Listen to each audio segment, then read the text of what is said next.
Hello guys, welcome to my channel. So today's video is I'm planning to cover with complete SQL series. So that is we'll cover entire from beginner to till intermediate level.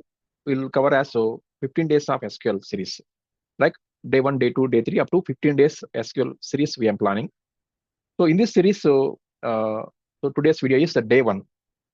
So day 1 we'll cover as mainly select, order by, distinct, and count.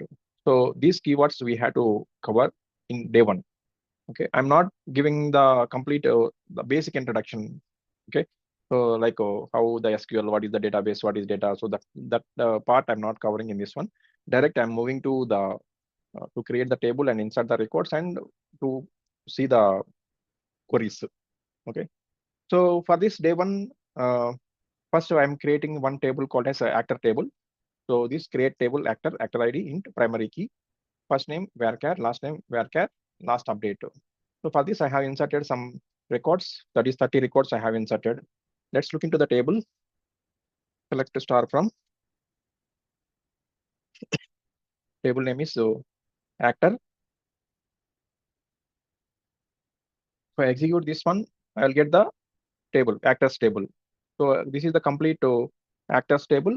30 records I have inserted, actor ID, first name, and last update. Okay, let's see. First we have to look into the select part. So what is the select part? So basically select is most basic statement in SQL, so which is used to select and return data. Okay, so this SQL is so by using select the statement, uh, it's one of the basic foundation of SQL. So it allows you to select and return data from your database. So for example, from this SQL actors table, right now I'm considering with this actors table, right? So actors table, I want to fetch uh, actors table from first name. So that how we'll write the this one. So select direct, I will write as the first name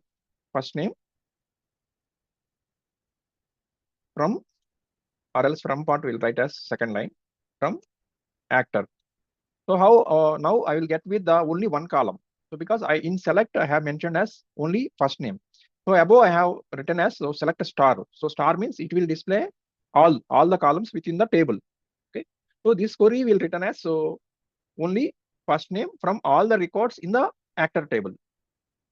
So if I execute this one, I will get with only first name. Okay. If I want multiple columns, how I can execute? So if I want multiple columns, again we'll copy this one.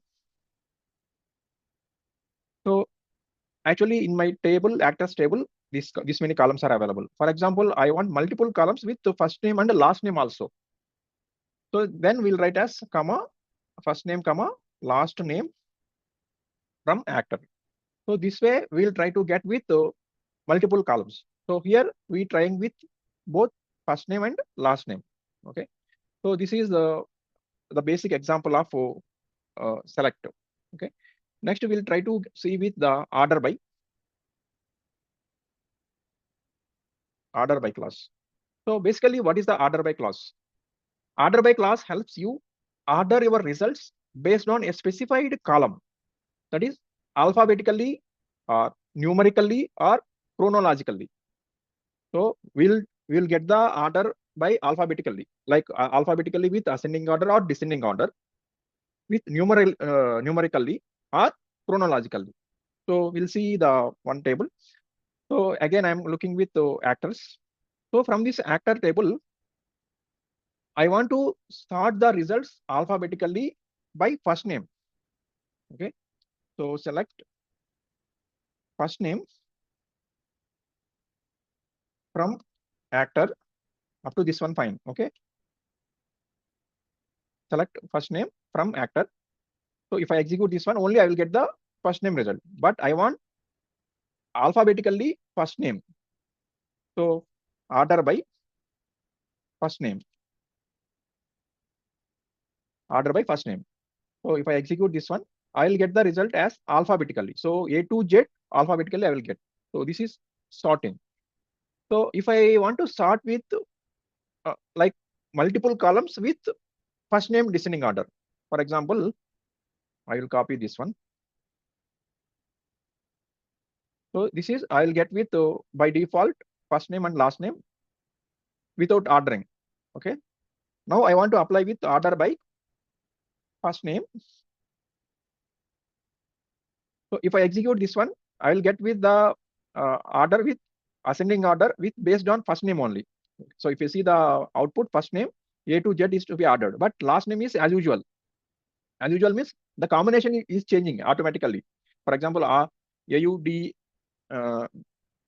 Audrey Hope. So the combination is to be same. And for example, if I want a descending order, so by default ascending order. So if we are not mentioning anything, that is by default ascending order. If, for example, if I want descending order, I will write as DESC. Order by first name DESC. So you'll get with descending order. So first name is changing, right? So based on this first name, last name also it will change. But here we are covering with first name DESC. So first name only descending order. Okay. So that is descending order. For example, if I want ascending order without mentioning, like earlier I'm not mentioning anything, by default ascending order. If I write ascending order called as ASC. So this is ASC will write. Okay. So one part is ascending order and one part is descending order. Okay. So this is descending order will cover. Right. And for example, I want to sort multiple columns with order by. Let's look into this one. Here I am not mentioning with DESC, first name and last name also I want the order by. So here based on two columns ascending order will show. We look into this, but first we mentioned with first name ascending order. So first is first out. So first name it will fetch with Audrey, right? So that will get with the Hope. Like the combination first name Audrey name is first name with Audrey is this one, and last name Hope. So that is no change. Okay. And other combination, for example, I want first name is DESC and last name is ascending order. Now how it will look? First it will fetch with first name with descending order. Okay. So this starts with first name in descending order and last name in ascending order. Okay. So this is the order by clause. Next we will cover as distinctive. So what is the use of distinct keyword? The distinct keyword allows you to return only unique values in a result set. Only distinct values. Distinct values means unique values. Okay, let's look into the example. Select first name from actor.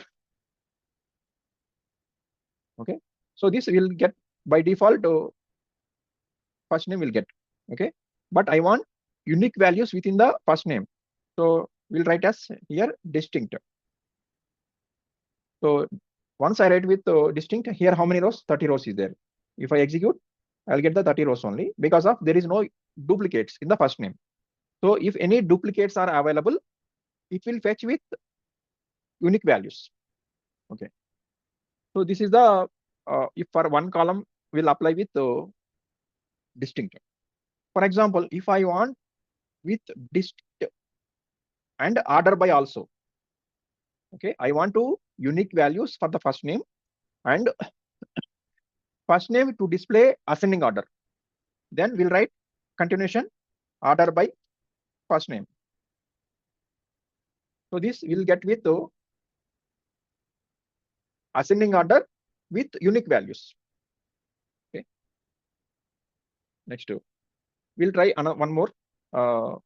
Here I will try to write with multiple columns. So multiple columns called as first name, comma last name also I want to fetch. Okay, so this query will fetch as so first name and last name. First name is ascending order, distinct with first name and last name.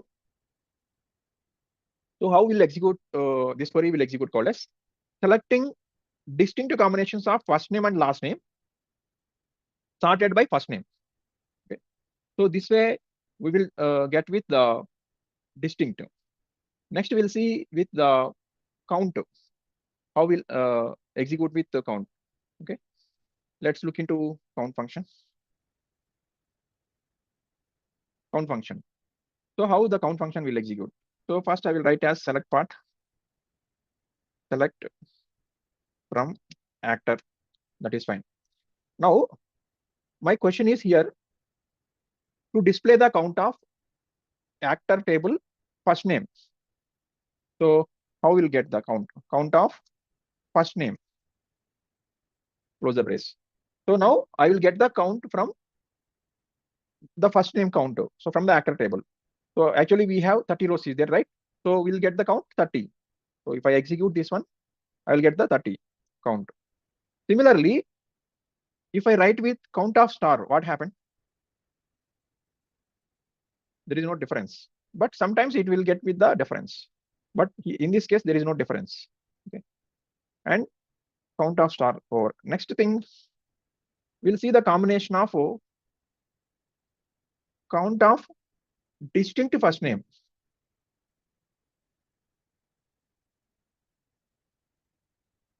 Count of distinct first name. So count of distinct first name, in this case, we'll get the 30 rows because of there is no duplicate values in the first name column. But if in case, if any duplicate values, we will get the unique values count. This one. Okay. So this is the way we'll write. Next, we'll look into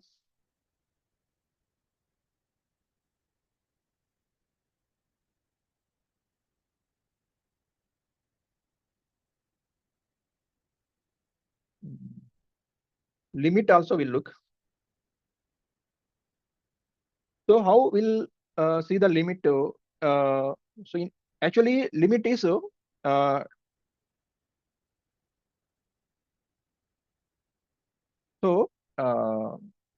we'll say PostgreSQL, the limit function is to be direct working. But in SQL Server, we have to write as like top function. Okay. So limit. Okay, I will rename this one part limit or top. So actually in SQL Server, we will write as top. In PostgreSQL, we'll write as limit. So for example, I will write as this one. Select top 5 first name from actor. Okay.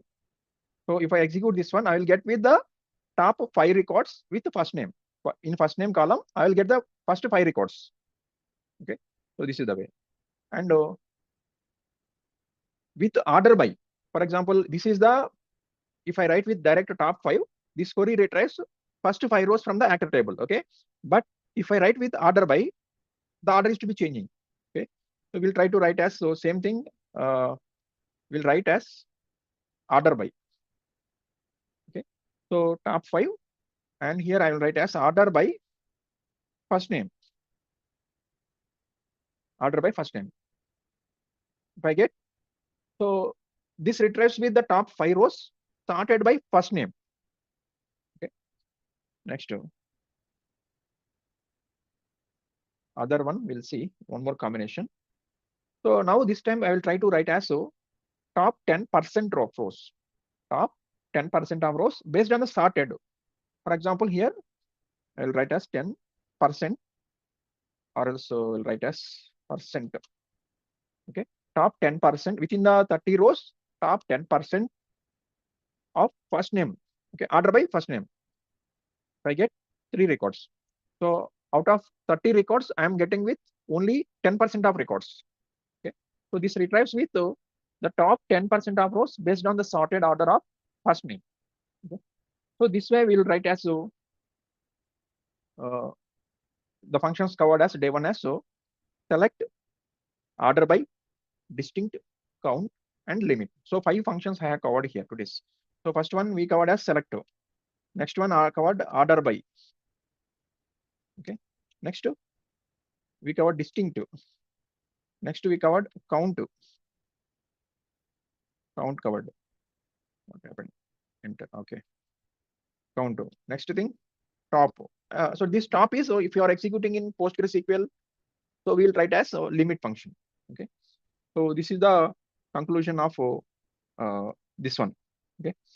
So finally, the conclusion is, so in this video, we have covered as using the select statement to query the data, sorting the results with order by class, filtering unique records with distinct keyword, limiting the number of rows with top class, counting rows with count function. So these 5 functions we have covered. Okay, so stay tuned for the rest of the series, and don't forget to hit the like button, subscribe, and click the notification bell to catch everyone to the new episode. Thank you.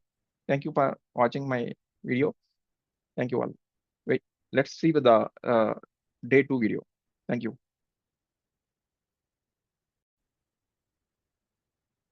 Hello guys, welcome to my channel. So we covered day 1 some of the comments. So like select, count, distinct, order by. So these comments, these functions, these classes we have covered in day 1.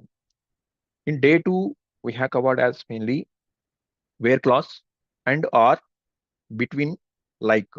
So these will cover as in day 2. Okay. So yeah, as part of our 15 days of SQL series. Okay. So if you are not seeing the day 1 video, let's look into the day 1 video. Okay. And we'll continue with day 2. So first of all, day 2 will cover as where clause.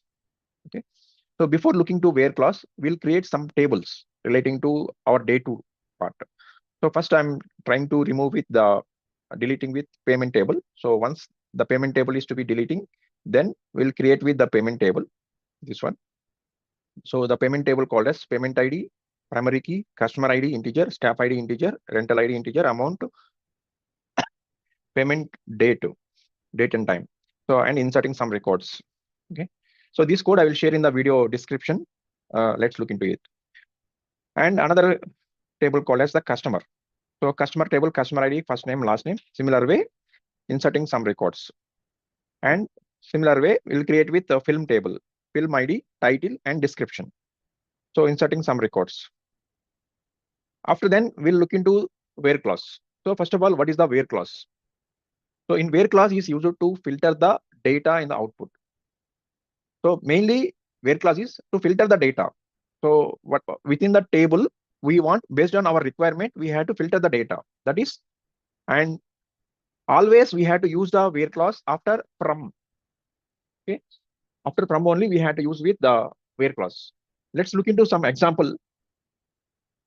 For example, I'll write one example here. Let's look into, for example, amount equal to 10.99. Okay. So if I take the example, amount equals to 10.99. I want to display amount 10.99. So let's look into the table. So select a star from. So here I'm considering the table called as the payment table. Okay. So from payment table, where clause. After from clause, we'll write as where clause.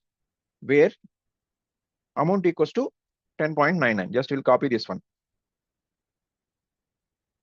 If we execute this, I'm getting empty records. So because of there is no data, 10.99. Okay, fine. We'll look into the table first of all.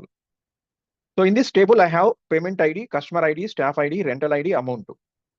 So here my question is amount equals to 10.99. So exact 10.99 data is not available in table. Okay, let's look into one more scenario. For example, I want the data called as 6.99. 6.99. So if I execute this part, I will get the records only 6.99. Okay, so this is one example. And we'll see the combinations, like combinations called as variations, different variations. So different variations are mainly in where clause we have to use as greater than and less than, greater than or equal to, less than or equal to, not equal to, or not equal to, we'll use as this symbol also. Okay. So first we have to use greater than, less than, greater than or equals to, less than or equals to, not equal. Okay. So let's see the some example scenarios. So first we'll write as select star from payment where For example, I want amount greater than 10.99. I want amount greater than 10.99. If I execute this, I'll get the records greater than 10.99. So if you see the values, every values in the column table, if you look into this 10.99 above values. And same thing, I want order by. Okay, so already order by covered in day one. Okay, so this amount column I want to display as like descending order, highest value to lowest value. Order by amount DESC. So it'll get the values amount DESC. Okay, descending order. Next, we'll look into one more example. That is select a star from payment amount not equal to 10.99. So in this scenario, what happened is, other than the 10.99 not equal to, remaining all the values will display, or else we'll take as 6.99. So above already we have considered 10.99 not available, right? So we'll look into 6.99. Something happened. Select a star from payment. Sorry, where class missing. Where amount not equals to 6.99. Okay. So if you look into the 29 rows, so earlier in our table, 30 rows is available, right? So after 30 rows, 6.99, one row data is available. If you check with the how many records in the payment table, total 30 rows. So 6.99 is available as one row. So that is excluding. Other than the 6.99, all the values we are getting. So this is the example of like where clause. Okay. So this where clause is mainly how these operators or filters the data efficiently we had to use. Okay. Next, we'll look into the. So before looking to the AND or operators, we'll check with some null values also. Handling null values. So handling null values is mainly, for example, if your table or if your data set, if any null is available, null values, so that how it is impacting. Okay, so how to check with the null values for this one? For this null values, we will check with one table called as customer table.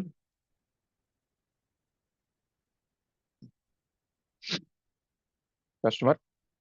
So here any null values available. Okay, let's insert one null value into customer table. Okay, so this is customer table, and here I will enter how many records? 20 records is there. 21 record. First name as null, comma. Last name is Kumar. Kumar is in single quotes. Okay, and close. So if I execute this part, so one row is affected. So in our table, we have one null value is available right now. And now we'll check with select a star from customer. Any null values, 22 rows is available. Okay. 21 row, we have the null values available here. So null value, how we'll get the null values, how to handle the null values. So similarly, where clause. So filter the where clause. So where first name is null. First name is null. If I execute this, I'll get the null value. Okay. For example, I don't want the without, I don't want null values. So without null values, I want remaining all the records. Like is not null. Same thing will copy. Where first name is not null. So above we have get the only null values, right? So accepting the null values, we will get the all the records. If I execute this, I'll get the 21 rows. So in our table, we have total 22 rows is available without null value. So if you look into this, there is no null values in the table. Okay. So this way we'll handle with the some examples of null and not null we have to see. And let's look into the next scenario called as the AND OR operators. So AND OR operators called as, so using AND to combine the conditions, using OR to include multiple conditions. So combine conditions called as, so like for example, I want the scenario called as first name and last name. For example, first name is Vijay, last name is Kumar. So both conditions are satisfied, then only we'll get the result. If we check with our condition, either first name is Vijay or last name is Kumar. So if any one condition is to be satisfied, then we'll get the result. So let's look into this scenario. Select to start from. Here I'm using with the table name called as the payment table. So let's look into the payment table first of all.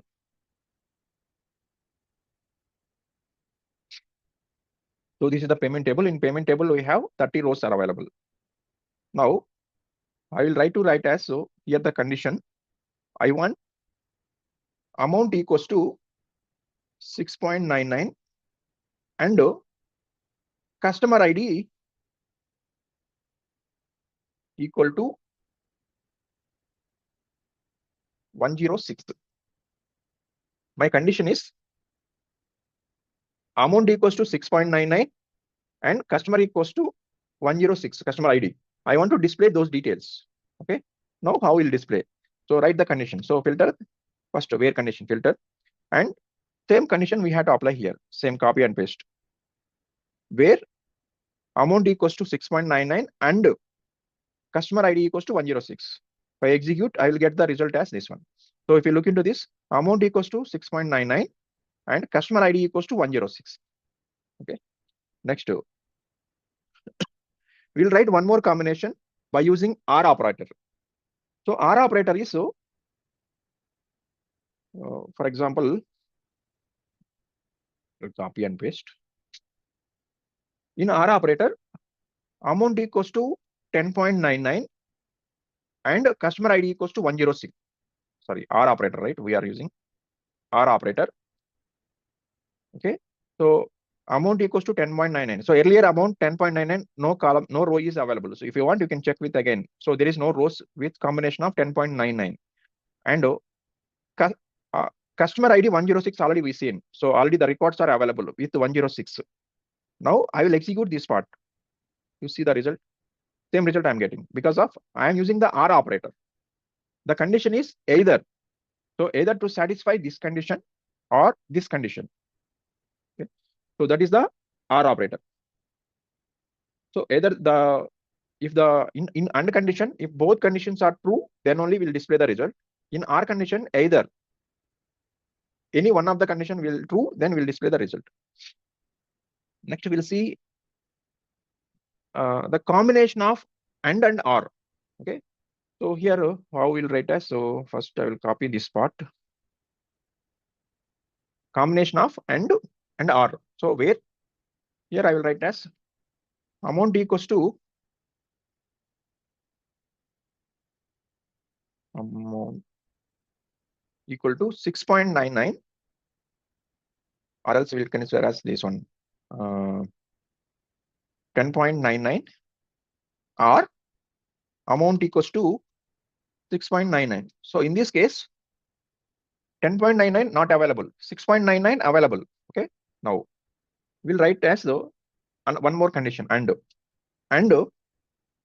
so in this case, one condition will satisfy, right? So amount 10.99 and amount 6.99 and I'm writing as so customer ID. So customer ID I will take as so 106. Because why I am taking 106 only called as, so here in this case, this condition satisfied, right? And so then only we'll display this AND condition. So if I execute 106, I'm getting. So how this query will execute called as, first where condition will check as this one, whether this condition is true or not. So amount equals to 10.99 or amount equals to 6.99. So either any one of the condition is satisfied, then so either any one of the condition called as, so if I execute this part, I will get the same result only. Okay. So 6.99 is true and customer ID equals to 106. So these are also satisfied. For example, if I use with here 107, then immediately condition is failed, no result. Okay. So this way and OR combination, how we'll use the and or combination. Next, we'll look into another one, between and. So between and operator used for filtering within a specific range. So like the range of values, specific range called as. So how we'll write as this what as? So for example, I want to write as, so select payment ID. First we'll write as table, better. Copy. So the table is available here. Now I will try to write as select payment ID, comma amount from payment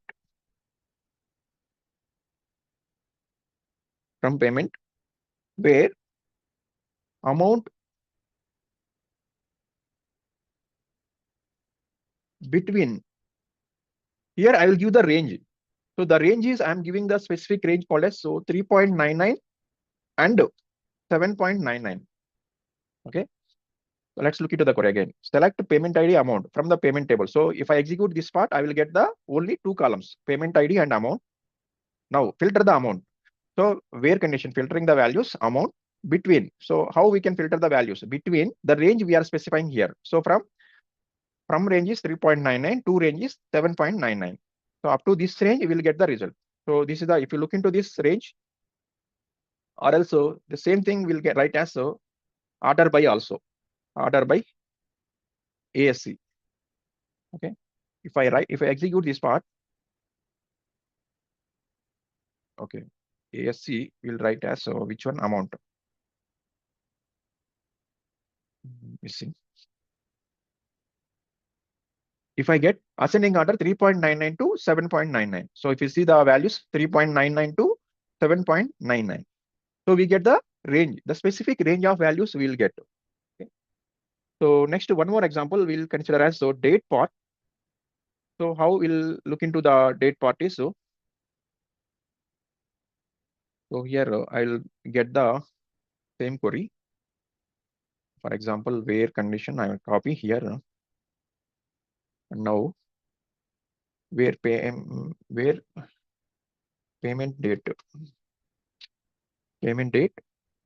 between. Once we look into the payment table, and we'll see the range between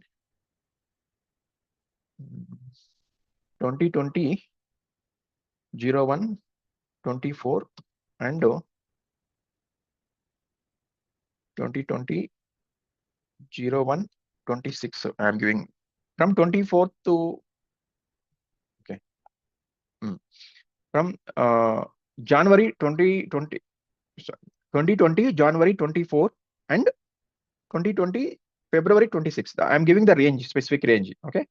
So again, execute, no data. So because no data is, let's check the values first of all. 2020 01 10 20 25 is there. Okay. 25. Okay. I think single quotes missing date column.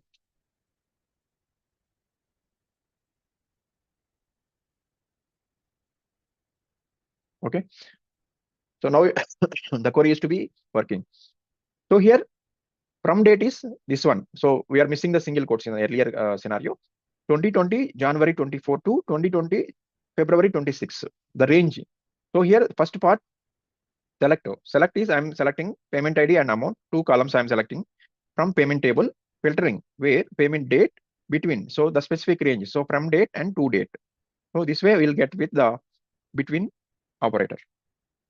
Next we'll look into the like. So basically this the like operator is mainly the pattern matching. So how it will execute the pattern called as, so the percent symbol, so or underscore. So that is the wildcards. So wildcards are here mainly if you use with underscore for single character. So this is the single characters, and percent means is a sequence of characters. Okay. Let's look into the scenario. One scenario. Select star from actor. If I execute, I will get the this actors table details. Now I want where first name like, so first name is missing something, okay, underscore. First name like, here in this scenario, I want starting with A, all the first names we have to display.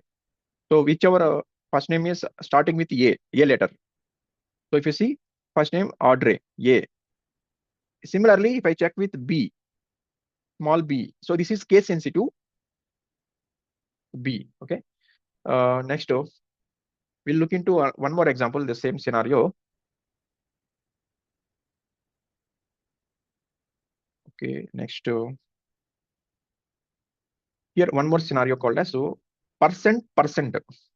So percent A and percent. So percent A, percent called as, so within the first name, wherever it is available in the wherever it is means within the keyword, wherever the A value is there, all the keywords will display. Like for example, here I will write as here. Example will take as Vijay. So within the Vijay, A is available in between. Okay, so whether it is starting or middle or a second letter or third letter or ending letter. So this way we'll get with the keyword find first name. So if you look into this example, Grace, GRA, third letter, MA, second letter, last second letter, A, third letter A. So this way we'll find this one. And one more example is for this underscore. If I use underscore called as second letter as the A, if I execute, we see the first name, all the letters. Matthew, M-A, second letter, K-A, second letter, G-A, second letter, F-A, second letter, C-A, second letter. Okay. So this way we'll find with underscore. So underscore for single characters. Okay. Next scenario, we'll look into commenting and aliases.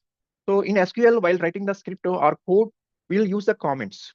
So if you use the comments, like how the query is to be executing, which query we are writing, and for the purpose of writing the query, so those things we had to mention. So by using the comments to make code is more readable. That is the reason we'll use with the comments.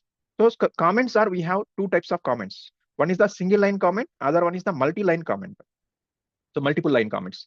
So if you write with single line comment, just write with this hyphen. Okay. So if you look into the single line comment, so this hyphen. Okay. Then the script is not working to executing. And if you write with multiple line comments, slash star, starting and ending with star slash. So this way we'll write as multiple line comment. Okay. Next, that is the commenting part. And regarding the aliases, so aliases mainly, alias will use as keyword. So as is the alias part. So for example, here in this case, alias is select payment ID. I'm using the select part payment ID, but payment ID I want to rename or alias name. Okay, payment ID as invoice number. So this invoice number as the alias name. So while displaying the output, invoice number is to be showing, payment ID not showing from payment. So this is the alias. So you see the output invoice number. So in place of payment ID, we'll show as invoice number. Okay. Next, we'll look into some scenarios up to day 2 covered as this where and what are all we'll look into the scenario. Up to now we have seen with where and are null values are seen, and between like also we've seen commenting, aliases. So these many things we have seen in day 2 part, right? So by using these scenarios, these classes, we'll look into some scenarios, some challenges part like, okay. Let's look into one first challenge. Where is the first challenge? Yeah. So here the first challenge is mainly counting movies with specific criteria. Counting movies with specific criteria. So specific criteria called as, if you look into the scenario, count of movies with story in description and title starting with A or ending with R. So first of all, count the movies that by using count function, and we'll get with description part as story, and other filter is title starting with A or ending with R. So let's start with. So this is the table we are using this this part. Select a star from film. Now, now first we'll write as count part. So count of star. I'm using count of star as count of movies. So count of movies is as number of movies. Number of movies from which table name? Film. And next part, we have to write the filter part. So with the story description, right? Where clause filter, where description. So this story in description. So it is in the table description part. We'll try to get with the story part. Okay. So where description spelling description. Yeah, correct only. Equal to. I will try to write as so. Within the description, wherever the story is available. So that row will get, right? Story and percent and close the single quotes. Okay. So if I execute this one, I'll get with the description. One thing, data types text varchar and incompatible in the equal to operator. Okay, sorry, I missed this one. Equal, right? Like operator we have to use here. Okay. So now I get the number of movies as 1 and other combinations also available. Okay. So other combinations are this part and up to this one. And next, write as and title like starting with a percent single quote or title like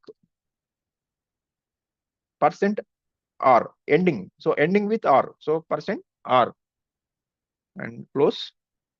So I think this one we have to apply the braces. So this is another condition, right? So if I execute this part, number of movies is 1. Okay. So here first part is count of movies. So this count number of movies we are getting. Next to story in description part. So where description like story and titles. So this starting with a and ending with a. So title like a, starting called as a percent, ending called as percent r. Next scenario, list of customers with first name. List of customers with the first name. That means count only, right? Or no. List of customers. So list means not count. So we had to display all the customers list. Okay. List of customers with first name containing. This is the filter. First name containing AV and A as the second letter, ordered by last name in descending. So this is order by condition. This one has the where condition and list of customers. So all the customer details. Okay. So all the customers directly will write as so this one. So there is no specific column mentioned here. Next to where clause, where first name like with first name containing AV. So AV is a percent, AV and percent. Close the single quotes and first name like same thing will copy and paste here. First name like this one starting at the second letter. A is at the second letter. So underscore a percent and close the single quotes. Okay. Now, and other thing up to this part is completed. Next to order by last name as descending. So write as order by last name DESC. So I get the details. So let's look into this part. So with first name containing AV. So first name within the David. So AV is available and A. First name contains A is also available as the second letter. So second letter only A. Okay. So D A second letter. A is second letter and ordered by last name descending. So last name descending always here there is no multiple list of rows. So that's why the order by is not it's not working. Not working always if the multiple rows are available, by default it will work. Okay. So this way we'll try to write as so this scenario. Next one, counting payments with complex criteria. Like count of payments with amount, count of payments with, so count of payments called as will apply with the count function with amount either 0 or between 3.99 and 7.99, means amount equals to 0 or amount between 3.99 and 7.99 on this date. So this date called as this month. Okay, so let's see.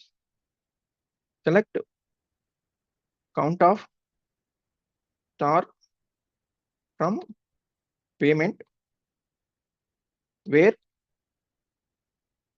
amount equal to 0 and not R here, or amount between 3.99 and amount here, again amount is not required, amount 7.99. So better we'll apply the braces here, otherwise it will confuse. Yeah, amount equals to 0 and amount 3.99 and 7.99. Next condition is and payment date between single quotes 2020 01 and again we'll use single quotes 2020 0 here 0130. Okay, so let's look into the scenario. First of all, I will execute this part, then we'll explain this one. Okay, number of rows 2, count of rows. So first of all, count of payments. So count of star from payments, we'll get the count, right? Next, with amount either 0, where amount equals to 0, or between, or amount between 3.99 and 7.99, this one. On this condition, so date condition is given. Okay, so the date condition is and payment date between from date to date. Okay, so this way the query is to be working. Next, last scenario, counting distinct last names. So count of distinct last names of customers. So distinct names. So for example, select count of distinct last name from customers table. Okay, so count of distinct last name from customer table. So we'll write as customer table, we are writing right from customer table, only we need count of distinct last name. So count of distinct last name. So if I execute this part, I'll get 22. So if we check with the table, select star from customer, how many rows are available? 22 rows. So we are getting how many rows? 22. So let's check with the distinct last name from customer. Okay, 22 rows here available. So count also, we are getting 1 row. Okay, 22. Okay, so there is no duplication values. So that is the reason it will showing you the same result. So if any duplicate result, so it will give us the distinct column. Let's try with your end to insert some duplication values in the customer table and to check the result. Okay, so let's recap what we have explained in this scenario. So mainly in day 2 we have covered as where clause to filter the data. After then explained as and or, that is 2 conditions. So and condition and or condition, and handling the null values, and between and also explained, and like, so pattern matching, so to search with some specific values. Okay, so that is the like operator, and commenting and aliases explained. So this is the day 2 scenarios. Let's look into day 3. We'll see the another more couple of concepts we have to cover. Okay, so I will share this code, entire code, into the video description. Let's look into it. Okay, so if you like the video, please like and subscribe and share. Okay. Thank you for watching. Please like and subscribe. Thank you. Hello guys, welcome to my channel. So today's our video is in part of SQL series, 15 days SQL series, day 3. So day 3 we covered with aggregation functions, group by, and having clauses. So mainly in this day 3 we'll cover with 2 tables. So one is payment table and film table. Okay. So I will share the code in the video description, how this creation of table and inserting records. Okay. So payment table already covered in the last video. So film table also covered last video, but the last video we covered some where clause count and distinct. So these covered, right? So these at the time I'm not using this much columns in the film table. Okay. So film table now I have increased some columns: film ID, title, description, release year, language, rental duration, rental date, length, replacement cost, rating. Okay. Let's create this table and insert the some records. Okay. So I have created already table, this one. Okay, film ID, title, description, release year, language ID, rental duration, rental date, length, replacement cost, rating. Okay, now we'll look into first aggregation functions. So generally, aggregation functions called as to aggregate the values in multiple rows to one value. So aggregation is mainly what are all the most common aggregation functions covered as sum, average, AVG, minimum, maximum, count. So these are the common aggregation functions we are using. So let's look into these aggregation functions. So how we are using COALESCE. So aggregation functions are the SQL functions used to calculate a single result.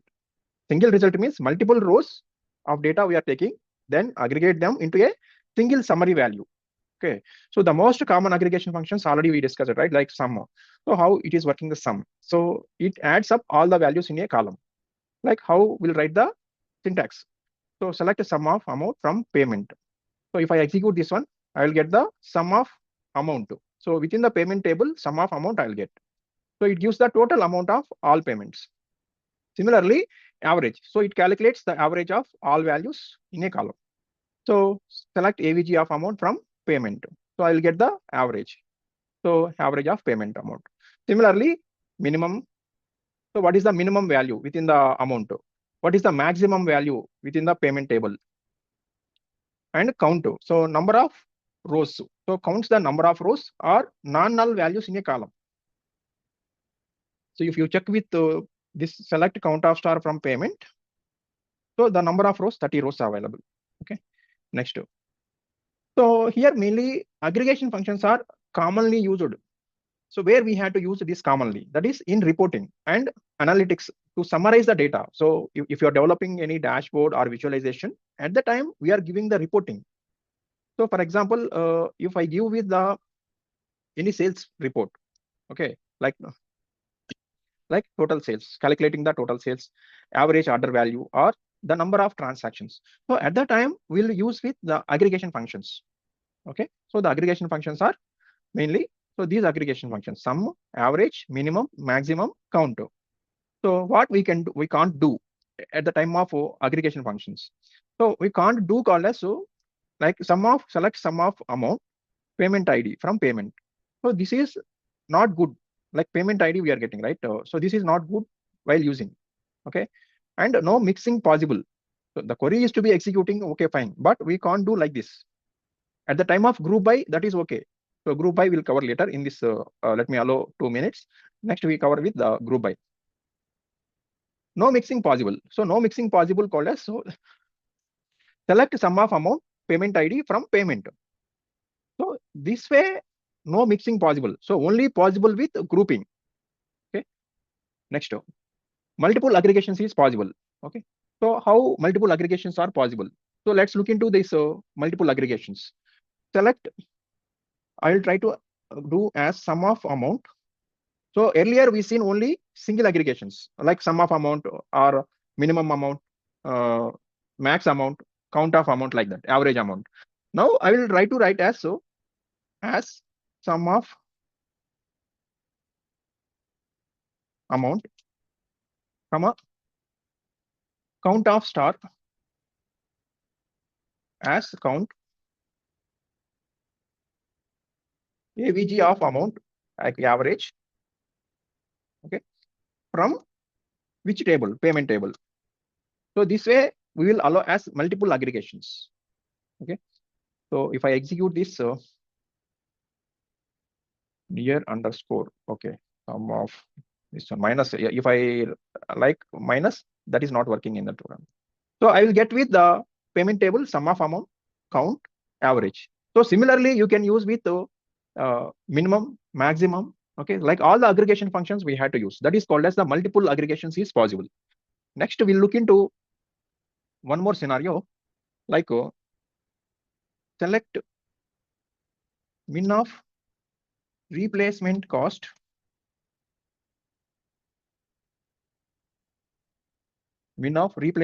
comma, I will copy this column, and max of replacement column cost comma average of replacement cost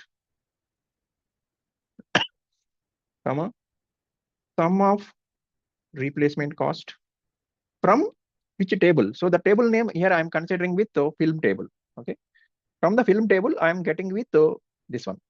So column names are missing, right? So as min, just I am for the reference purpose, just I am giving the max,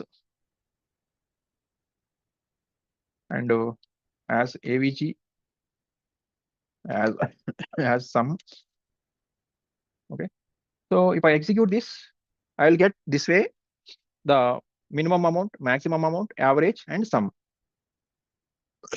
For example, average. So if you look into average, so 15.9900. So we'll take as round. So how we'll do the round? So by using round function, round off, here I will try to write as 2 open close. So if I execute this part, okay. So here I'm getting this one 9900. Okay, but it is not applying the round. So let's look into round. I think here we can apply with the cast function. So that round function we'll see in the later sessions. For time being, we'll concentrate this one aggregation function. So later I will cover this video. It is possible round, but we'll apply with the cast here. Some next, we'll try to see with the group by class. Okay, next class is group by class. So what is the group by class first of all? So group by class is mainly to group the aggregations by specific columns. For example, I want payment, or also I want to, like example, we'll consider as example, like customer ID wise, I want sum of amount, or also any student ID wise, I want average of marks.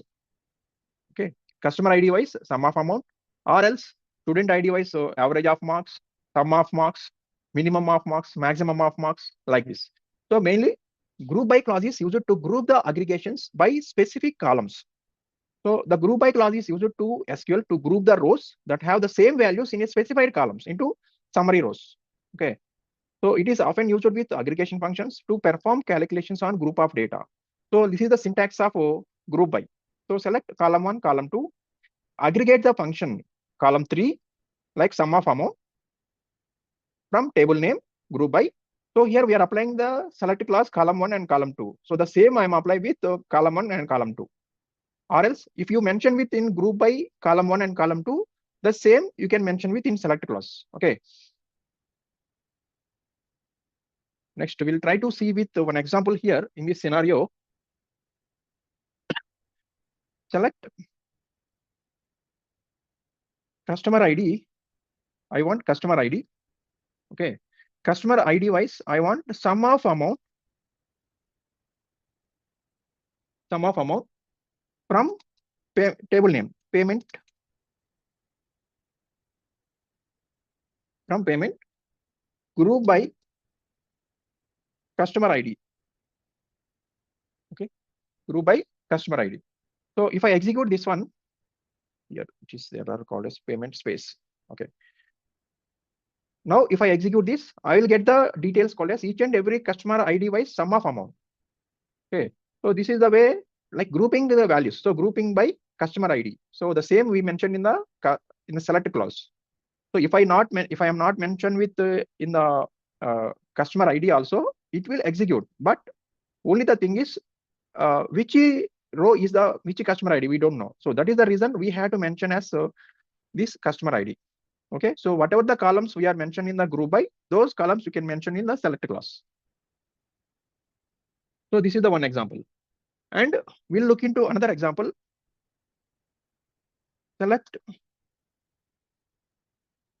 customer ID, or else we'll copy the above one better. I'm trying to remodify something. So in this case, so I want customer ID greater than 3. Okay, I want to group the customer IDs greater than 3 only. I want to group the customer IDs and sum of amount.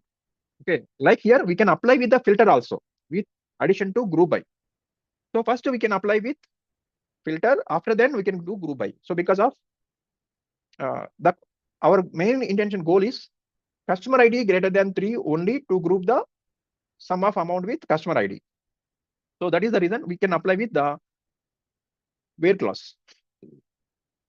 Filter the customer ID greater than 3. So where customer ID greater than 3. Okay, then we can apply with the aggregation. So customer ID greater than 3 only we are applying with the grouping, or also we can check with this one. I want to apply with customer ID greater than 103, like this.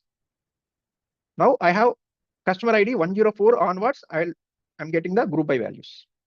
Okay, so this is the one way. And for this customer IDs, sum of amount I'm getting. Okay, fine. But this is not in a proper order. I want to get in the order by. So like ascending order. So same thing apply with order by.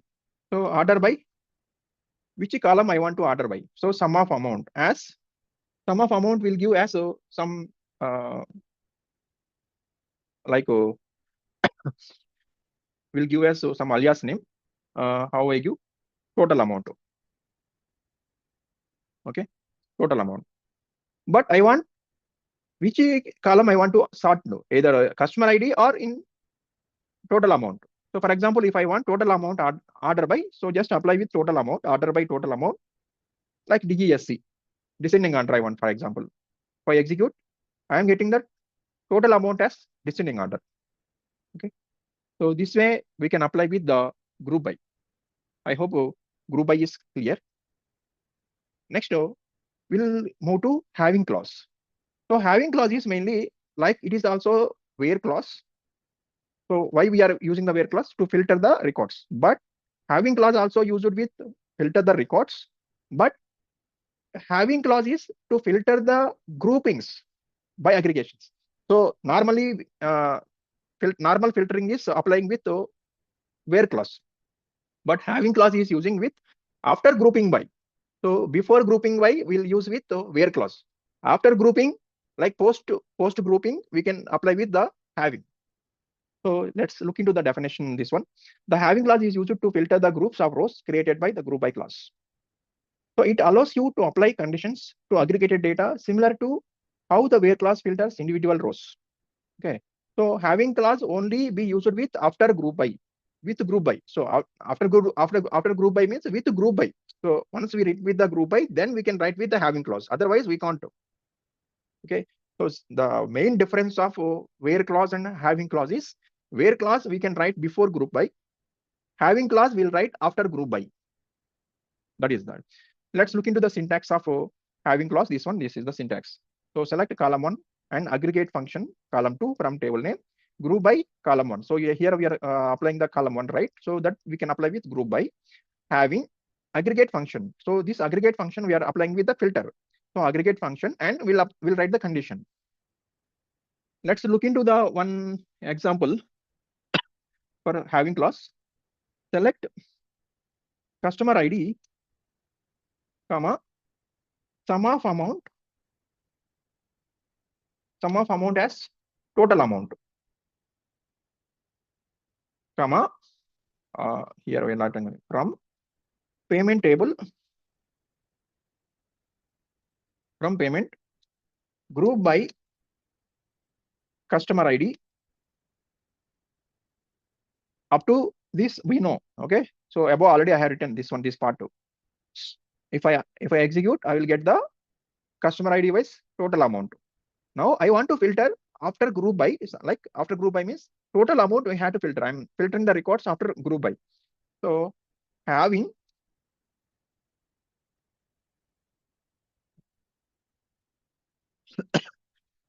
better I will write a sum of amount in this one. I'm not sure the alias name is working. Let's try with the this one. Later I will try with the alias name. So greater than 10. So here if you look into this total amount, this is like double digit. So 11, 15, 14, 20. Okay. So now I'm applying with the filter called as greater than 10. Okay. If I execute this one, I'm getting these values. Okay. This is after summing the amount, I'm filtering the records. So same thing I will apply with order by. So order by total amount. Okay. So if you look into this ascending order, if you want descending order, DASC. Okay. Now we'll try alias column. I'm not sure this one having with this one total amount. I execute, yeah. So this is invalid column name because of this column created, but it is not getting the exact column name. So that's the reason we are using with sum of amount. Okay, let's execute again. Okay, so this is the way we will get with the having clause. So the main difference between where and having called as where clause is before group by we can apply like normal filter where clause. Okay, after summing the amount or after average the amount, after minimum, after maximum amount, then we can apply with the having clause. Okay, like here I have mentioned some of the differences between where and having clause. So where clause is mainly filter the rows before any grouping takes place. Okay, like I mentioned the same point. Use it to filter individual rows based on a condition and cannot be used with aggregation functions directly. So aggregation functions, it is not working where clause. Aggregation functions we can use with having. Next, filter the groups after the aggregation has been performed. So after group by only we can apply the having clause and use it to filter the results of a group by query based on aggregated data. So aggregated data only we can apply and can be used with aggregation functions. Okay. So this is the major differences between where and having clauses. Okay. So finally, in this video we have covered as what are all covered in this video. First of all, in day 3, aggregation functions covered. After aggregation functions covered as group by. Next, having, and what is the major difference between where and having clause. Okay, thank you for watching. If you like the content, please like and subscribe and share. Thank you for watching.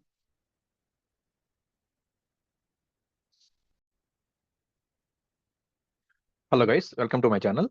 So today's video in our SQL series part, mainly we had to cover in this video day 4 substring. So substring and substring examples, date part. So date part like year, month, day, hour, week, quarter. So these examples, and one example for combining date part and substring, and email masking using substring, date formatting. Okay, so these concepts we had to focus on day 4. Okay, let's look into the day 4. So first of all, we'll look into the tables. So earlier we created the tables, but the tables are expanding. So the day by day. So expanding called as we are adding number of columns. So that is the reason I'm dropping and again creating the table. And the other way we'll try to with alter also we'll try. But here I'm using with some sample data, though that is the reason I'm dropping the table and I'm creating the new table. So here we have the required table is first of all customer table. And in the customer table, I inserted as some sample data 3 records and a rental table. And rental table also 3 records I have inserted. Let's look into the substring. So substring is mainly used to extract a substring from a string. Okay. The syntax is substring is expression, start and length. So expression, start and length. So for example, if I consider as customer table. So for this customer table, our scenario. So I'm writing some scenarios. Let's look into the first scenario. Extract a specific number of characters starting from a specific position.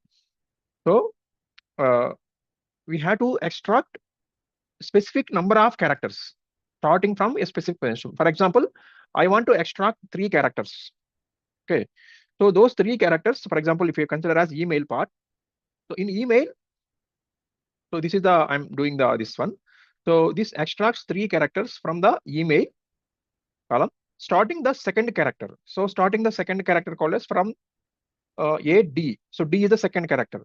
From the second character onwards, we'll get the 3 characters email. So like DAM, MIL, OHN. So like this, we have to get this one result. So how we'll get the result? That is by using substring. First write the select, and we'll write as substring of which column we have to apply. Column name is email, comma, the position, starting position. So here the substring, this is the syntax we are telling. So substring expression start and length. So substring of email, comma, starting position. So starting position is we are taking as second character. So second, comma, how many number of characters we have to extract? That is length, 3 characters. From second character onwards, we will get the 3 characters as result. So this entire thing we have to store as one column, that is result from customer. Okay. So if I execute this part, I will get the result as DAM MIL OHN. So let's look into email column also, or else we'll give star, comma. Okay. So now the result is looking like this. So if you look into the result DAM, so DAM is we are getting the second character, right? So ADAM. So A is the first character, D is the second character. So second character onwards, 3 characters, DAM. Similarly, Emily, E is the first character, MIL. So 3 characters we are getting. So this is the way we will try to write with the substring. And let's look into another scenario. So another scenario is extract from a starting position. Extract from a starting position without specifying a length.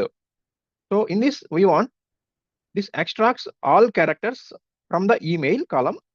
So in the email column, we can extract all the columns starting from the second character to the end.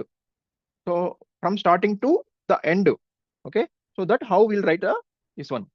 So let's look into this the scenario by using substring. Okay. Now select substring of.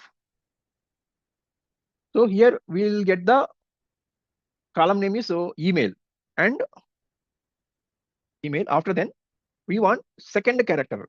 So starting position is 2, and to extract all the characters from the email column. So all the characters called as length of email. So len is the length. So it will count all the characters to extract. So len of email. So this one will close here only. Okay.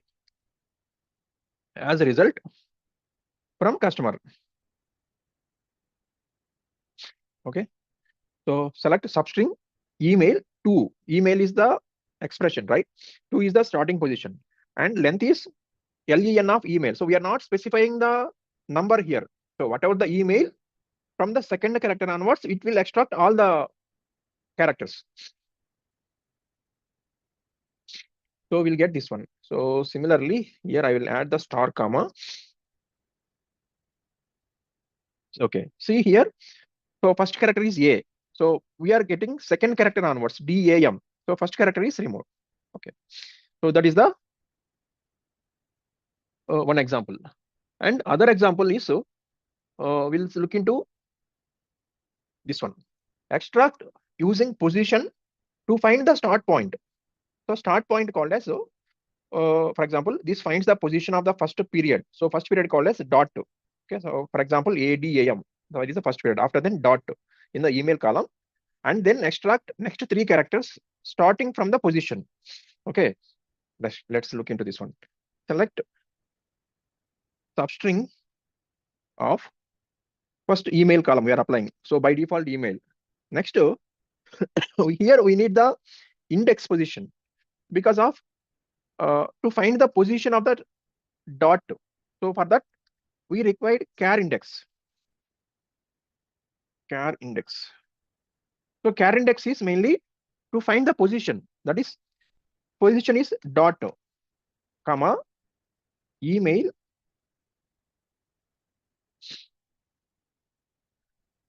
okay. After then, again go back to question.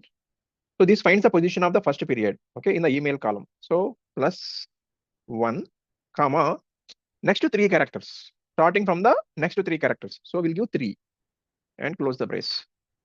And again we have to close the one more brace. No, it's already 2 braces over. Okay, as result from customer. So if I execute this part,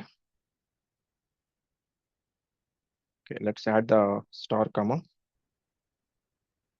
end. Okay, now look into this one. So after dot, okay, first period. So first period means after dot Adam dot Smith. So in the Smith,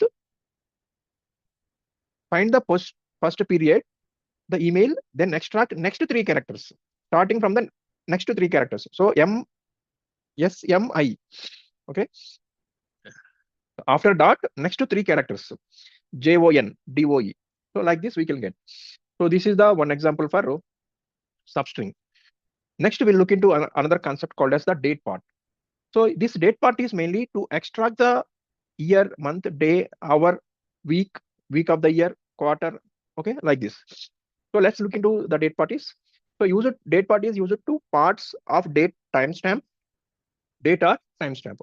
So how this one will give the syntax? So syntax is this one: select date part of year, comma, some date column. So date column called as whatever the date column is available. The date column we have to mention here.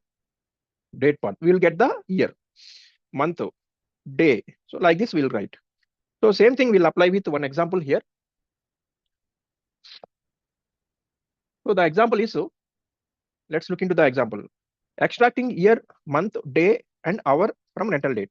So from rental date table or year, we will try to get the year, month, day, and hour. Let's look into this. Select. So in rental table, first I will check with the table. Select a star from rental. Okay. So in this we are getting with the rental table. So here I will get the rental ID. Sorry.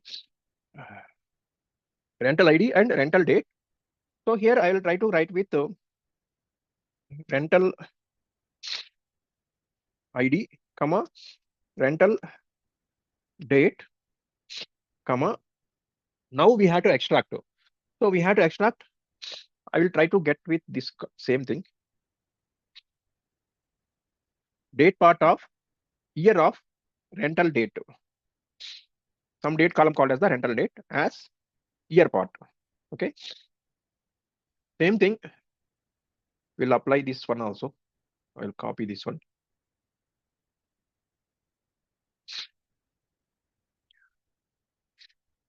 Okay. Date part, month, rental date, copy. Month part, day wise rental part, date part. And another one, we need hour also. So hour, wait, enter here. So this one copy. Here we'll write as hour. This is our part. Okay. So from rental. Year, comma, no need. Okay. So now we'll get the year, month, day, hour. Okay. So now look into this one, rental ID, rental date. So for a rental date, 2023 year. Okay. And month part, 7882, month part. Date part is 15/05/20. and hour. Okay, this way we will try to write get the year, month, day, and hour. Next, we'll calculate the another scenario, calculating the week of the year and quarter. Okay, let's look into the same thing. I'll copy here. I will change this one. So rental ID, rental date is fine. Now, I will try to get with week. So here we'll change as so week of year. So that is we'll get the week number, week of year called as. And next thing we'll get the quarter. Quarter is quarter part. So which quarter we have to know. Okay. So this one. Okay, let's look into this one. Remove this part, two parts. Date part already covered this one, right? And delete. Again, I have to execute. Okay. So week of year called as so this particular date is we covered as 28th week. And similarly, this is the third quarter. So how we know the third quarter called as? So Jan, Feb, March is the first quarter. Next to April, May, June, second quarter. So July is the third quarter. Next look into another scenario. So that is, I'll copy this one and we'll change here. I will remove these two things. Okay. Now the scenario is combining date part and substring. So we have to combine both. Okay. So let's look into this one. Substring of within this, I'll convert this from varchar, like the date part is there, right? So convert varchar comma. Again, I will write as date part. So that date part I will copy from here, date part up to rental date. I will copy varchar comma date part. Now we'll write as comma 3 comma 2. So why I am writing the 3 comma 2? That is the positions. Okay, as year short. Okay, so if I execute this part, let's see this one. So from third position, after then to extract 2 characters. Okay, so this is we are converting to character first of all. This entire thing. Okay, so this date part is converting as 3 comma 2. So third position 2023. So third position called as 2, and after then 2 positions. So that is 3. So 23 we are getting. So this is the one example for this extracting the date part. Now we'll look into another one, substring. So this substring is to mask emails. So this is very interesting part, mask emails. Let's listen. Select. I'll get the customer ID, comma, email, comma. Okay, first we'll look into the table from customer. Okay, so if I execute, I'll get the email. So we have to mask the email. So right now I'm seeing the email. Okay, fine. So in real time, some of them are asking to mask the email. So for the confidentiality. So that we'll write. Now we'll write as first substring of email, comma 1, comma 2. So what 1, comma 2 called as in the email from first position, after then second position. So if I execute this like this one, AD. Okay. So from the first position onwards, we'll get the two positions length. Okay. After then we can mask. Okay. So for that mask is okay, for time being, comma, I will write as this some asterisks. Okay. Now if I execute this, I'm getting the like this. So asterisks. Okay. Now another part is we'll get the substring again. we'll get the length. Okay. So once we get the length, email, comma, here I will write as char index, the position, char index of single quotes at the rate. Okay. From till at the rate, we will count the length, comma, email, comma, length of email, length of email. So char index of, okay, syntax, email, this one will close here, length of email up to one more brace we have to close. Okay, let's see this one, how we'll get. Okay, so we are getting after extraction. So here, if you look into this query, 3 parts. So first part is substring of email. We are getting extracting 2 characters. Next thing, we are putting the hash mark. Next, to find the substring of after at the rate, I'm extracting this one completely. So example.com. Now, if I, for example, our intention is mainly to mask the email. So mask email called as like ad ** example.com. Okay. So for that, I have three columns data is available here. Okay. So these 3 columns, if I merging, so merging called as a concatenation in SQL. So if I merge this one, I will get the one email ID. Okay. So that is the mask. So concat everything. So 3 columns I am concating. Okay. Now if I execute, see here. So I am getting the masked email. So ad ** example.com. Adam.smith at example.com is, so I am getting this way, masking. So this column name as masked email. Okay. Now if I remove this email part, okay. Now if I run this query, so email is masked. So customer ID, masked email. So ad, Adam, Emily, John. So this way we will try to write as the masked emails. And we'll see another scenario called as formatting dates and numbers in SQL Server. How we can format the date to. So for example, I have the one date is there. Okay, like a rental date. So that rental date I want only YY, like month number and year number only I want. So I don't want the date part. Okay, how we'll get that one? So let's look into this one. Select rental ID, comma, rental date, comma. Here I will write as the format function. In SQL, we have the function called as the format. So what we have to format? So first we'll get the rental date column name. So date column I have to give. After then, which format I want to display in the output. So in the single quotes, I will write as, so for example, YY. Okay. Now this one has the formatted date. Okay.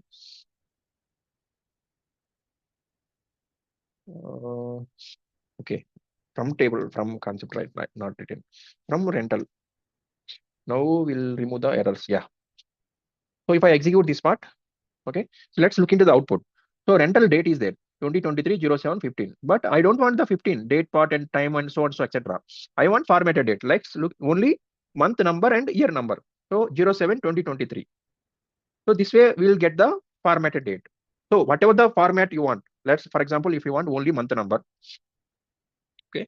So just execute and you will get the only the month number. Okay. If I control Z, or else only year part, only 2 numbers. Okay. This way you will get the formatted date. Okay. So this is very useful function in the real time. So real time, while doing the analysis, compulsory will the date part will extract. Okay. So the master calendar date or any date, any particular date column, we compulsory the one scenario will be covered in the this in the project. In the analysis part, compulsory you have to extract the date part, either in month number or date part or in year number, etc. Okay. Next, so other last scenario in this day 4, using convert to format dates. So convert like format will convert the date also. So by using converter, but here some code we have to give. It's not exactly we have to know. So this is custom format. By using format, this is the custom format. But convert function will give the some code in the Microsoft. Okay, so like 101, 102, 103 like that. Select. I'll copy this one quickly. We'll write. Now I will do this one. Convert. So which column I want to convert? So first I will convert to varchar, comma, column name as the rental date. Okay, comma. If I give 105, okay, 105 as formatted date. Just for timing, I'm giving the one name. Okay, if I execute, I will get the 105 format. So 105 called as the like DDYY. If I change the format to 102, see the date is changed, format is changed. 2023 dot like year dot month dot date. So if I use 101, okay, slashes. So month number slash date part slash year. So this way we will try to with the convert function. Okay. So this one also useful, but this is the formatted date is very useful in the real-time function. So formatted date and masking email. So masking email, we are not using masking, but the function, how we'll use these functions. Okay, so here we are using the 3 functions. So after then concatenating. So total 4 functions we have used in this masking email. So how the functions are working, that we had to find. Okay, so in real time, the same scenarios, like we are not doing the masking email in the real time. Okay, but this type of scenarios we will get in the project. So that way we'll write. So this is the final summary of this video. So finally, this video we have covered as totally, mainly just to overview the summary part. So first we had used with the substring examples. So substring called as mainly basic extraction. So without specifying length and using char index also we have seen, and date part examples. So date part examples are mainly we seen year, month, day, hour extraction we had done, and week of year we had done, quarter we had done, and combining date part and substring we had done, and next to email email masking. So here only this one. So email masking using substring and date formatting. Okay. So these functions are covered in the day 4. Let's look into day 5, some other functions. Okay. Thank you. Thank you for watching. Please like and subscribe if you like the content. I'll share this entire code in the video description. I'll try to share as much as possible. If anything, the space is not suitable in the video description, some part will be, I'll remove. Okay, like a description part and something. Okay, whatever the, so these comments is there, right? So these comments I will try to remove. Okay, the code I will paste. Okay, thank you.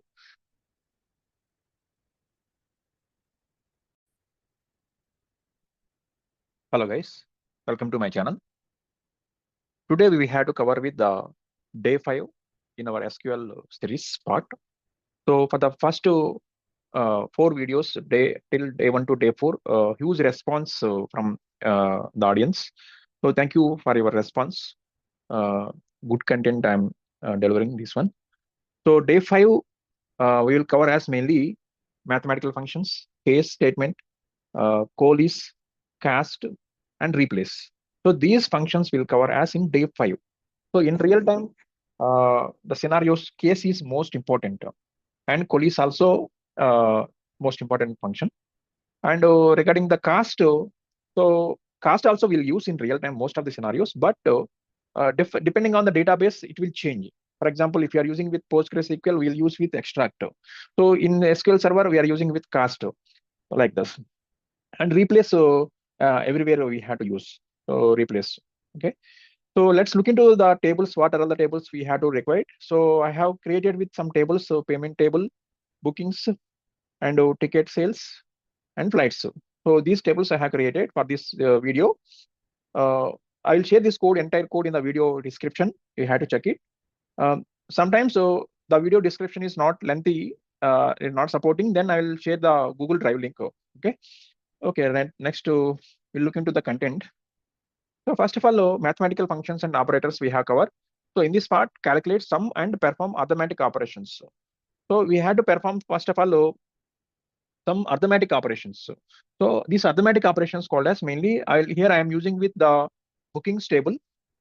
So here I have the columns called as booking ID, total amount, and book date. So if you look into these arithmetic operations, like select, I'm using sum of total amount.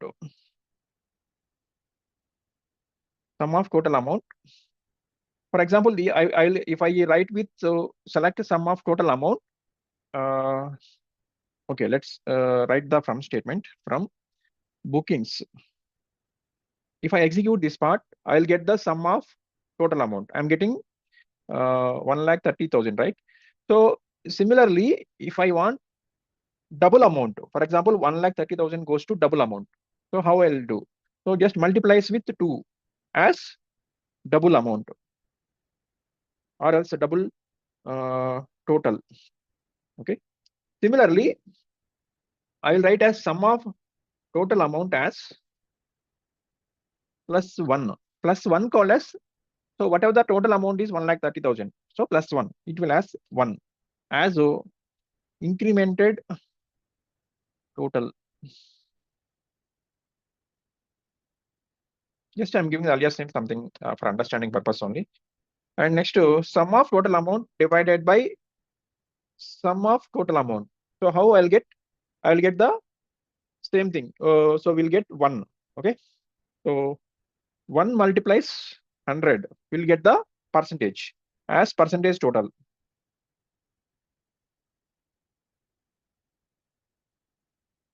Okay.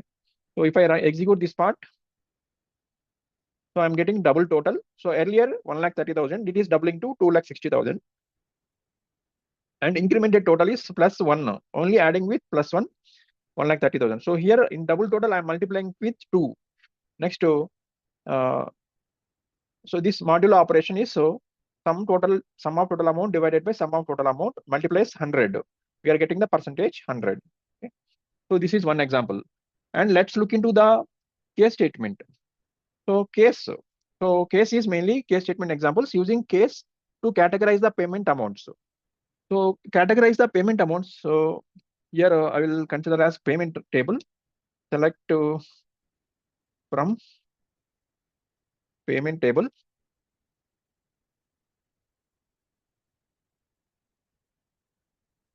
Okay, star. So select a star from payment table. I have the payment ID and amount is there. So in this mainly amount we have to categorize. Okay, so by using case statement, let's find this one. So I'm removing the star.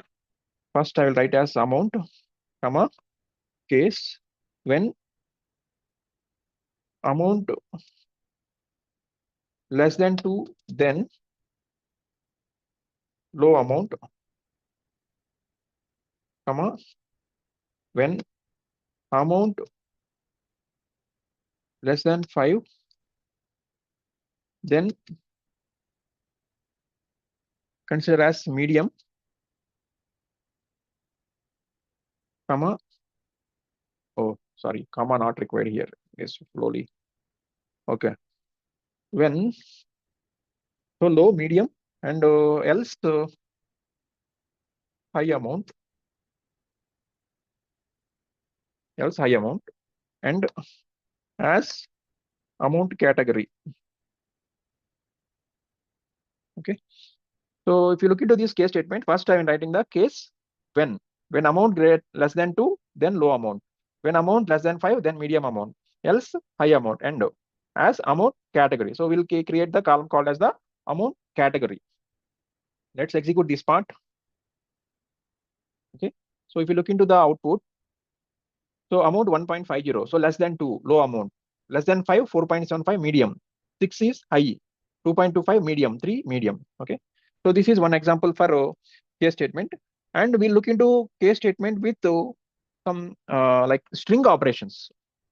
So string operations here I will consider as one more table called as select star from bookings.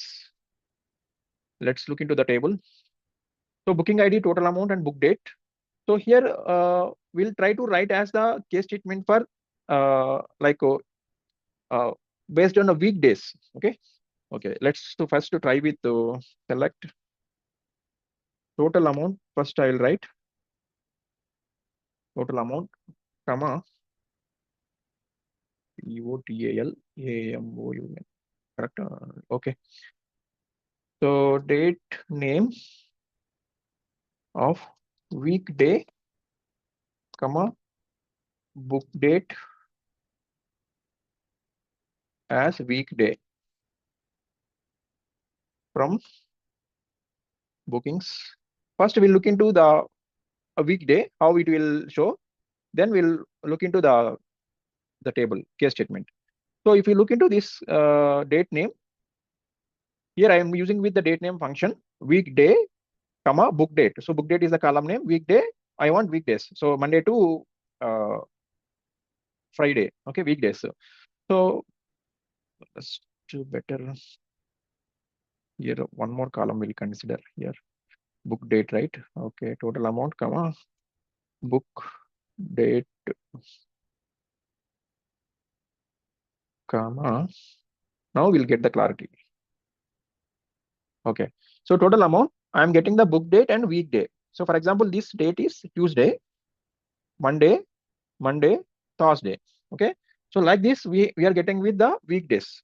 Now I'm removing this book date. So this one not required, just for understanding purpose I have added.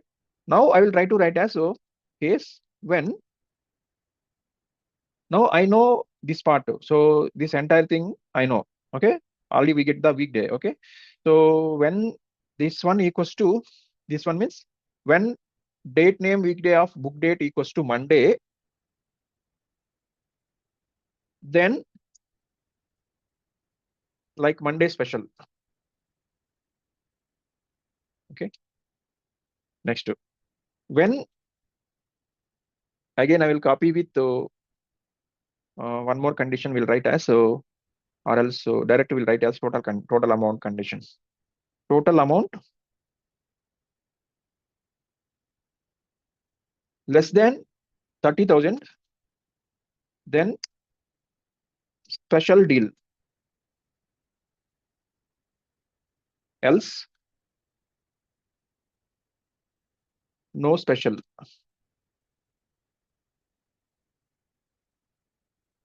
Okay, and as deal category.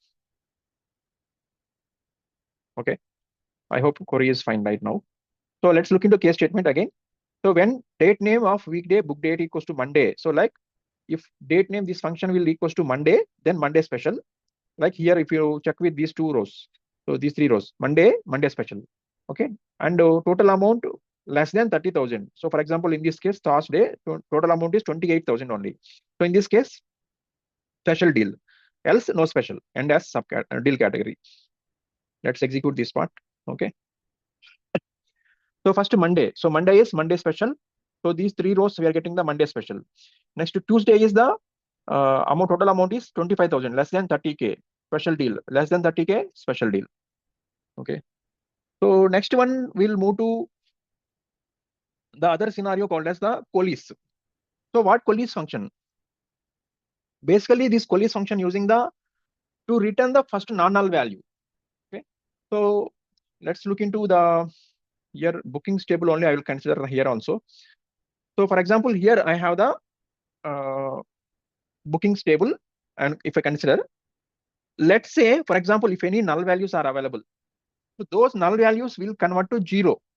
Okay, how will write? So in this case I have no null values, but I'll show just the query.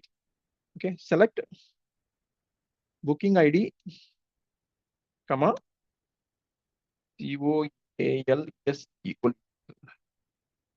is null, comma total amount, comma 0 as amount check. Okay, uh, from his bookings. Okay, now if I execute this one, I'm getting the same same output. But in my scenario, there is no null values. Okay. So you try with your end, you had to add some null values, how the output is going. Okay. So the output is COALESCE function is to return the, in place of null, to return the total amount is 0. Okay. So this is the way we'll try to ask the COALESCE function. And same thing, COALESCE function will try to write as some flights table I am considering here. So if you look into this, the flights table. So in this flights table, the basic usage called as, so for example, I have actual arrival, scheduled arrival is there. Okay. If sometimes actual arrival, scheduled arrival. Okay. So any one null value is there. So at the time we'll get with null values, right? So at the time we'll get the any scheduled arrival or actual arrival we'll get. So how we'll write? For example, I will write as select COALESCE COALESCE. Now I will write as this, okay, actual arrival, comma, scheduled arrival as arrival time from flights. So if any null values is there, it will get by default arrival time. Any one it will pick if any null value is there in the either in actual arrival or scheduled arrival. Okay. So this is the arrival time, and we'll use with the default value. So for example, if any no null values, but we want only default value sometimes. So how we'll write the default value? For example, if I use the same query, I have the actual arrival is there, but scheduled arrival, it will look as something 1985 08 11 00 00 00. So if I use with like the value, if I execute this part, if no actual arrival, by default I will get with this number. If there is no actual arrival, if actual arrival is available, I will get the same number. Okay. So this is the way we'll try to write as the this one, COALESCE. So next thing, we'll move into cast function. So cast is mainly to change the data types. So to move from one data type to another data type by using with the cast. So how we'll move the one data type to another data type called as, so I'll copy use with select star from bookings. Okay, if I execute here, I have booking ID, total amount, book date. Okay, now I will try to change some booking ID, comma, cost of for example, I have the book date is the date part. Okay, like here book date is actually date and time. So I want move to date part. Okay, so like book date as date as booking date, the rename column, comma, cost of total amount as varchar. So here, if you look into this, total amount is a decimal part. Okay, so so this decimal moves to varchar as amount text from bookings. So if I execute this part, I'm getting amount text as varchar, and you will check with the date part. So earlier I have the date, time is there. So time is I'm not considering with the time. So this way we'll try to move the one data type to another data type. So let's look into another scenario, that is casting to a different data type. So different data type called as, so for example, if you use with select star from flights example. So in this flights example, scheduled arrival. So scheduled arrival is date and time is there. So this date and time will move to varchar. How it will look? Let's find this one. Here, select cast scheduled scheduled. Okay, arrival as varchar of, for example, 50. I am giving the varchar and close this one as arrival string. Arrival string from flights. Next, if I execute this part, so see now arrival string is showing as so varchar. So earlier it is showing as so some time difference, right? If you look into this one, date and time is showing. Now it is converting to, after changing the varchar, so Jan 15, 2024, 8 a.m. Okay, like characters are showing. Next, one more example called as so casting to a date. So this casting to a date called as so, for example, in scheduled arrival, I have date and time is there. For example, this one I will change to date part. So same thing. Let's copy and scheduled arrival as well. We'll change this to date. Okay, and this one arrival date. If I execute this part, I'm getting the only date part. So earlier date and time is there. So that is moving. Next we'll go to replace function. So replace function is mainly using replace to modify the text in a string. Okay, so just we have to replace something, something called as, for example, text. Text is there, so text is replacing to number, or number is replacing to text, like that. Okay, so let's look into the example. For example, here select star from bookings. So for this bookings table, I have this one, like total amount is 0.00. For example, in place of 0, I will replace to O, like text. Okay, so let's see how it is looks like. Select booking ID, comma, replace. Okay, so in this replace, first for example, I'm replacing 0 to character. So first we'll change with the cast of total amount as varchar. Okay, so up to this one, fine. So now we are converting the first to character, then the number is replacing to text. So now I will write as like 0, comma, O. Okay, now from part missing,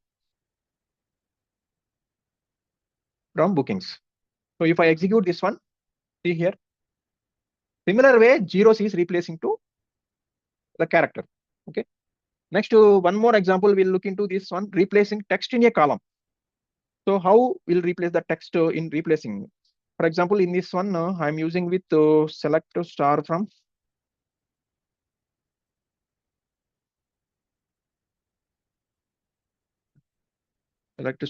flights. So in this flights table, I have the text called as the flight number. Okay, so let's replace the some flight numbers. So for example, BA. So BA2 will change to some other code. Okay, right here we'll write here select replace flight number, comma, will replace BA. So for example, London BA. So I'm replacing BA to London LO. Will give LO. Okay, as modified flight number from flights. If I execute this part, replace, see here, earlier thing is BO is there. Okay, I will get the same column here, flight number flight number, comma. Now we'll see the two columns, how it looks like. See, earlier thing is BA. So I'm replacing to LO. Okay. Next thing, we'll remove the text. So removing text is removing text. Example, yeah. For example, same thing will take. So BA. So I will remove the text. So from BA part, just empty will give. Okay. So if I give same thing, same example. So replace flight number BA, and here I'm giving LO in place of just empty. Okay. So if I execute this same thing, see 202. In place of BA, I'm not getting anything. Okay.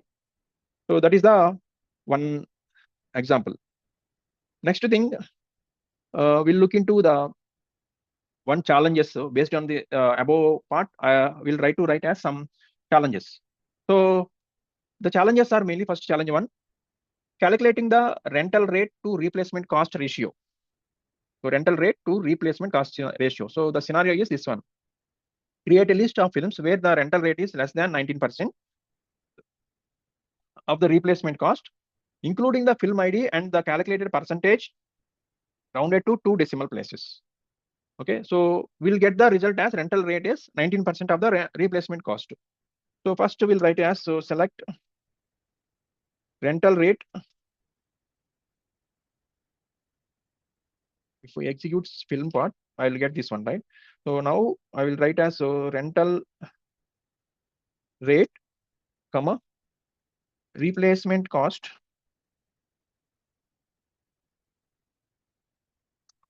replacement cost, comma. Now here I will try to get with the film ID, comma. Now we'll get the percentage. So percentage called as, so rental rate divided by replacement cost. This one will put the braces here. Multiplies 100, and we'll write the round function here. Round off, comma, to close as rental to cost ratio from film. Okay, here rental to cost ratio. Okay. Any mistakes? So rental rate is AL. Copy and replace. Okay. Now if I execute this part, I will get the rental cost ratio. Cost ratio is 18 point something. Okay. So our intention is rate is less than 19%. So next thing, where filter, where this entire thing, rental rate, this part less than 19. So 19 called as, we'll write as, so 0.19. Okay. So 0.19. If I execute this part, I will get the less than 19. Okay. So these are all less than 19. So here how I have written, so only this function. Okay. Rental rate, rental to cost ratio. Okay. So let's look into the second challenge. Second challenge is, so categorizing and counting the ticket sales. So determine how many tickets fall into 3 categories: low price, mid price, and high price. So this one we'll try to get with the case statement. Specifically, find out how many high price tickets have been sold. Let's find the this one. We'll try to get with the table name called as, so ticket sales. Select to start from ticket sales. Okay, so the ticket sales, this one. So in this one, the question is how many fall into 3 categories: low price, mid price, and high price. So this total amount we had to categorize. Okay, so let's write with this one. Select. So here first we'll write with the case statement. Case when total amount less than 20,000, then 1, else 0, and so why I have written 1 else 0 called as, so here we have count how many tickets fall into 3 categories. So we have to take the count here, total amount. Okay, so we have to find the count. So after this one, I'll do sum of this one, this entire thing. Up to this one, I'll do sum of as low price, or else I'll copy the import name. Okay, as low price, comma, same thing. We'll try to get with the same thing, copy and paste. So this one will get the mid price, and the total amount is will change. So this one will consider as between 20,000 and till the range will go 1,50,000. Okay. Next, one more thing we'll write as high price. So high price will write as more than this, total amount greater than or equal to this one, from table name, ticket sales. Okay. So yeah, errors are going. So now I will execute this. So I'm getting the count of this. So low price 5, mid range is 4, and high price is 3. Okay. So this way you have to write with the categorizing the and counting the ticket sales. Let's look into challenge 3, counting flights by season.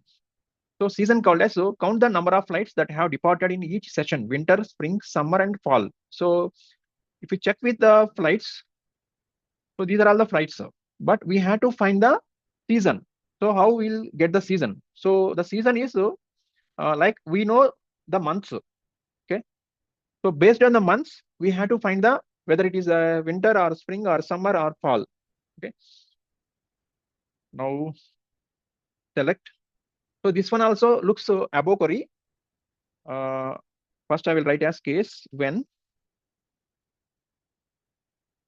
month of, first I will get the month. Okay. So month, from which column I have the departure date is there. So from the departure date, I will get the month. So departure date. Okay. So month of departure date in, so in which which is the specified range. Like for example, we'll consider as December, Jan, and Feb, like winter. So 12, 1, 2. Okay. Then 1, else 0, and so this one we know up to this part. So this entire thing we have to count to sum of how many, right? Sum of this one. So this one will call as winter flights, comma, same thing we'll write as other parameters. So other parameters called as, for example, we'll take as spring. So for the spring, next to 3 months, so that is 3, 4, 5. Next to other categories, same thing. So this one will call as summer. So summer will call 6, 7, 8, 6, 7, 8, and other 3. So this one, the last category called as fall. So here 9, 10, 11. Okay. Next to from table. So from table called as the flights. So if I get this one, so winter flights, spring flights, summer flights, and fall flights. Okay. So this way we'll get the count, the number of flights departed in each season. And last thing, last query, creating a tier list and films. Tier list. So tier called as, so mainly here they're asking some tier 1, tier 2, tier 3. Okay. Assign films to tiers based on specific criteria. If a film can be in multiple tiers, it should be assigned to the highest tier. So here we are considering the table name called as the film. Select a star from film. If I execute this part, so here we'll consider as films to be types based on specific criteria. Okay. So let's try with this one. Select film ID, comma, title, comma, case statement. We'll write next one. Case when, for example, rating we'll consider. When rating in PG, comma, PG 13. Okay. Or length of, so length is greater than 210. So length called as, so here this one, these parameters we are considering. So if greater than 210, then we'll consider as so great rating or long tier 1, or else this entire thing so will give tier 1 and tier 2. Simple thing. Tier 1. Next to when description like drama percent colon and length of greater than 90, then tier 2. Next to when rental rate less than 1, then we'll call as so tier 3. Okay. And when description like drama and length less than or equals to 90, then this one will give as tier, or else we'll do one thing, we'll replace this one to here, this one. So this one will give as tier 3 and this one will give as tier 4. Okay. From else part will write else not recognized. Okay. And as entire thing is tier. From part is film. Okay. Now description. Okay. Now if I execute this part, I will get the tier 1, tier 2. Okay. Now we have to filter. So this one we have to filter something. Okay. Or else this one also fine. Assign films to tier based on specific criteria. If a film can be multiple tiers, it should be assigned to the highest tier. So highest tier we have to assign. So the same thing we have to apply with where rating in. So in the rating part, I'll give this one entire. Okay. Or length, this one. Length is or description like drama and up to this one. We'll put the or open brace, this one, or again this one. Just filtering this one. Okay. Next to one more is or rental rate less than 1. Okay. Now we'll execute this part, entire thing. Okay. So this is the question is, so it should be assigned to the highest tier. So highest tier called as, this is the tier 1. So these titles are called as the tier 1 movies. Okay. I hope this is the lengthy video. So because of I have added some challenges. So otherwise it should be very less only. Okay. So 4 challenges added. So these 4 challenges are taking some time. Okay. Thank you. Thank you for watching. Please like and subscribe if you like the content. Please share to your friends if you like. Thank you. Thank you for watching.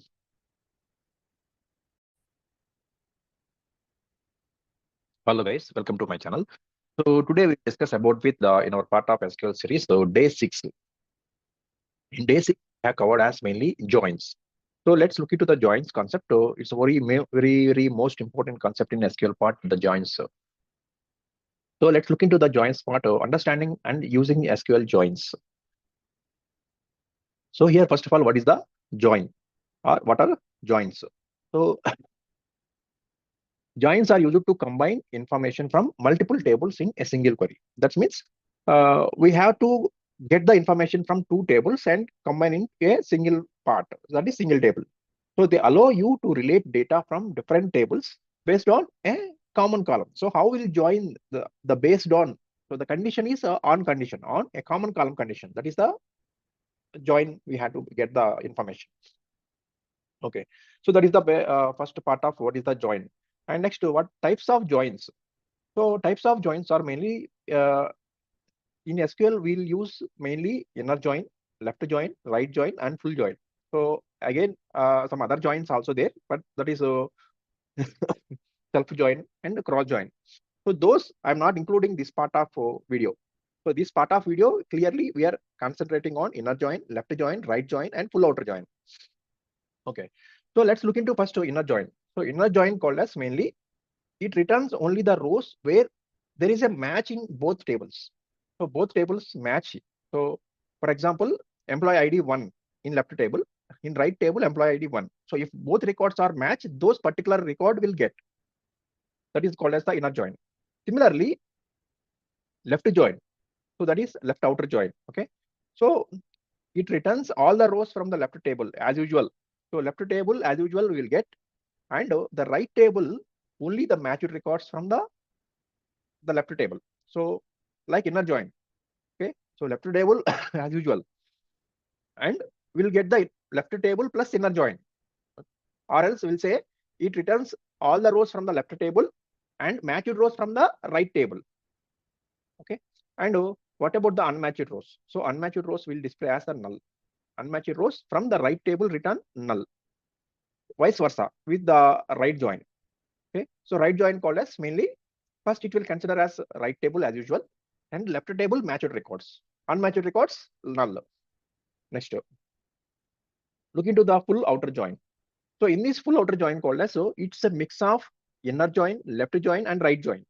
So first of all, condition 1 is it returns all the rows when there is a match in one of the tables. Okay, and unmatched rows from both tables return null. That is next. How joins are work? So a join is based on condition on. So we'll write the on condition. So that is condition called as, so within the both tables will match one column. So a join is based on a condition that matches a column from one table with a column from another table. Okay. So for example, the order of tables in a join can affect the result when using left or right joins, but not in the inner joins. So order is impacting only left join and right join only, but not for the inner join. Okay. Next. So for this joins to execute the scenarios, we required some join tables. Okay, so like the tables I'm taking with some sample tables. So creating necessary tables and inserting data.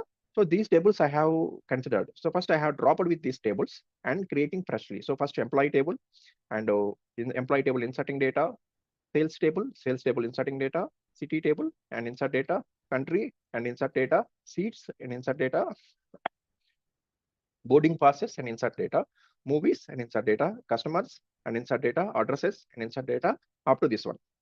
Now we'll look into the some scenarios with the join examples.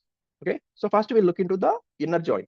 So inner join called as mainly, it fetches the rows with matching values in both tables. For example, I want to join with to select a star from employee. Okay, if I execute this part, I will get the employee ID, first name and last name. Okay. And another query called as select a star from, we'll consider as sales table. So in sales table, sales ID, employee ID, amount to city ID is there. Okay.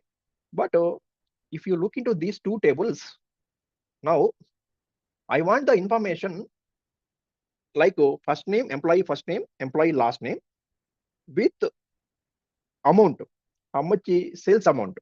Okay. For example, John, how much sales amount? Emily, how much sales amount? I want to get the sales amount. Okay. So first name, last name is available in one table.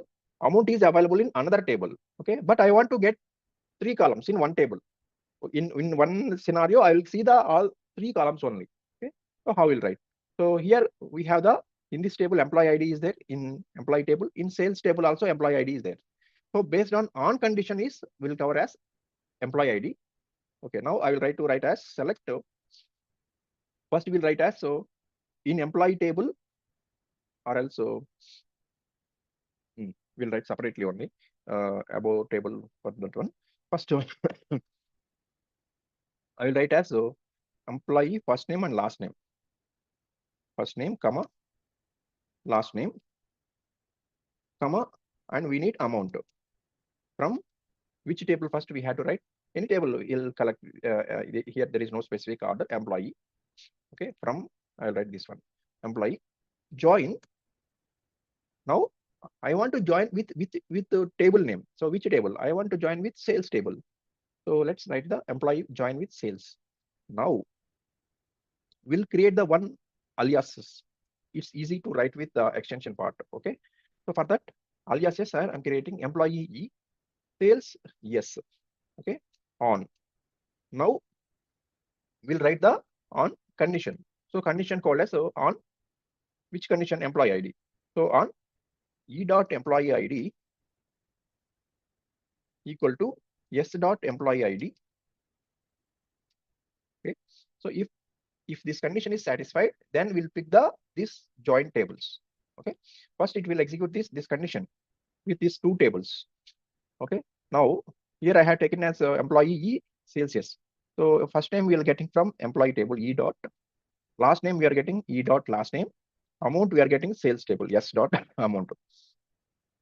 If I execute now this one, I'll get 3 records: first name, last name, and amount. Okay. So this is the so how we are this query executing called as mainly based on the employee ID. So if employee ID is matched, that particular record will show. So for example, if employee ID John 1, so 1 in same table, sales table 1. So it is matching. So then it will return as first name, last name, and amount 1500. Okay. Next, we'll look into another example, that is the left join. Okay. I will get this one, same thing, copy. Okay. Here I will use with left join. I'm just writing with left keyword in place of join. So above I am not written anything. Okay. You can write with inner join also, no problem. Join, if you write join or inner join, both are same only. But in left join, we'll write as left keyword. So in this left keyword, what the scenario called as mainly, so left table as usual. Okay. So whatever the matched records from the right table, that will take with the display the output, and remaining unmatched records, it will display as null values. So in this case, I'm trying with same thing. Okay. So here I'm getting the same result only because of there is no unmatched records. Okay. So if you are dealing with large or more number of data, large number of data, then at the time you will get with the null values. Okay. So right now I have no null values. So like inner join, I have get the same output because of I have very limited number of records. Next, we'll look into another example, that is the right join. Okay. So I will copy this one, right join. In place of left, I will write as right join. So in this right join, so this employee table as the right side. No. Employee table is left and sales table is right side. So, but right side sales table as usual, employee table left side only matched records will get, and unmatched records will get the null. So if I execute this one, I'm getting this way result. You just check with some different number of records you have to insert and check with the difference. And let's look into the full outer join. So full outer join will write as this way. Okay. So in full outer join, for time being, I'm taking this same thing. Later I will look into some scenarios part. For time being, the basic part I'm writing how we'll write the join.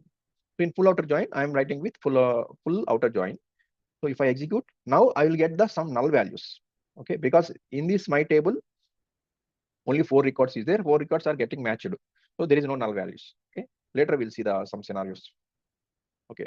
Now we'll look into other scenarios called as, so up to we had discussed as joins, left join, right join, full outer join. Okay. And inner join also covered. Inner join, left join, right join, and full outer join. Now we are concentrating some scenarios part. So scenarios are joining employee, city, and country tables. So here I'm concentrating 3 tables we had to join. Okay. So joining, one is the employee table, city table, and country table. So let's look into select. So employee table we know. I'll check with select star from city. So in city table, I have the country ID is there, city ID is there. I'm checking with on condition which columns are suitable. Okay. Now I will check with country table. COUNTRY. Okay. So country table, I'm getting country name. So in city table, I have, sorry, mouse went other way. Okay. So city table, I have country ID is there. So in country table, I have country ID. So I'll join with these 2 tables. So city and country will join as country ID. That is city.country ID equals to country.country ID. That is one condition, on condition. And other condition is like this one we connected. Okay, fine. City to country. And we had to join with employee to city. Okay. So in employee table, I think we have, yeah, this one I'll copy here. In employee table, I have employee ID is there. I think city table, we have employee ID. Okay. So in this case, now how we'll connect? So let's consider as another table, what is the relation of this one? Okay. So if I consider as sales table, I have sales table, city ID is there. In employee ID is also there. So if I join employee to sales by using employee ID, after then this one joining based on city ID. Okay. So city ID, I have city ID is there. Okay. So this city ID will connect. So based on city to country, will connect as country ID. So that way we have to join. Now write the condition. Select. So first select part, I will get the first name, comma, last name, comma, country name, comma, city name. Just I'm writing some default column names from sales. Yes, because why I am writing the sales code as we have no relation with the employee to city and country, direct relation. So that is the reason I'm picking from sales table. Okay. So here from sales table. Now select first name, last name, country name, city name. Okay. I'm getting this error. Okay, right. So from sales, yes. Okay. Now we'll join as join to this sales table will join to city table. Okay. First I'm writing with the city. City will give as alias name CI city on CI dot city ID equal to and S dot city ID. So sales already yes, right? So S dot city ID. So if I execute what, I will get the error because of this first name and last name covered in the employee table. So we'll connect to employee table again. Now again we'll write another condition called as join.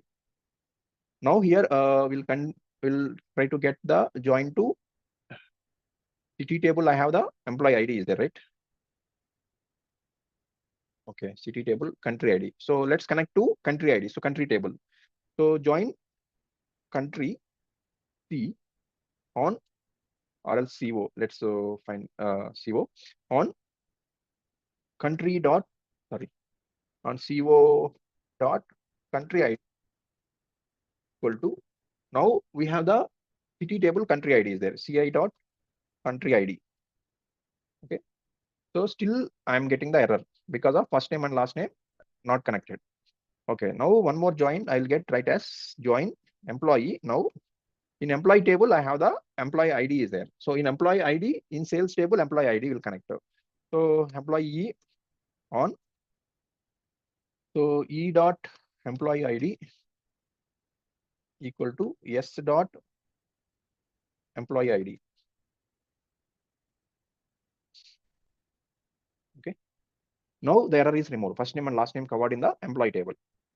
So here how the join is working called as, first sales table and city table connecting, next city to country table connecting, next country to employee table connecting. Okay, so now if I execute this one, I get the first name, last name, country name, city name. So whichever the data is relating to three tables, but we get the data join. So joining three tables, employee, city, and country, but we are relating to sales also in this one indirectly. Okay, next we'll look into another scenario using aliases for readability. So this aliases called as, so already I have covered this one, right? Aliases. Yeah, this one only, there is no specifically we are adding the aliases. So for example, alias called as country table name, we are giving the alias name is CO, employee table E, city table CI. So this way we'll give as the aliases.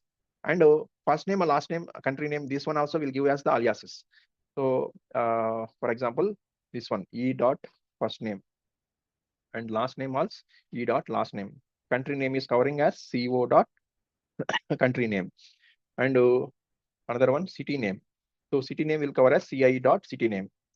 So now if I execute, I will get the clear. Okay, so this way we'll use as aliases for readability.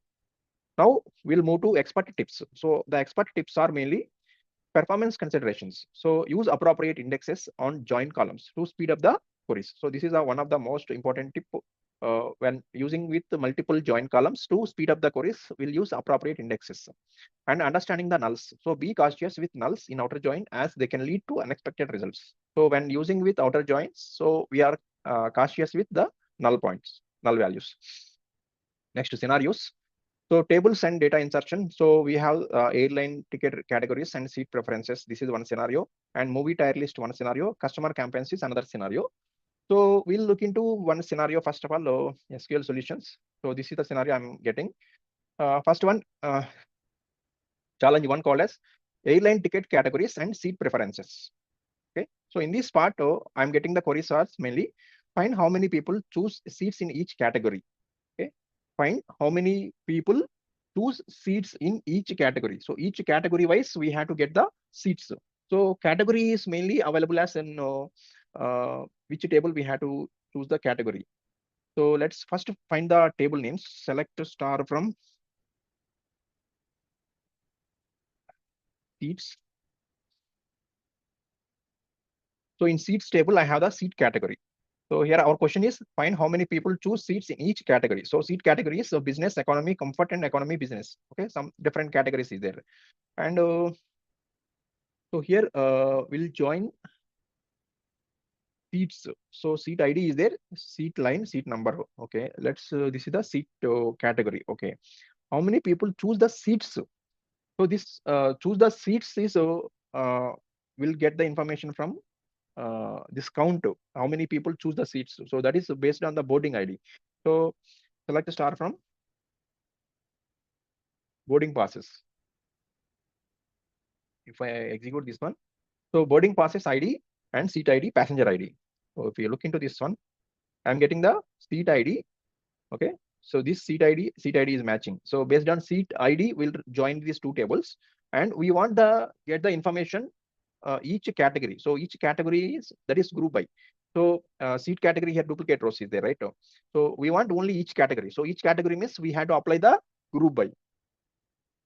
And we want only the count of boarding pass ID.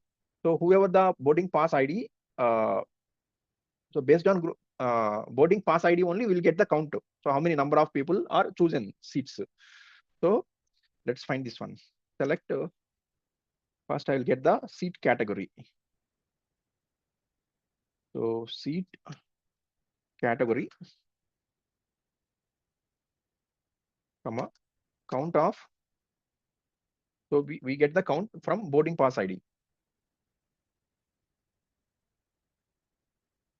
Boarding pass ID underscore ID. Yes, boarding pass ID as passengers.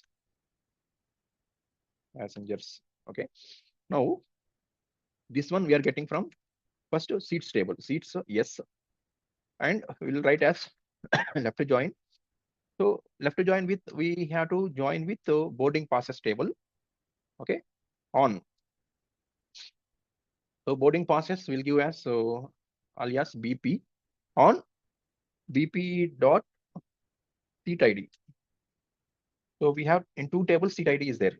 S dot seat ID. Okay. So if I execute this part, I'll get the error, but okay. So why I'm getting the error called as we are writing the count and seat category wise. So this category wise group by. So group by on which category? Seat category. So I will writing as seat category. Now we'll create the aliases. S dot seat category here also S dot seat category. Here I'm getting the boarding pass ID as BP dot boarding pass ID. If I execute now, I'll get the count. So if you see the count, seat category, business category, boarding pass, used passengers, count of 1, comfort as 1, economy is 3. So this is the one example. And next example, we'll see the find which seat has been chosen most frequently, including seats that have never been booked. Again, we'll see find which seat has been chosen most frequently. So which seat has been chosen frequently called as, we'll check with the seat number and including seats that has never been booked. So and which line also we had to, that is important. So which seat line is never booked. Okay. So first here we have to use the tables called as, so about same thing, seats table and boarding passes. Okay. So I will just use with same thing. Okay. So we need, first of all, seat category is not required here in this part, in this scenario. I'll remove this part. Okay. And here we required seat line, S dot seat line, comma. We need count also required. So count of this boarding pass ID. And one more part is S dot seat number. Seat number. So which seat is filling most frequently? Okay. Okay. Now left join with the same thing. Condition is same thing. Okay. And now we have to use the group by. So group by how we'll write. So here we are adding in the select part to select seat line and seat number. So the same thing I'll copy in the group by. Okay. So if I execute this part, okay, I'm getting this seat line, seat number, and passengers. Okay. Now, for example, I want this. How will say? This is bookings. This is not passengers. As will be changed to bookings. Okay.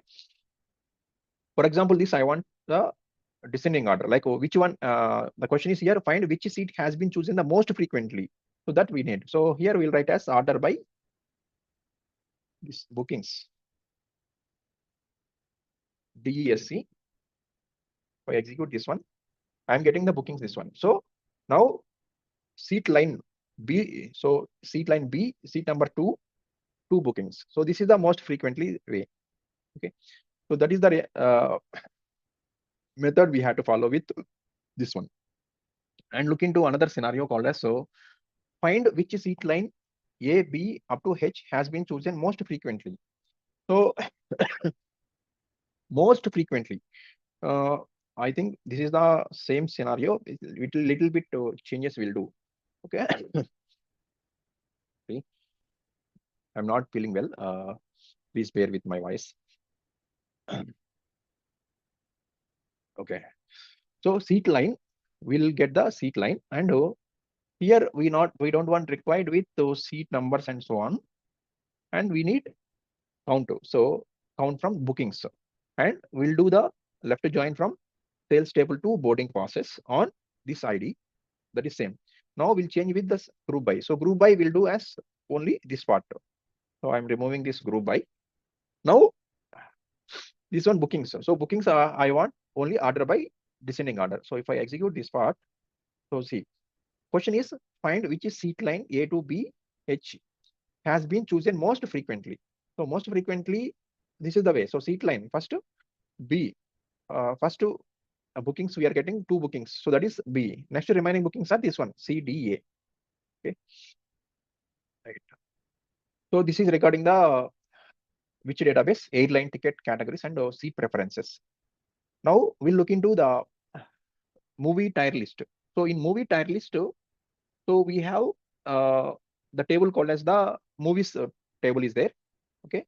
So from the movies table, we'll get the movie tier list, create a tier list for the movies. So tier list called as we had to create the tier 1, tier 2, tier 3. Okay. So earlier, I think we had done this type of scenarios like case statements, tier 1. So if rating is this and our length equals to this one, then this is the tier 1. So like what? Like that, we had to write the case statement. So first here, I will write as select a star from movies. So I have movie ID, title, rating, description, length, rental rate. Okay. So now I want select title, comma. Here I will write as case when rating equals to or rating in. If rating equals to means only you are specifying one value. If rating in, you are considering multiple values. Okay. So if rating in PG, comma PG 13 or length greater than 210. So length is here we have length column is there. Okay. And rating column. So rating is this one. Okay. I'm considering. Then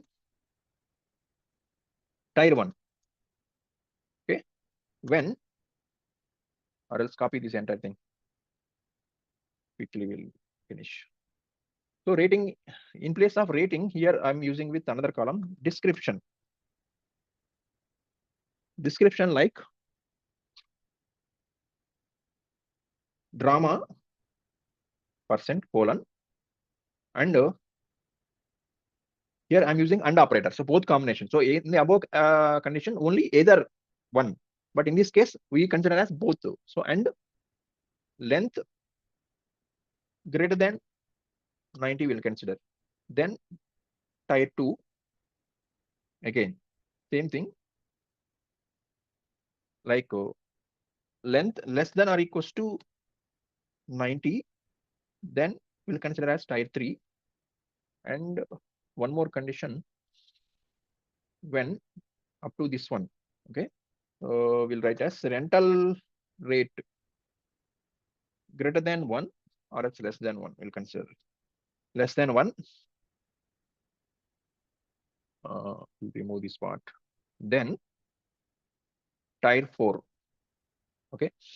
So again, I will check with the case condition. When rating in this one or length greater than 210, then tier 1. When description like drama and length, this one tier 2. When description like this one, tier 3, and this one as tier 4. Then end as tier. Okay. Now from movies.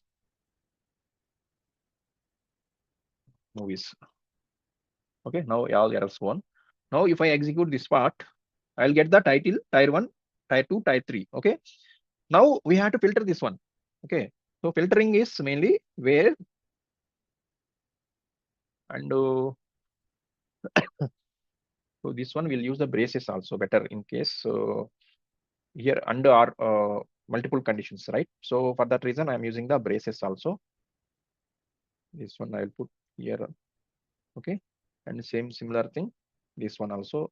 There is no confusion if write this way. Now I want to use with the this one. So if this is the case where this one or this one or this one, or this one. Okay. Now, if we execute this part, we'll get the exact result. So null values will remove. So earlier null values came, right? So tier 1 this way. And another scenario, that is the customer campaigns. So I think this video is some little bit lengthy. Please bear this one, some because of we have added with some scenarios part here. Okay, let's find the quickly customer campaigns. So in this customer table, we'll get with the find customers from text source, find customers from text source for the phone call campaign. So in this case, mainly this is simple one only. Select a star from customer. If I do this, okay, so text source, we need text source, right? District. So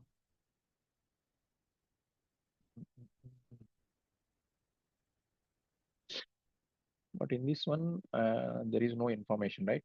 Column district. I think we had to create one more table. Okay, this one. Create. There is already database. Yeah, district is available. If I insert this one, key constraint. Okay. Duplicate key. This table is customers. Okay, okay, got it. So I think I am using with customer. Let's use with customers table. Okay. Yeah. So we get the this one. So we had to filter the details called as the find the customers from Texas for the phone call campaign. So we'll get the details of, for example, select. I want to get the first name. Select the first name, comma last name, comma phone number, comma, and another column I need district from customers. Okay. If I execute this part, I'll get the details of about with all the 4 columns. Now I want to filter this one where district equal to I want Texas. So copy Texas and paste it. Okay. If I execute this part, I'll get the only Texas details. Okay. So first name, last name, John Carlos. Okay. Now we'll look into the one more scenario, that is check for old addresses not related to any customer. So any customer. So here the tables are 2 tables we are clearly mentioning. So one is addresses table and other one is customer table. So let's find this one. Select. So we'll get the address, comma, from this one as addresses. Okay. So if I execute, I will get the address details. Okay. Now I'll use with left join. So here I'll write as customers, not customer, customers table.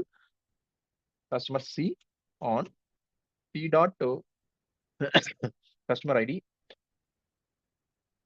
equal to addresses A dot customer ID. Okay. Now we'll write the filter condition where C dot customer ID is null. Okay. Customer ID is null. So if I execute this part, I'll get the only one record. So this way we'll try to get with the check for old addresses not related to any customer. And last one, find customers from Brazil. So find customers from Brazil. This one, same thing, looks like the same thing. This one we are using with first name, last name. We'll get the country details. So here I will write as country from customers. If I execute this part, I'll get the this one, first name, last name, country. So here I want only Brazil. So that is country. So here I will remove this part, country, COUNTRY, country equals to Brazil. So just copy this one and paste it. If I execute this, okay, I'll get the Brazil details. So this way we'll get the all the queries information. So here in this scenario, in this video is lengthy, but I'm trying to put in the multiple scenarios based on the previous all concepts and mostly join. Okay. Almost 90% of the queries are covering with the joins and 10% covering with where clause order by, some of them are group by, okay, relating that information. Okay, so I will share this code in the Google Drive link. So the file name will give as day6.txt file. Okay, clearly given the same thing, whatever the code I have executed, the same code I will share in the Google Drive link. Okay, thank you for watching. So please like and subscribe if you like the content, and if you have any questions in that one, please post in the comment. So how it is the video, whether it is good or not. Okay, please comment. So based on your comments, I will try to improve the video quality. Okay, thank you for watching. Please like and subscribe. Hello guys, welcome to my channel. So today's series is day 7 in part of SQL series, 15 days SQL. So in day 7, we cover as mainly union, union all, and correlated subqueries. So let's look into the concept of union first of all. So what is the union? So basically union is to combine the results. So that is union operator is used to combine the results of two or more select statements. So two or more select statements means we can append the data by using union. Okay, that is the one way. And we can do like to combine the results of two or more data sets or two or more tables. Okay, and the advantage of union is mainly it removes the duplicate rows between the select statements. The beauty of union operator is mainly it removes the duplicate rows. Okay, and the select statement must have the same number of columns, and the columns must have similar data types. So while we are playing with the union operator, so must and should we have to check with the same number of columns within the two tables or multiple tables. Okay, and and the columns must have similar data type also. So whatever the column names are same, with the same column names, must and should to check with the similar data type. Right. So for this example, I have created with one small example table, that is the Vancouver, first name and sales. And similar way, I have created with Delhi, first name and sales. So for this both tables, I have inserted 3 records with a very similar well, less data. Okay. So Vancouver, first name and sales, that is John 5000, Emily 7000, Adam 5500. Similarly, Delhi also I have inserted 3 records only. But if you observe with this carefully in these 2 tables, the data, here I have inserted Emily 7000. Same I have inserted here also Emily 7000. Okay, that is intentionally I had done with the some duplicates record. So let's look into the duplicate, whether it is showing the duplicate or not. That we had to check. Okay, so now we have to check with these 2 queries. First of all, we'll check with the select star from the table name Vancouver. If I execute this one, I have the first name and sales, 3 records are available. Similarly, I will write as select star from Delhi. If I execute this, I have the same 2 columns, first name and sales, 3 records. Okay, fine. Now I will apply with the union. If I apply with union, actually in first table I have 3 records, second table I have 3 records. So if I append the data, I'll get the 6 records actually. But the twist is if any duplicate records are available, it will remove the duplicates. So then we'll get the 5 records only. Okay. If I execute this part,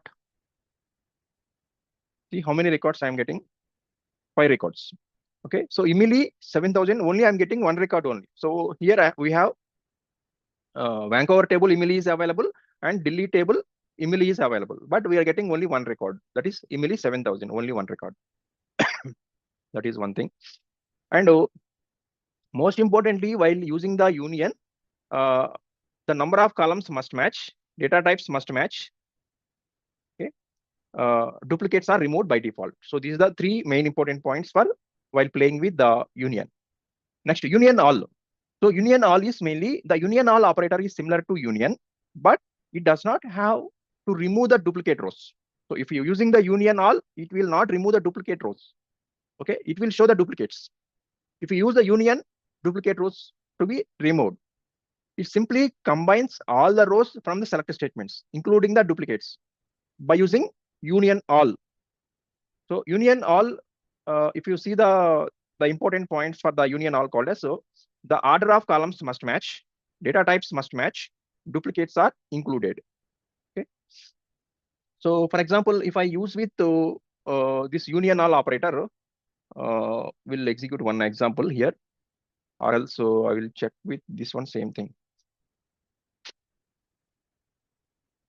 Okay, and I will write union all. If I execute, actually by using union, I get the 5 records. So now we'll check the result. See, I'm getting the 6 records. So now I will show the how it is executing. So first record John. Okay. Second record Emily. Okay. Adam 500. Okay. So after then, immediately appending the data. Blindly, it is appending the data. So what are the first table is showing, then append the data second table, then append the data third table. Sorry, that's it, only the rule. So it is not taking any further action points by using union all. Okay, so that is the union all concept. Next, we'll see the some scenarios. So while after completion of this part, okay. Next, we'll look into the correlated subqueries. So what is the correlated subqueries? So basically, correlated subquery is mainly a query within another query is a subquery. But correlated subquery is a subquery that refers to a column from the outer query. So that refers to a column from the outer query. So that is called as a subquery, correlated subquery. So the explanation is, so the subquery is evaluated once for each row processed by the outer query, and they are useful for comparisons that depend on the related data from the same or another table. So we'll see some examples for this one. So for this, I have created employees table and inserting some few records. Now we'll write the query. That is, we are writing the query called as mainly query get all employees whose sales are above the average sales in their city. Let's carefully observe the query. Get all employees. That is one thing first. Whose sales are above the average sales in the city. Okay. So first we'll get the all employees data. Okay. So that is select star from employees. Okay. If I execute this part, I'll get the employees data. Now the condition is whose sales are above the average sales. So whose sales part is where sales greater than. Okay, that's it only, right? So greater than average of sales. So like this way we have to write average sales. We have to find and again. Now, so for this part I will remove the average sales. Now we have to write this subquery here. Now select average of sales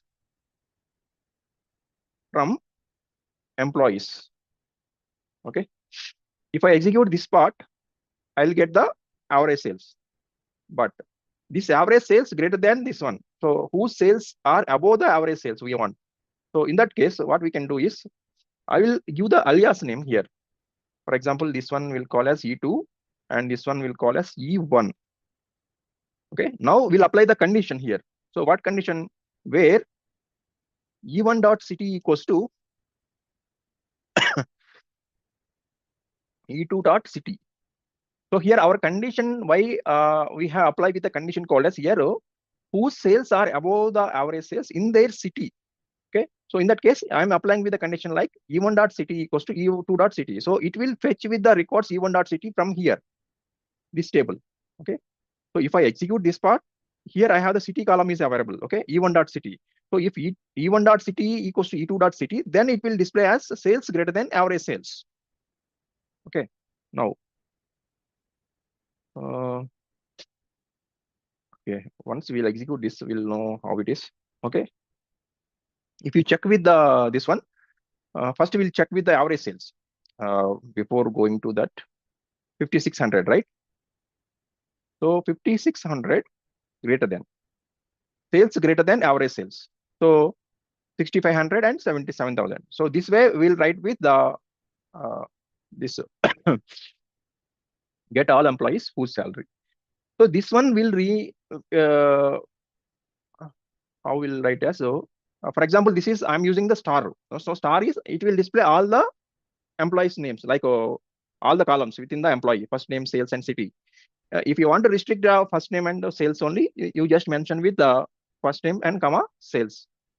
Okay, right. Next, another part is so subquery with multiple correlated conditions. So multiple correlated conditions. So correlation. So we know, right? Correlation. So here I'm then writing with okay. So first I will write with the from employees. Okay, so this one I'm writing first to the basic query, and I will give alias name E1. Okay, if I execute, I will get the employees records. Here we'll write as so select star comma.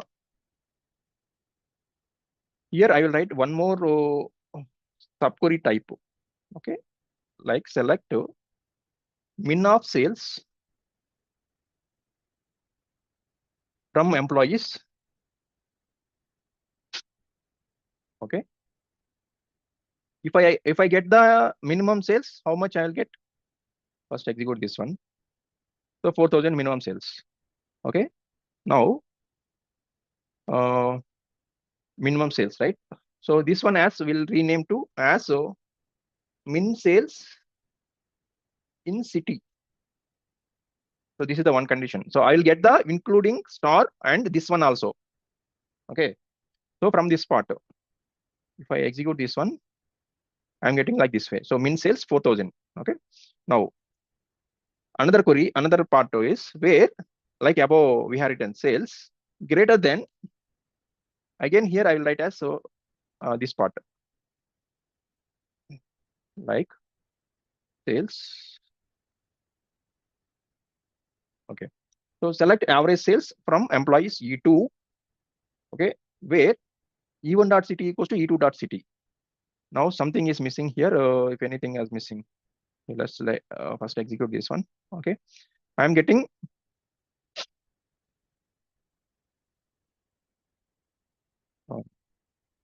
okay. So here one more condition will apply here. I'm getting query fine, but employees E3. Okay, so why I'm mentioning E3 code as so here I will write as one more condition here from this part. Okay, E3 where E1.city equals to E3.city. Okay, again it will apply with the one more condition, that is the multiple correlated conditions. So that is the reason I am applying this condition. Okay, just for your example purpose. So answer is to be same, but here we are applying with E1.city equals to E3.city. Okay. So this is the one example for subquery with multiple correlated conditions.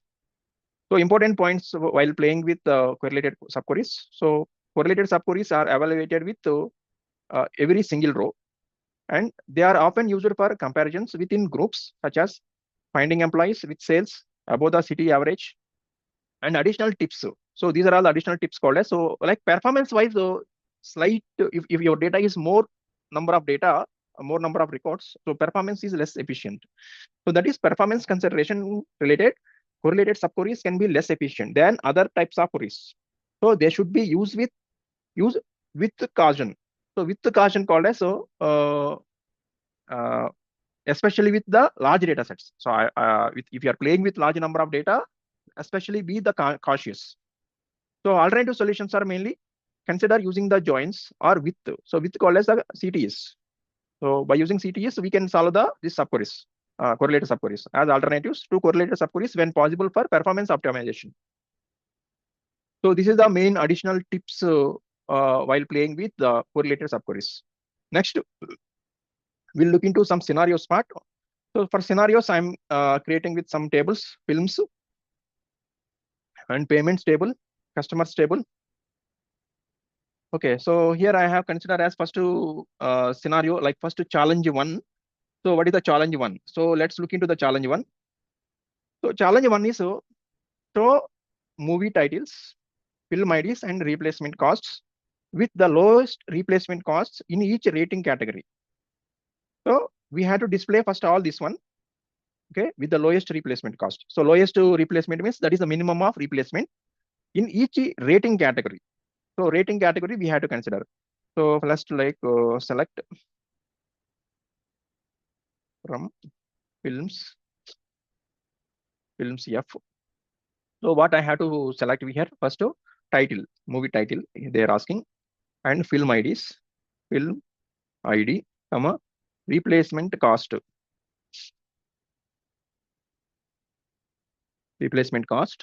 and rating.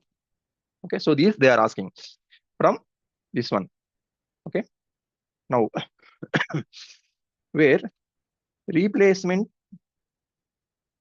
cost equal to, now we'll write the subquery part. How we'll write the subquery now here? So here the condition is mainly with the lowest replacement costs in each rating category. Now select min of replacement cost, min of replacement, sorry, something is missing. Okay, so min of replacement cost as some alias name or else okay fine, from table films.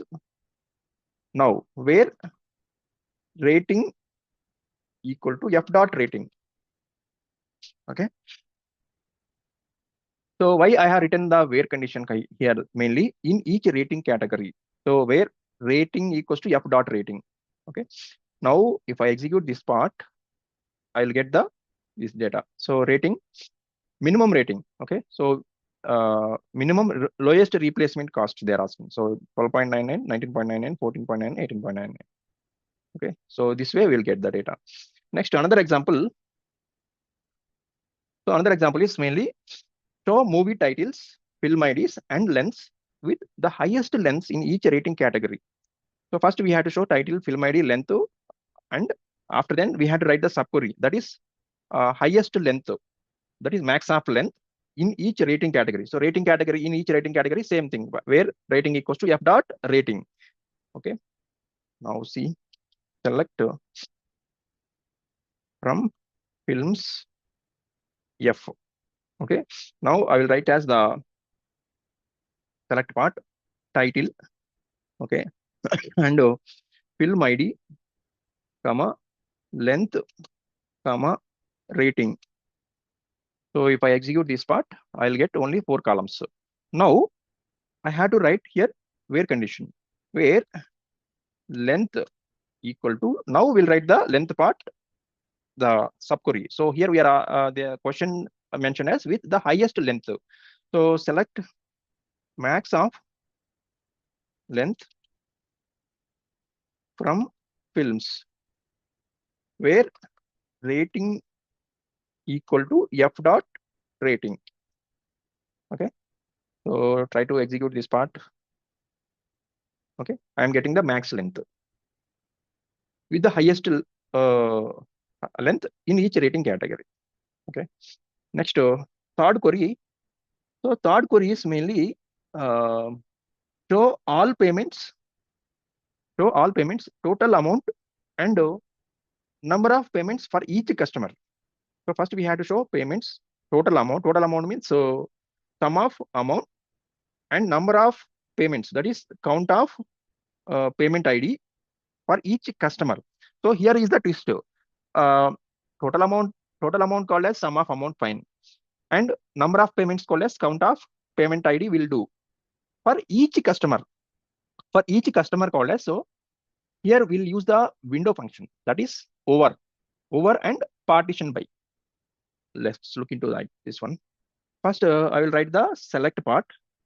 Select from payments P, and here which table we have to join for each customer. So customer table also we have to join. So customer P joined with customer C on P dot customer ID equal to C dot customer ID. Okay, for example, here I will write the select star. Let's find this one first. Okay, I'm getting the column names. There is no data. Okay, and or else we'll write as so p dot star comma c dot star. Let's find. Okay, so this one fine. Up to now, our condition is basically, I think something customers uh, c dot customer ID. Okay, now yes. Okay, so up to this one fine. Now we'll want first. I'll write the select part. First, in select part, I want all payment details. So like p dot first name, comma c dot last name, comma p dot payment ID, comma p dot amount. Okay. So up to this one fine. Now we'll write as uh, count function. So count function called as mainly why the count function? We need number of payments. Okay. For number of payments, I have to write with count of p dot payment ID over partition by p dot customer ID. Okay. As number of payments. Okay. So if I execute this part, we'll look into the output. So number of payments count is showing each customer wise. So John 2, Jane 2, Emily 1. Similarly, we want here total amount, sum of p dot amount over partition by p dot customer ID as total amount. Okay. So if I execute this part, okay. So total amount I'm getting like this way. Each customer wise total amount. So John 25, Jane 45, Emily 30. So actually, this is the concept is based on the basic queries only, but so the other alternative part will use with the window classes. So window functions. That is the better way we'll write the this query. Okay. So that is the reason I mentioned in this stage over and partition by classes. Okay. Next. So we'll try to look another part. Another part is show films with the highest replacement costs in their rating category plus the average replacement cost. So first to show the films with the highest replacement cost. So that is max of replacement cost in their rating category. So rating category called as where rating equals to f dot rating, like above we had mentioned, right? Plus the average replacement cost. So average replacement cost is again we have to apply with the average function, average of replacement cost. Okay, we'll try to find this one. Select from films.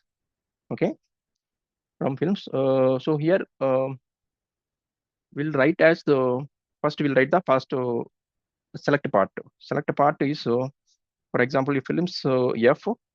So here I will write as f dot title, comma f dot film ID, comma f dot replacement cost, comma f dot rating. Okay, title, film ID, replacement cost, and rating. Next, we'll find the average. So average of replacement cost as average replacement cost up to this fine. So if I execute this, okay, form title is invalid. Something is missing. I think we have keyword from. Okay. Yes. Up to this one, fine. Let's wait for replacement cost. Average of F dot replacement cost. Let's find. Films dot title is invalid. Okay, something is missing here in this part. We'll find this one. Okay, up to this one, fine. Now we have to, one thing we'll do here. We'll do the self join. Okay. Join films F2 on F dot rating equals to F2 dot rating. Okay. So if I execute this part, okay, self join is working. Now here I will try to F2 dot replacement cost as, okay. So column films dot title is invalid in the select list because it is not contained in either aggregate function of the group by class. Okay. So group by, okay, got it. So here we are doing the with the average. So with group by with the title, film ID, replacement cost, and rating. That is the reason it's showing the error. So I'm not observing that one. Sorry. So finally we'll write here group by first title, film ID, replacement cost, and rating. Okay. So I execute now. I'll get that. Okay. So I'll get the average replacement cost.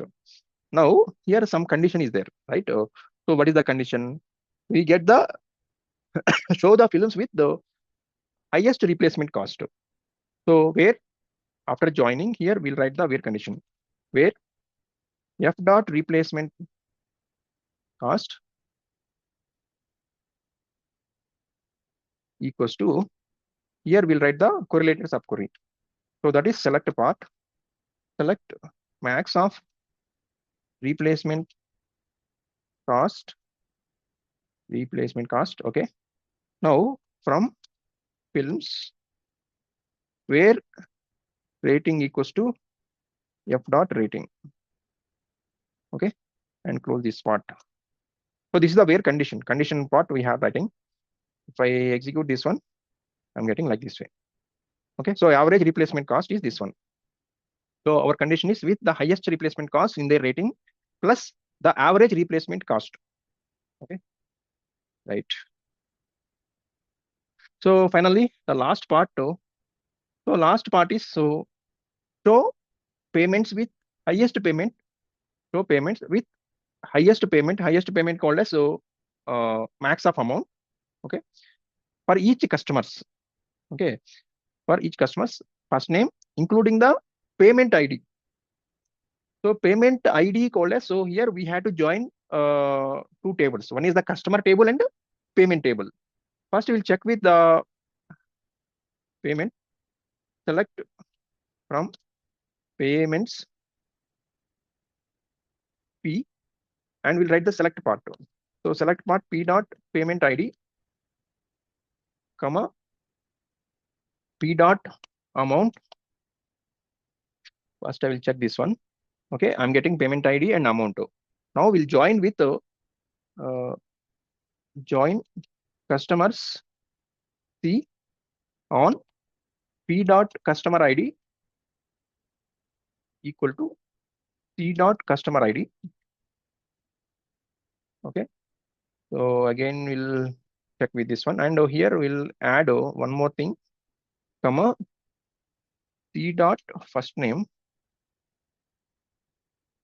Okay, I'm getting the first name. Now we have to apply with the where condition. So here where condition called as, so with the highest payment. Okay. So after join, next where P dot amount equal to, now this is the subquery, right? So in subquery, select max of amount. So max of amount is, so we'll write as amount from payments P2. So already payments P is there. Okay, this one payments P2 join customers C2 on P2 dot customer ID equal to C2 dot customer ID. Okay. And in this where class, where C2 dot first name, C2 dot first name equal to C dot first name. So above it will fetch this record. And max of amount is P2 dot amount, right? Okay. Aliases is missing. P2 dot amount. So if I execute this part, first name, something is missing.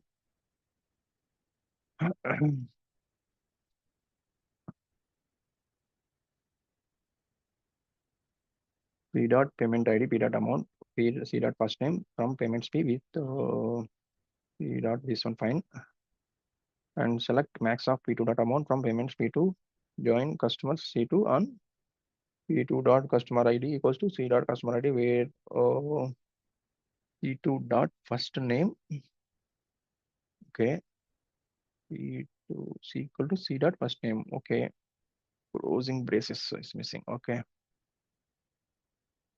Yeah. So this is the way we'll get the payment ID, show payments with the highest payment for each customer's first name, including with the payment ID. So this alternative with without using the payment ID. So this one will look select. So here I will write as first payments P join customers C on this, copy and paste it here. Now we'll write the group by. So this group by will do C dot first name. Same thing we'll write as in select part. First name, comma, max of P dot amount as highest amount. Okay. So now if I execute this part, I'll get without payments customers spelling mistake. Okay. Okay. So same data, but without using the payment ID. So I'm getting this in the without using the payment ID, select first name, highest amount from payments, join condition, and group by first name. Okay. Right. So I think just a little bit video lag. Time is more time is taking. Maybe for these 5 queries I have mentioned here, right? Okay. So I hope this content is useful. Union all, and correlated subqueries. Okay. Thank you. Thank you for watching. If you like the content, please like and subscribe. Okay. If you are interested in this content, please share to your friends. Thank you.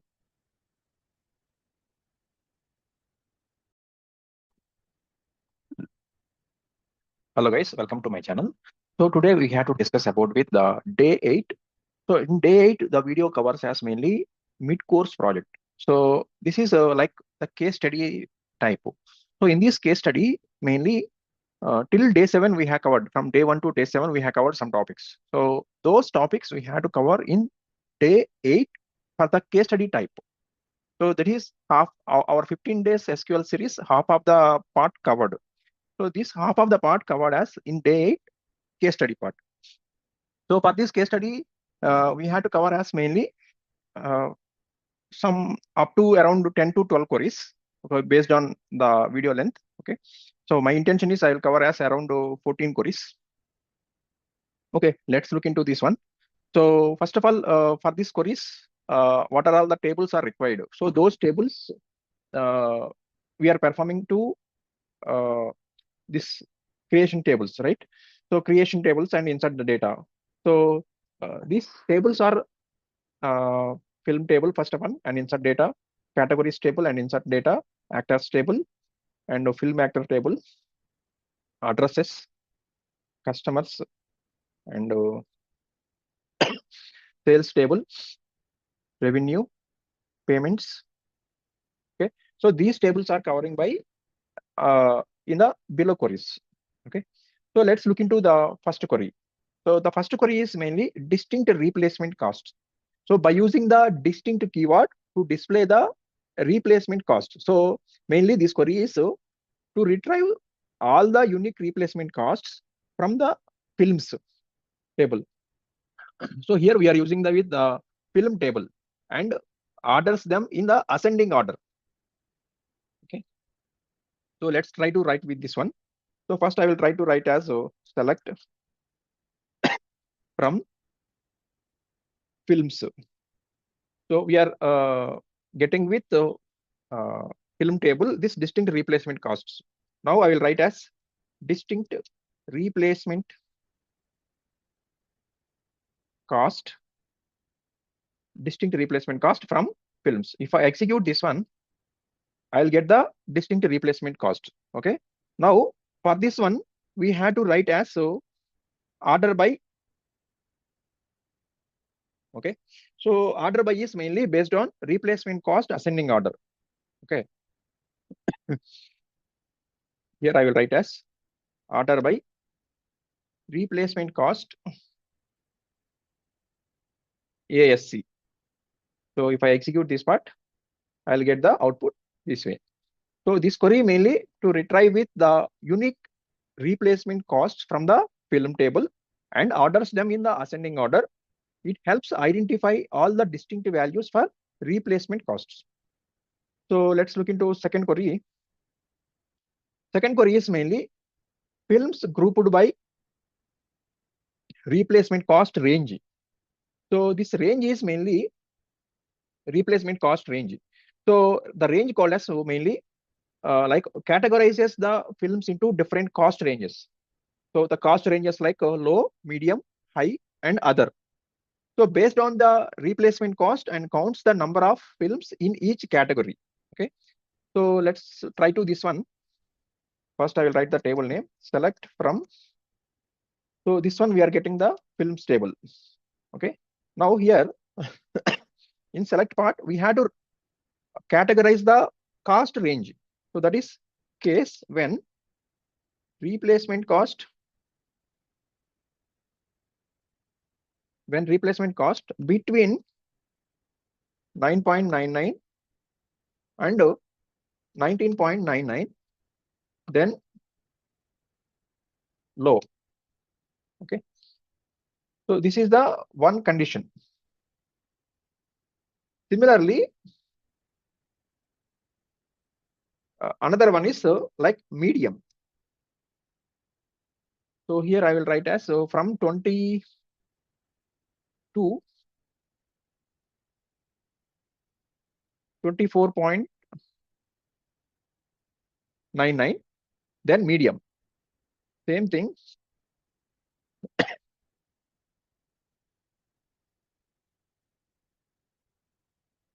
High. So high range is from 25 to 29, else other. Okay. And as cost range. So let's look into this one. First of all, I'm getting cost ranges like this way, low, medium, and this way. And with the cost range, I want the number of films like count. Okay. So for that, count of star as number of films. So let's execute this one. Okay. So if I write the count, then we'll write the group by. Okay, right. So group by. So group by this entire thing we'll write cost range. Okay. So this end part will continue. Okay. Now we'll try to execute this part. So the group by in each category. Okay. So in group by cost and count the number of films in each category. Okay, so in each category, cost range low. So low, number of films 6, medium is 2. So this is the output. Next thing,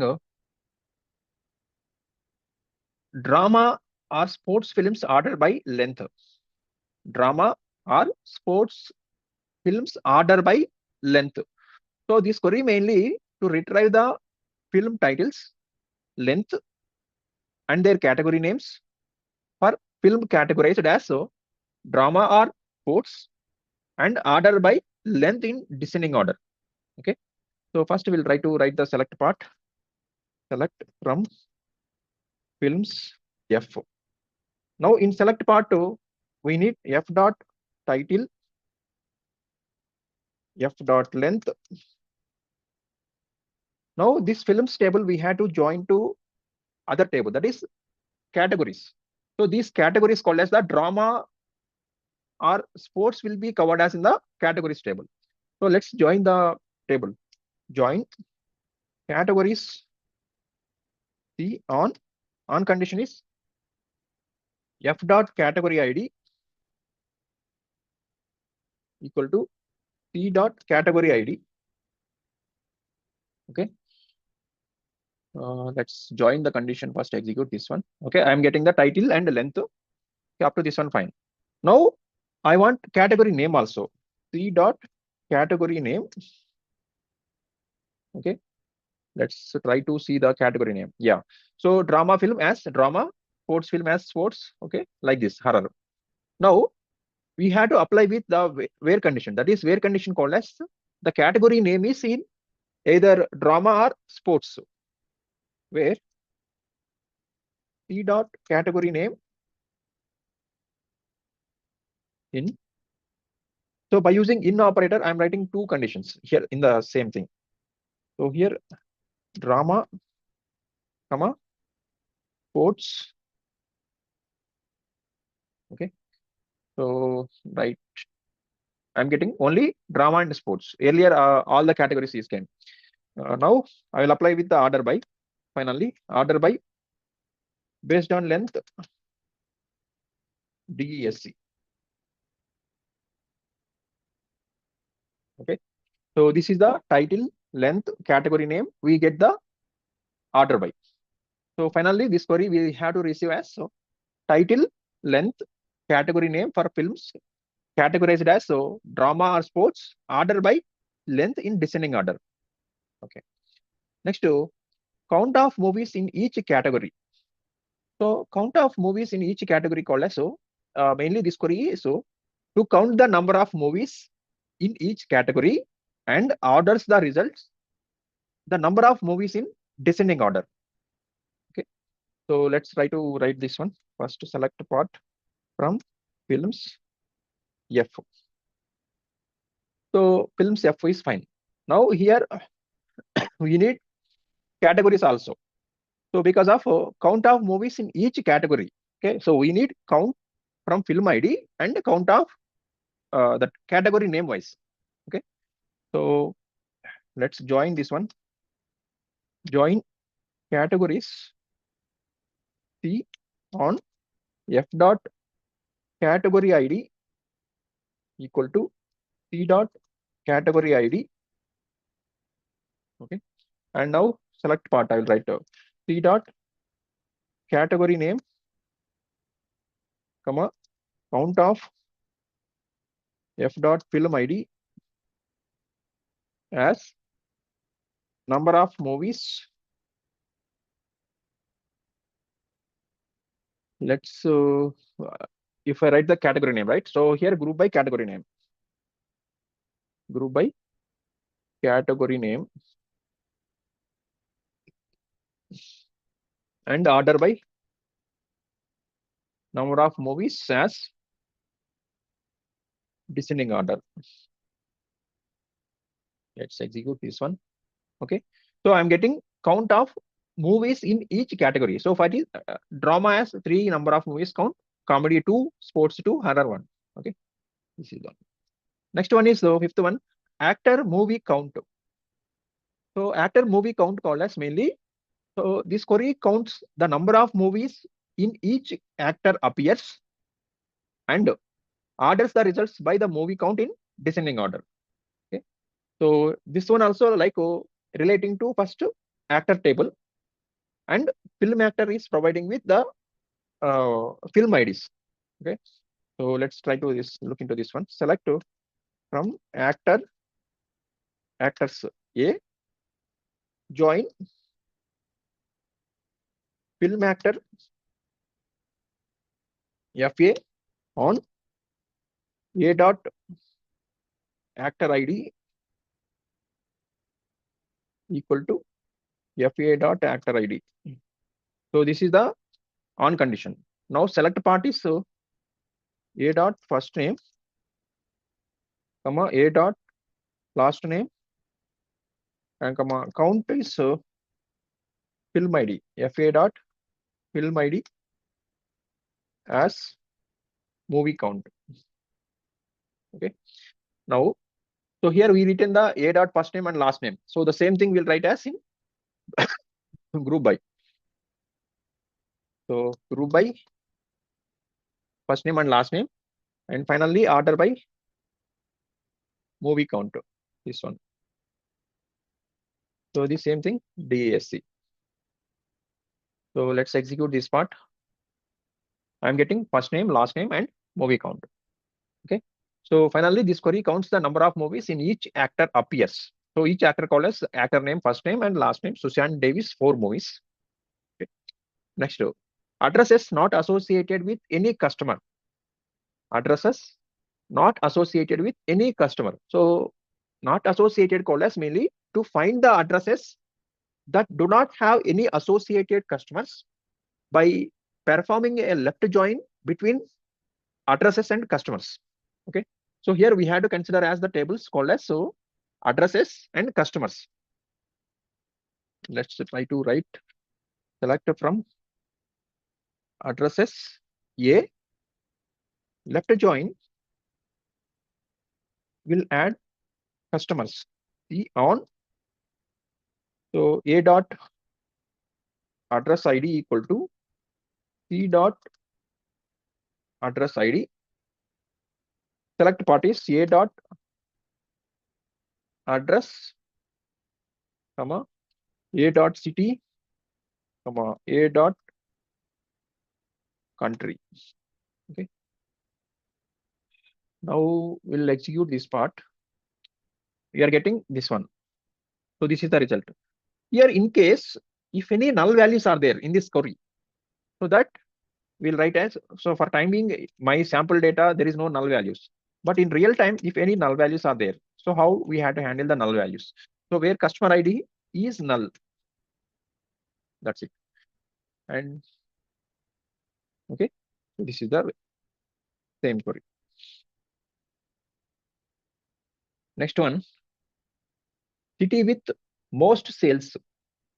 City with most sales is most sales called as how we'll deal this one. This query mainly to identify the city with highest total sales. So by summing the sales amount and ordering the results in descending order. So first, basically, what we can do to sum of the amount with as the total sales. So that is group by with city. So city with most sales. So most sales called as we had to take as in select part we had to take as city and sum of amount as total sales. Group by with city. Okay. Finally, we had to filter the top one, most sales, limit one or top one. So let's write select from sales, yes, join with customers. C on C dot customer ID equal to S dot customer ID. Okay. So join condition is over. Now select part. So select part I have written as C A dot city, comma, and sum of amount. Amount is S dot amount as total sales. Okay. So select part is one is we are getting city and sum of amount as total sales and join condition written. Now we have to write as group by Group by is mainly A dot city, and order by total sales, DESC. Okay. And up to this one, fine. And one more thing is, we had to get with the this city part as from the addresses. I think here this is the sales part, amount is fine, and customers is city is not covered. So then we had to join as this one join, right? So this join to addresses A on A dot address ID equal to C dot address ID. Okay. So now we'll get with the this city. If I comment this and execute this one. Okay, so I'm getting A dot CTEs could not be found. So that is the reason I had joined with the addresses. So if I execute this one, now I'm getting with the city wise total sales. Now we want only the most sales. So most sales COALESCE, that is top one. Okay. Now I will if you are executing Postgre or any other database, just write as limit 1. Okay. Now I'm getting the top one as Saint Denis 120. Okay. So this is mainly this query identifies the city with the highest total sales by summing. Next, country, city with least sales. So same thing, but we have least sales. Okay. So least sales COALESCE earlier we have done with the order by DESC. Now we have to perform as this as ascending. Okay. So if you're ascending with the total sales, then it is reverse. Now I will try to write as this one.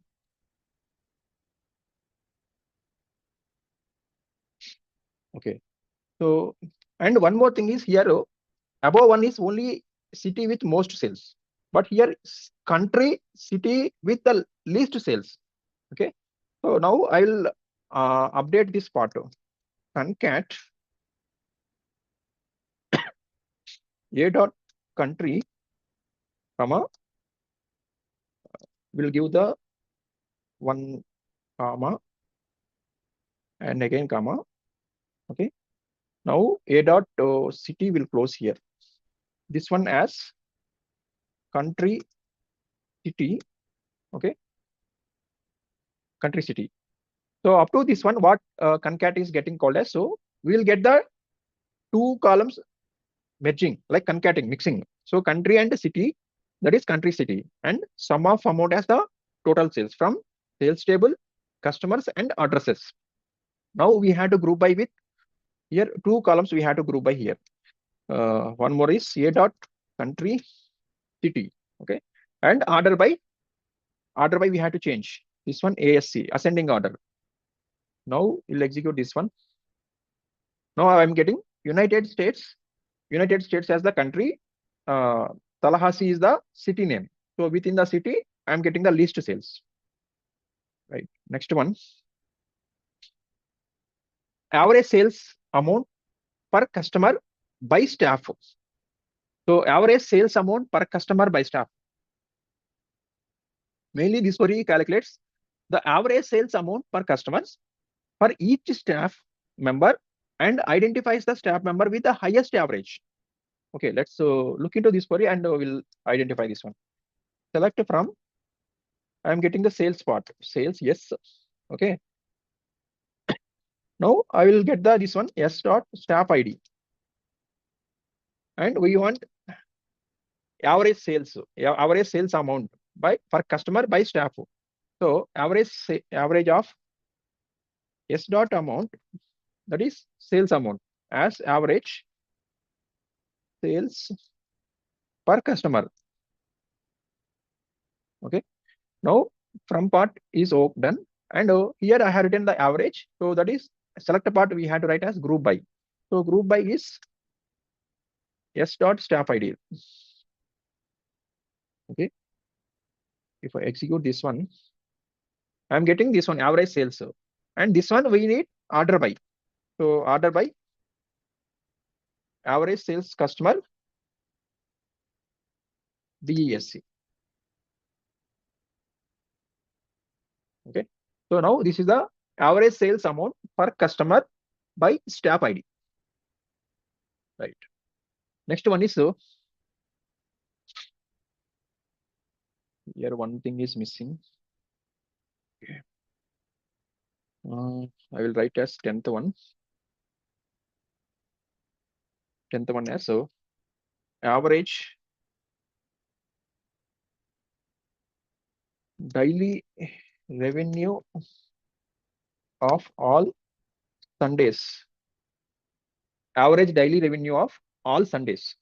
So mainly this query is to calculate the average daily revenue for Sundays by filtering for Sunday, that is using DATEPART, and calculate the average amount. Let's write this one. First select from revenue table.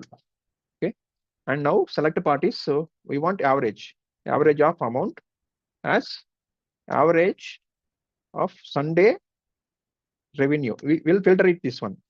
Just for time being, I'm writing with average Sunday revenue. Actually, we have to filter this Sunday. Now, where part? Where date part here weekday, comma revenue date. From the revenue date, will extract with the weekday. Okay, so for that weekday, Sunday equals to 1. So Sunday means that is the 1. So 1 as the Sunday. So from that weekday, we will get the 1. Okay.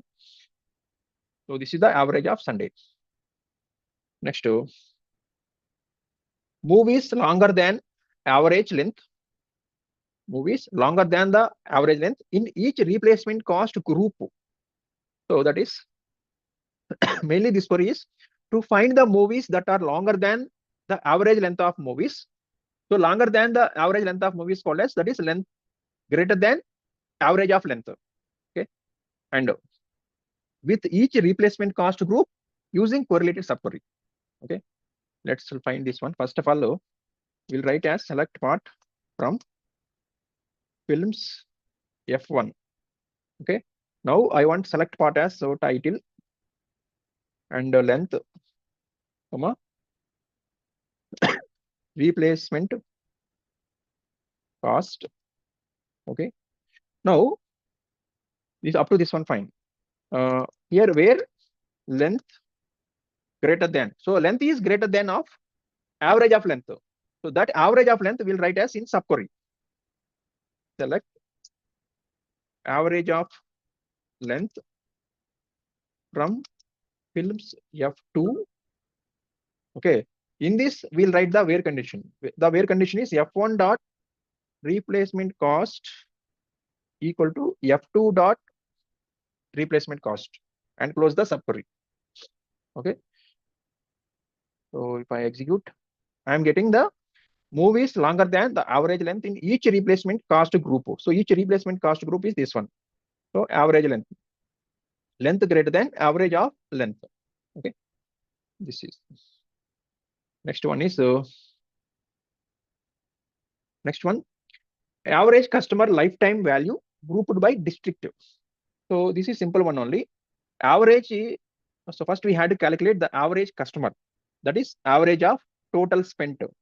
That is called as average customer lifetime value for each district. So for each district called as so that is group by district and order by average customer lifetime value is in descending order. So select from customers. This one fine. Now we have to group by. So group by we are doing district wise. So same thing I will apply in the select part. District, comma average of total spent. So this one as average of customer lifetime spelling lifetime value. Now order by this one. DSC. So now I'm getting with district wise average, right? And last one, payments with total amount by film category. Payments with total amount by film category. So that is so. First we had to this query is first list the payments along with the total amount for each film category using join, okay, and grouping by payment ID and category name. So here, what are all the tables called as mainly? First one, payments, that is by default. Then we had to join to these categories we need. So join to categories, okay, and again we had to use with the this payments only will join. Okay, first we'll write the this part. Select from payments P. Let's join first categories C on P dot category ID equal to C dot category ID. Up to this one, fine, right? Now select a part P dot payment ID, comma P dot amount, comma C dot category name, comma, and here we have provided as sum. So this sum we are getting with so again we are writing the sum, right? So that is we'll write as like this way. First we'll write as P dot amount as total amount, okay, total amount. Sum next group by. So group by GRO group by. So we'll write as payment ID, payment amount, and category name. Okay, and order by. Okay, order by later we'll see. First I will execute this part. Okay, I'm getting payment ID, amount, category name, and total amount. So for this, I will write as category name C dot category name, comma P dot payment ID as ascending order, this one, and this one also ascending order. Okay. Now I'm getting payment ID, amount as so ascending order, category name, and total amount, drama and sports. Okay. So this is the today's mid-course project case study. Totally 13 queries covered.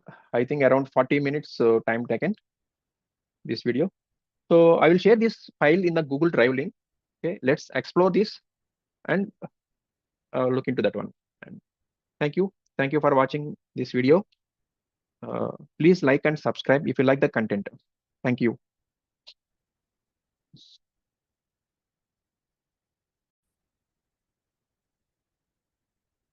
Hello guys, welcome to my channel. So today's video is mainly day 9. So in day 9 we had to cover as mainly the basic concepts of DDL, DML, completely data definition language and data manipulation language we had to cover, like working with constraints and default values. Okay, drop, alter, create, insert. So these are all things we had to cover. So we'll look into this step by step. So first of all, DDL. So DDL called as the data definition language. So in DDL we have covered first one is the create. So in create, use it to create database, to create the tables and other database objects. So how to create the database? To create database and database name. So in this scenario, the database name as the sales DB. So this one already I have executed. So we'll get the error. So that is sales DB. Okay. Next, how to create the table? Create table staff ID int primary key and name varchar of 50 not null. So not null called as so this column, if you enter with any null values, it is not allowing. That is the name varchar of 50. So if I execute this one, so I have a table name called as the staff is executed. Next object is the drop. So in part of DDL, we are covering with the next one, drop. So in drop called as mainly deletes database tables or other database objects. Use with caution. So use with caution, why we had to mention with use caution called as, so if you're deleting or dropping or truncating to any table or any database, before that we had to check again. So thoroughly you had to check, and you had to drop the table in real-time scenarios. So drop table if exists staff. So if the table is existed, then it will execute the staff. So the table is dropped. There is no table right now. In part of DDL, next one we covered as alter. So alter, we'll see some other scenarios also. For time being here, we'll see two scenarios. One is adding and alter column. So alter is mainly to modify the existing database objects like tables, columns, and constraints. So for example, if you want to add column, like in table name, this one I have created. So in this table, I have not created with the column name called as the date of birth. So date of birth column is not available. I want to create date of birth column in staff table.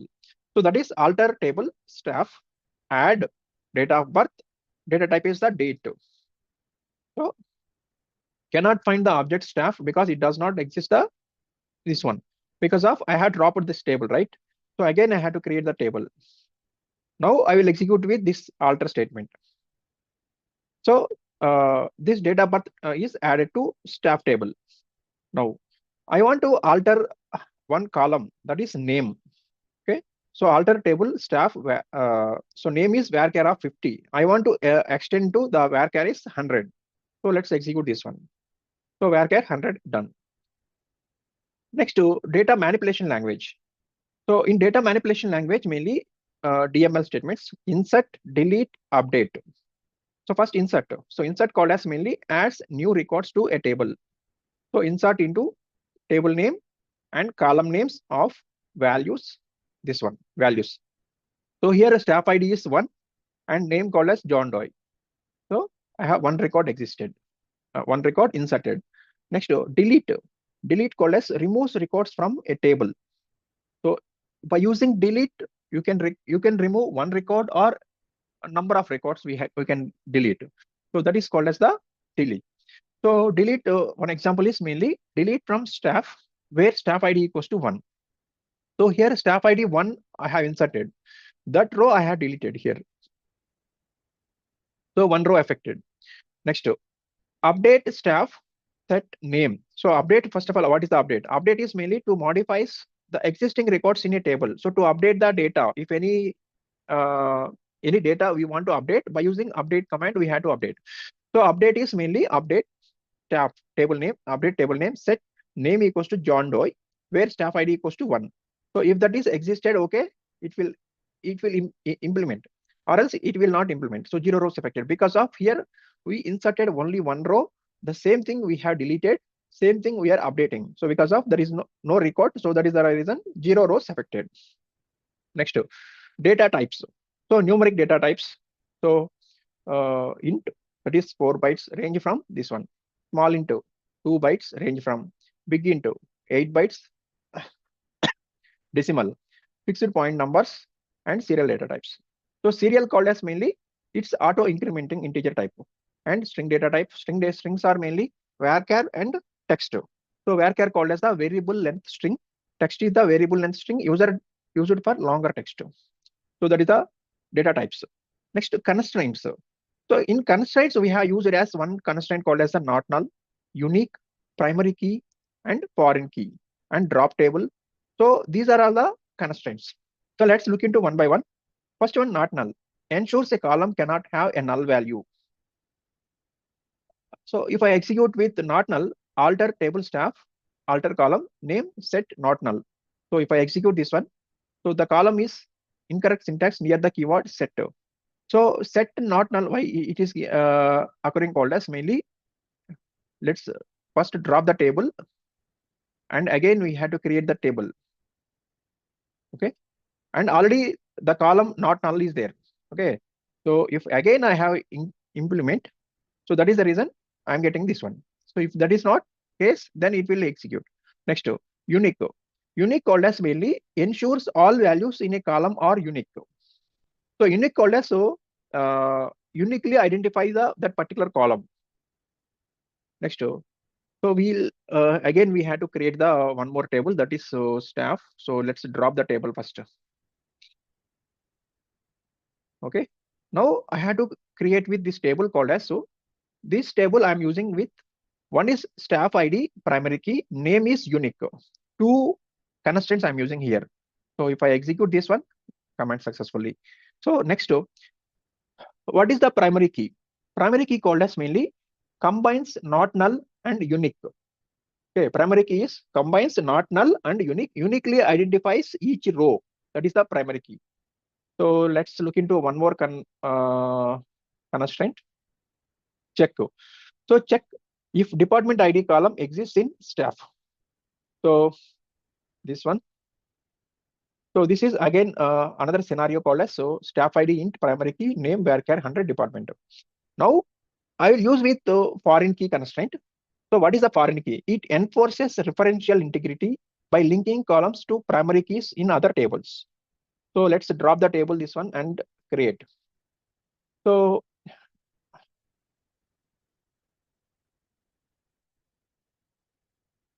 in departments table, I'm creating this one. Okay, completed. Now we'll add the foreign key constraints to staff. So that is, so alter table staff, add constraint FK department. So foreign key constraint, foreign key of department ID references department of DEPT. So if I execute this one, the constraint is completed. Next, check constraint. So check constraint is mainly ensures values in a column satisfy a specific condition. So check, so whether the value is within the range or not. So let's look into this one. I'm creating the table called as director. Here, if you look into this constraint, check start date greater than of date of birth. So date of birth is starting date greater than date of birth. That is the check constraint. So let's execute. Okay. Now default value. So default constraint sets a default value for a column. Next, so default value called as mainly alter table staff, add constraint, this one constraint name default 1. So 1 is the default value for department ID. So if I execute, I'm getting this way. So default value 1. Next example of common alter table operations. So alter table operations are if you want to add a new column if it does not exist. So this one, if not exists, I'm writing the select part, this one. Then begin alter table staff, add date of birth date. So above I have given the date of birth condition. So that is also working. And this is the another method will execute this to add the new column. So if I execute this part, okay. Next, drop a column if it exists. So drop a column if it exists. So date of birth already added, right? So this one we had to delete. So we added the date of birth column and we drop a date of birth column 2. Next, add a unique constraint on multiple columns. So unique constraint we had to add to multiple columns within the table. So in table staff, we are adding the constraint name is unique constraint. That is multiple tables, name and staff ID. Okay. Next, renaming tables. So renaming existing tables called as alter table, old table name, rename to new table name. Next, so some examples, practical examples in SQL Server called as mainly creating a database and table. So I'm creating that database called as, so this one, employee database. This one already created so that we are getting the error. So let's use the employee database. Within the employee database, first I will drop the table if exists. Then I will create the table called as this one. So this employees table I'm creating. So in this employee table, what are the constraints I have added? Employee ID is primary key. First name varchar of 50 not null. Last name varchar of 50 not null, and decimal. So within the salary decimal part. Next, insert the records. Next, updating the records. Next, deleting the record. Next, using constraints. So I'll use the constraint called as this one. So what is the constraint here? Check salary greater than or equals to 30,000. Next, we'll see one challenge part here. The challenge is mainly by using this DDL and DML commands only. Okay. So let's look into the challenge.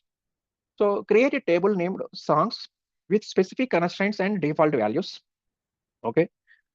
So we had to create songs table and with specific constraints. That is, insert data into table and observe the constraint validations. So constraint validation called as, so if the constraint is matching or not. So modify existing constraints to accommodate new requirements. Re-attempt data insertion after modifying the constraints. So these 4 constraints we had to validate. So let's step number 1 is mainly create the songs table. So in this songs table requirements, first genre. So genre is add with a default value not defined. The next song name, add with a not null constraint. Price column, so add with a check constraint. Release date, add with a check constraint. So first we'll drop the table. So if the table is existing, then we have to drop the table. That is, if object ID this one is not null, then drop the table and go. So first I will execute this one. Okay. Next, create the songs table with specified constraints and defaults. So already step number 1 we have written, right? So this one songs table and song ID primary key. So here this song ID called as mainly that is identity column as an auto incrementing primary key to uniquely identify the each song. Song name not null constraint, so cannot be null, ensuring every record has a song name. Okay. And artist name. Next, genre. So this is default constraint. So genre defaults to not defined if no value is provided during insertion.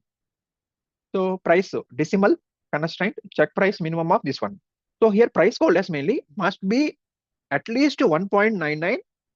The constraint is named called as check price min. Next, release date. So this release date also, the constraint must be between January 1st, 1950 and the current date. Let's execute this one. Okay.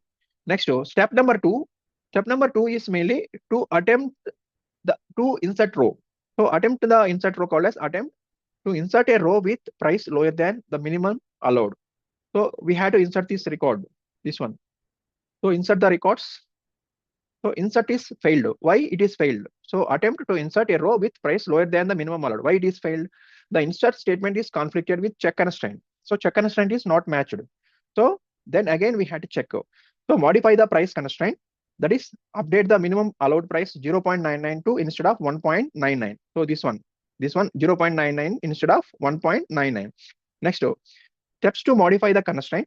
So drop the existing check price minimum constraint and add a new constraint with the updated minimum price. So here again we had to write the drop condition. So drop the existing check constraint. First alter table and drop the this one. Drop constraint name, then execute. So constraint is dropped. Now add a new price check constraint with updated minimum price. So price is check constraint, price greater than or equals to 0.99. It's updated. Now reattempt to insert the row. So reattempt called as, again we had to attempt this one. Again you had to insert, successfully implemented. Then then check retrieve the data to verify insertion. So insertion is, we'll check this one. So the data is this one. So to test song, test artist, pop 0.99, this one. So this is some example case study for DDL and DML. Okay. So all the operations I have covered within this short video. Okay. Thank you. Thank you for watching. Please like and subscribe if you like the content. I will share this code in the Google Drive link.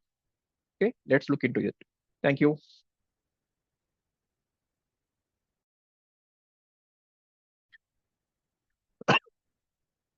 Hello guys, welcome to my channel.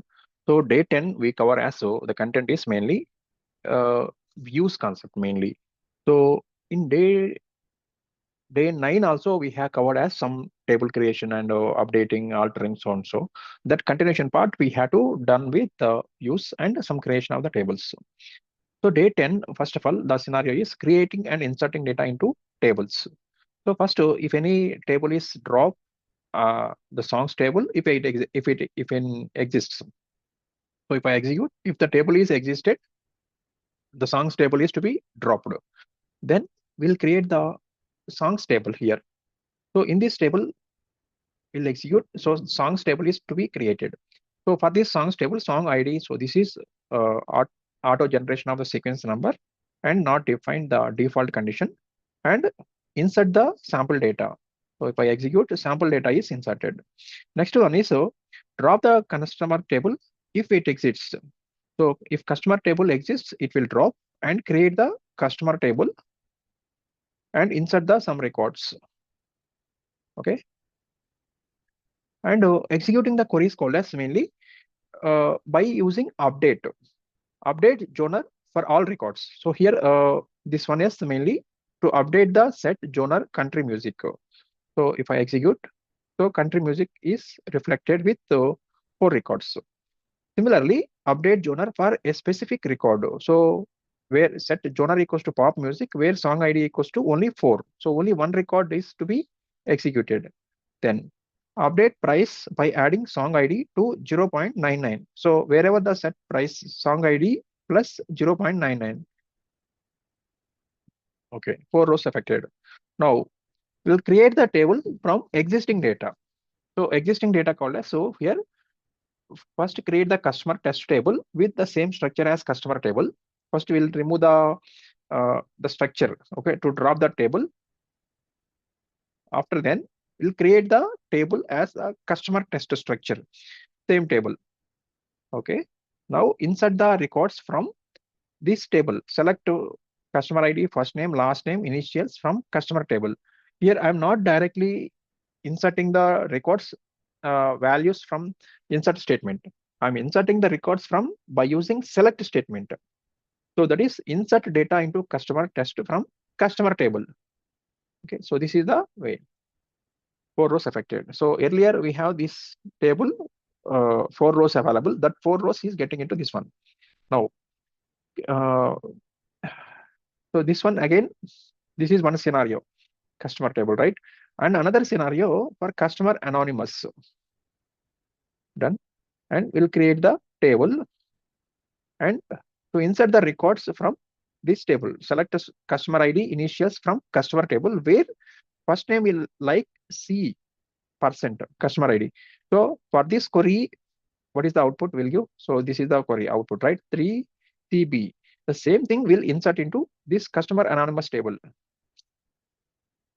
Okay, inserted. Now we'll see the views part. So managing the views called as, first we'll create the view. View is a virtual table. So first of all, we had to drop the view. If any existing view is available for this name, we had to drop it. Then we had to create the new view. So new view is create, how we create the table. So same similar structure, we had to create the view. So create view name as from this table. For example, this table is available, right? So this entire information we are storing to this one. So let's create this one. Your view created, and the same information is to be stored as in this particular view. Next, alter and drop views. So exec sp rename. So to drop this view, this one entire thing, select rename. First step number 1 is the rename the view. So old name and rename object. So execute. Okay. Then step number 2 is alter the renamed view. So alter the renamed view called as, so for example, if we check with this data, this entire data we are storing to this particular view. Done. Now we had to drop the view. So drop view if exists this particular name. Already we created the view, right? This one. So this one we had dropped.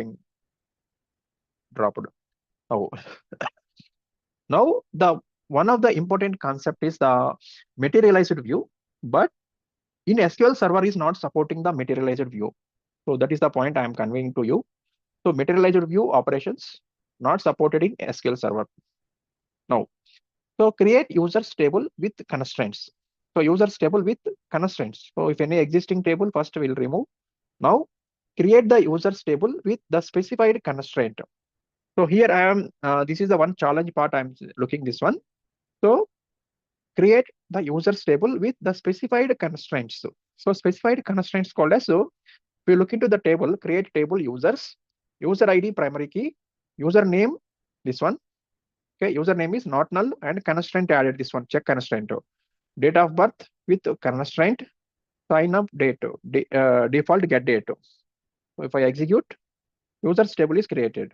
Now to rename the constraint from the name length to name length, name underscore length. So alter table users, drop constraint, first this one to drop the constraint. Now we had to add the constraint name underscore length, check this one, this constraint name. Okay. Now insert the Frank Smith with username Frank Smith 1 and birth date. So we had to insert these values. So insert the value, one row affected. Now modify the constraint on birth date so that no dates after this date are allowed. So first we had to drop this constraint and we'll add the new constraint. So new constraint is this one, check birth date greater than this one and birth date this one less than or equals to. Done.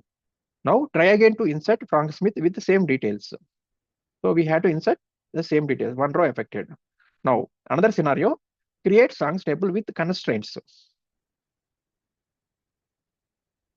Now this one has to create with the songs table, song ID, identity, artists, genre, price, release date. So this one, if I execute, done. Okay.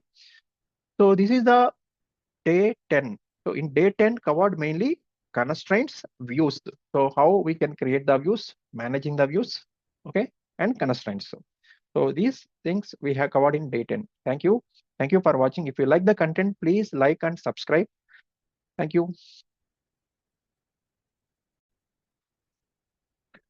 Hello guys, welcome to my channel. So today's video is day 11 in our part of 15 days SQL series. So in day 11, we had to cover mainly these concepts, SQL server window functions and advanced queries. So mainly we had to cover with the window functions. Okay, let's create the table. So what are all the tables are required for this example? So first I'll remove the existing tables. Connect. So customers, so because it is referenced by a foreign key constraint. Okay. Okay. So let's look into the table. So I think that is the customers. So first I will remove this part. This one done. And after then I will remove the sales part. Done. Then I will remove the customers. Done. Okay. So finally all the tables I have removed. Now I will create the tables called as the categories and movies. Next to customers, payments. Next to flights, sales. Now I have to insert the data.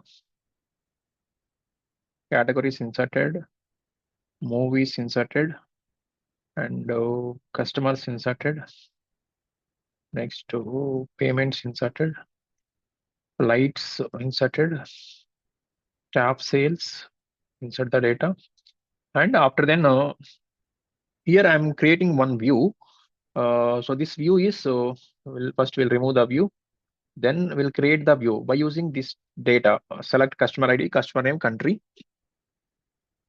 If I create the view, then done. Now we had to write the queries. So based on these queries. Okay. So let's look into the first one, query 1. So query 1 is mainly list of movies with average length in each category. So here list of movies with average length. So first of all, this list of movies called as, so from movies table. Okay.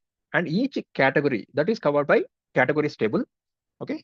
So here we require two tables. One is the movies table and second one categories table. Then requirement is average of length. So that is average of length. So that in each category. So each category called as, in window function, we have to use over clause and partition by. So partition by each category. So that is category ID. Partition by category ID. Okay. Let's find this one. First, I will write the select part from table name called as movies. Here I will write the film ID. Film ID. Let's find this one. Okay, film ID. So now I will write as movies called as M alias name and M dot film ID, comma M dot title, comma M dot length, comma, and movies will join. So join to categories. Categories C. Okay, and C categories on condition is M dot category ID equal to C dot category ID. Okay, so here I will remove the comma. First, I will select this part. So I'm getting film ID, title, and length. Up to this one, fine. Now I want another one is category name. C dot category name. After then, I want average of length. That is M dot length as not as this one over class. Here we'll write as the for average function we'll write over partition by C dot category ID. Okay. Now this one will give alias as average of length in category. Okay. Up to this one, fine. If I execute this, okay. So I'm getting the average length. So this average length I want order by will give film ID. Okay. So order by film ID. Execute. Okay. I'm getting this data. So this is the list of movies with average length in each category. Okay. Right. Then move to query 2. So in query 2, payment details with count per customer. First of all, payment details we are getting from payment table. Okay, that is clear. Now we require count per customer. Count per customer called as in payment table, we have the customer ID is there. Okay. So this customer ID count is count of, and we'll apply the advanced window function called as over class. So over partition by customer ID. Okay. Now write select from table name called as the payments. Payments P. Now select part is payment ID, comma customer ID. So this customer ID will mention as P dot customer ID, comma amount, comma. Here we require the count of star over partition by P dot customer ID.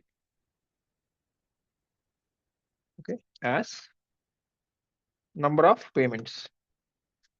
So count called as the number of payments from payments P. So finally we'll give order by payment ID. I'll copy this one. Okay, so I'm getting payment ID, payment details. So payment details with count per customer. So number of count. So that is number of payments are. So payment ID 1 is done, 2 payments. Payment ID 2, 2, 3, 1. So each customer wise. Okay, per customer. Right. Now we'll go for another query. That is running total of flight delays. Flight delays, like the delay of minutes, running total called as. So, for example, if we consider as scheduled arrival and actual arrival. So that scheduled arrival is something and actual arrival is something. So we have to get the delay, how much time it is getting the delay, that is running total of flight delays. So this one, first of all, this information we are getting from the flights table. Okay, that is clear. Now, how we'll get the delay in minutes? So minutes called as, here we have the function called as the DATEDIF function. So that DATEDIF function will calculate as the minutes. Okay, so like scheduled arrival and actual arrival, we will get the minutes differentiation. So delay in minutes. And running total. So running total called as, so how we'll calculate the running total? So this difference in delay in minutes, right? That is sum of delay in minutes over order by flight ID. So that way we can do, right? So first I will write the select part from flights. Flights is okay. Now here I will write the flight ID, comma, departure airport, departure airport. So if I execute this one, I'll get the flight ID and departure airport. So JFK LAX. Now I want the difference of minutes. So that is called as the DATEDIF. So DATEDIF function will get the minutes. So minute, comma, I want scheduled arrival, from scheduled arrival, comma, actual arrival. Okay.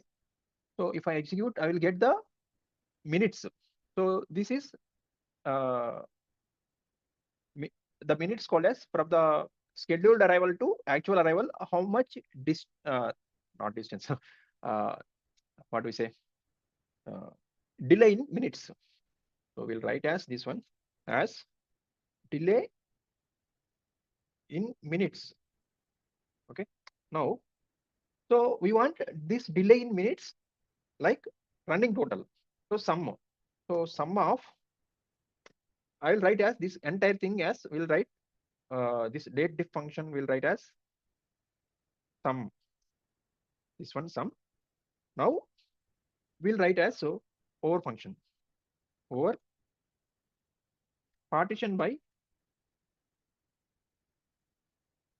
I think here no partition, only we have to apply with the order by flight ID. Okay. So if I execute this part, okay, I'm getting the running total. So this one will give as running total delay, right? And finally we'll give order by flight ID. Okay. So this is the third one. So running total of flight delays. So this is the running total. So first for the first flight ID, departure airport is this one, delay in minutes and running total. So running total called as, so 30 plus 15, 45, 45 plus 25, 70, 70 plus 45, this one. So if the first flight is delayed, the same continuously, we are calculating with running total. Okay. Now, so this is the running total of how the late flights.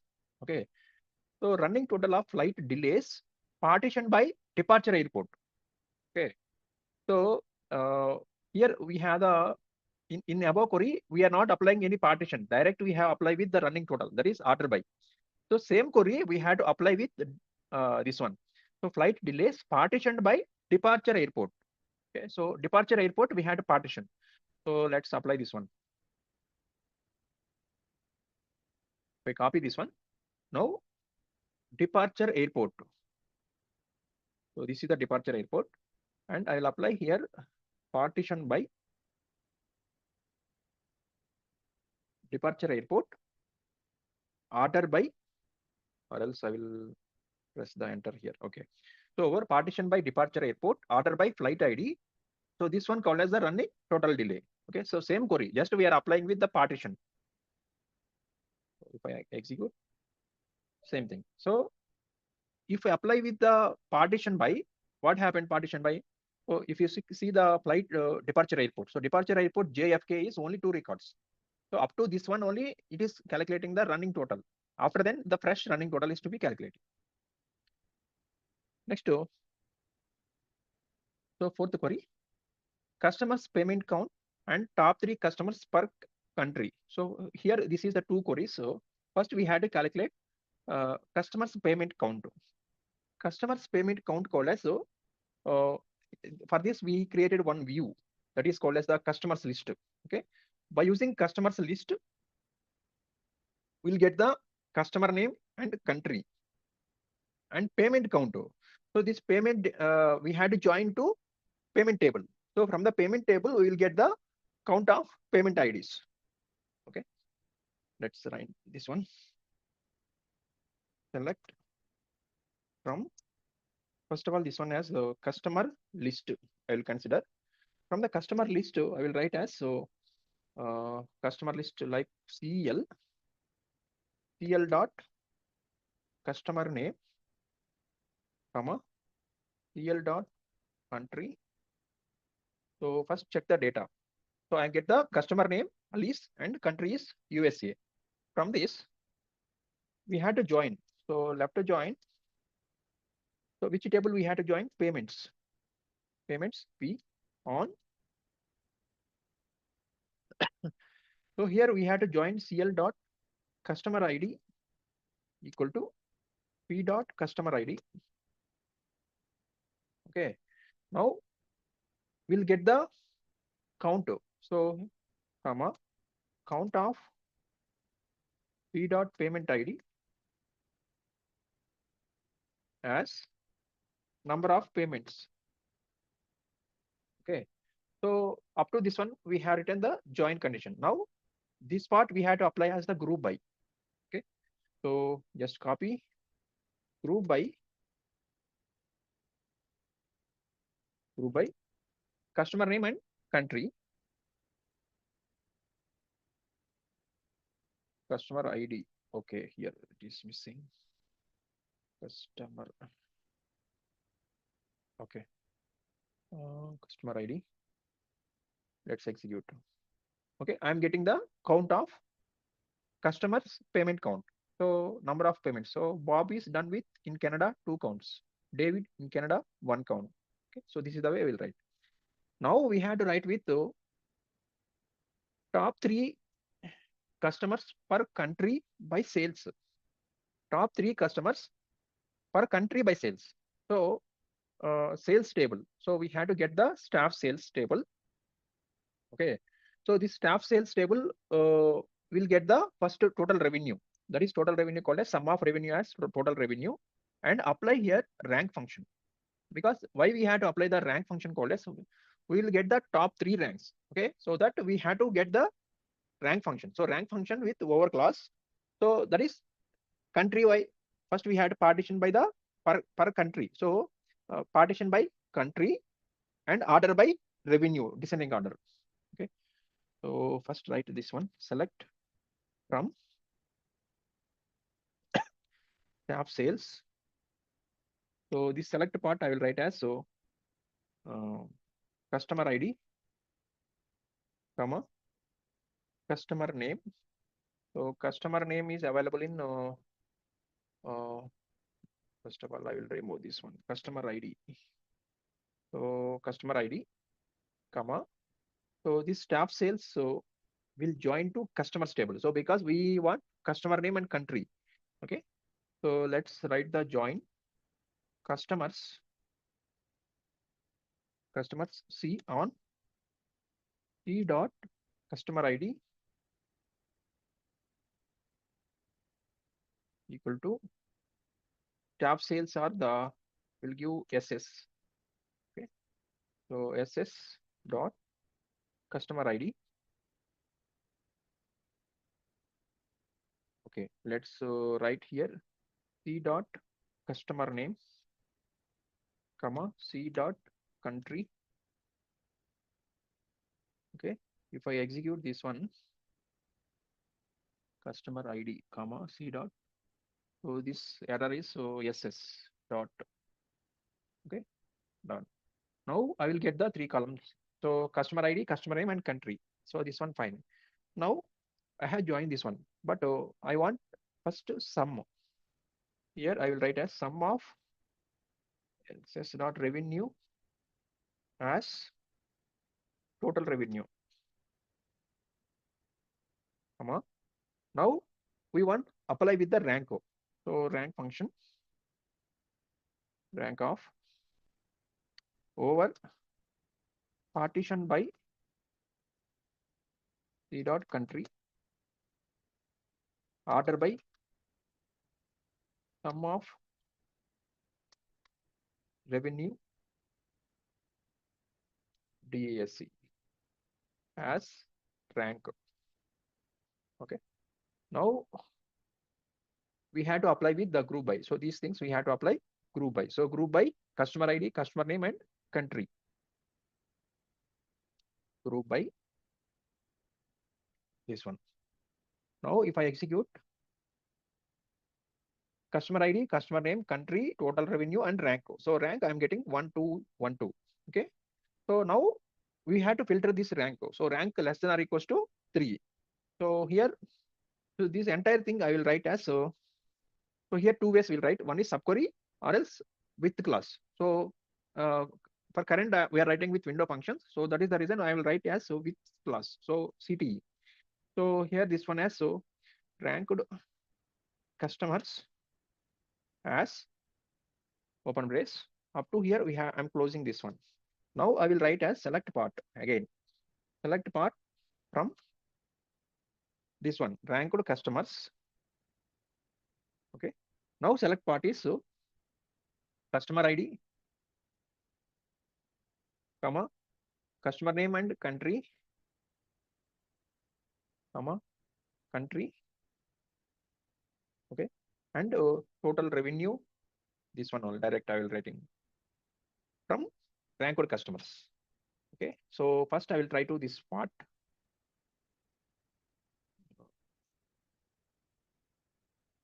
With ranked customers as up to this part. Okay. Ending, closing. Now we'll write this one. Okay. Let's try this one.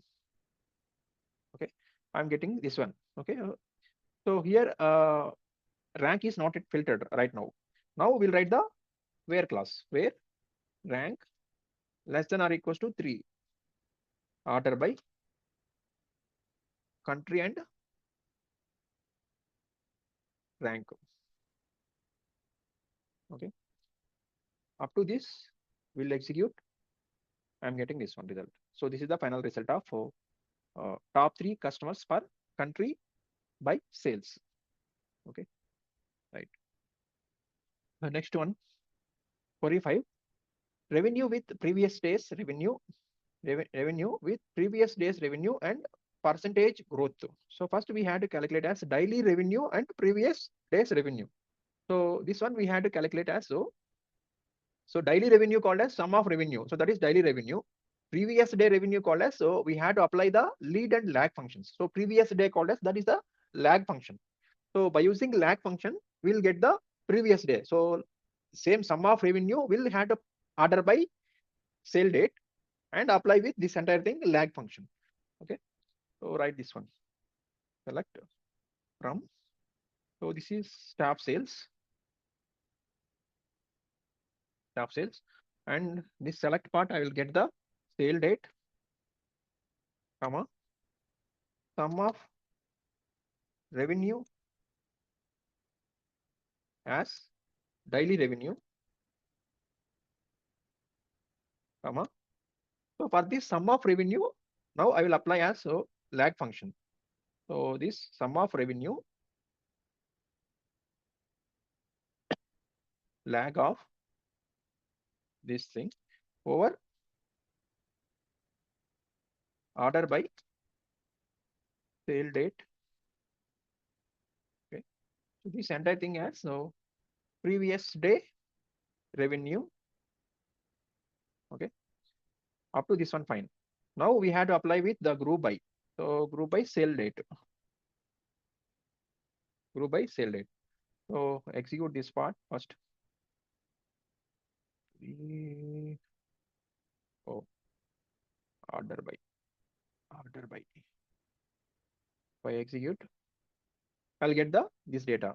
So this entire thing I had to write as so like case statement. So case statement is mainly like when previous day revenue is null, then we can apply the 0.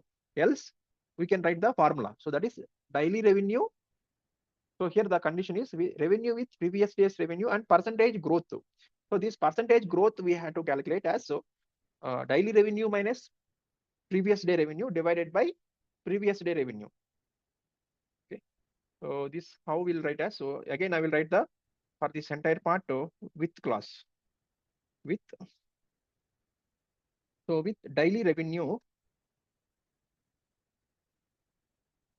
as open the brace up to till I close. And now write as the select part. So from this select part, I will write the from. So this daily revenue from as the daily revenue.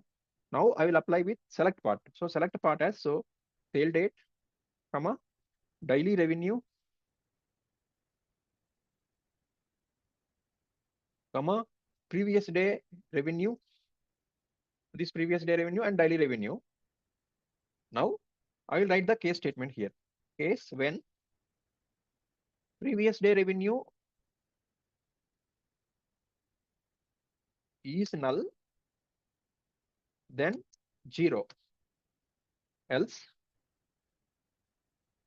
So else part here we'll write the formula. So that the percentage growth. So this percentage growth is daily revenue minus previous day revenue. This one, okay, and divided by previous day revenue. This entire thing will apply multiplies to 100. Okay, and as percent growth.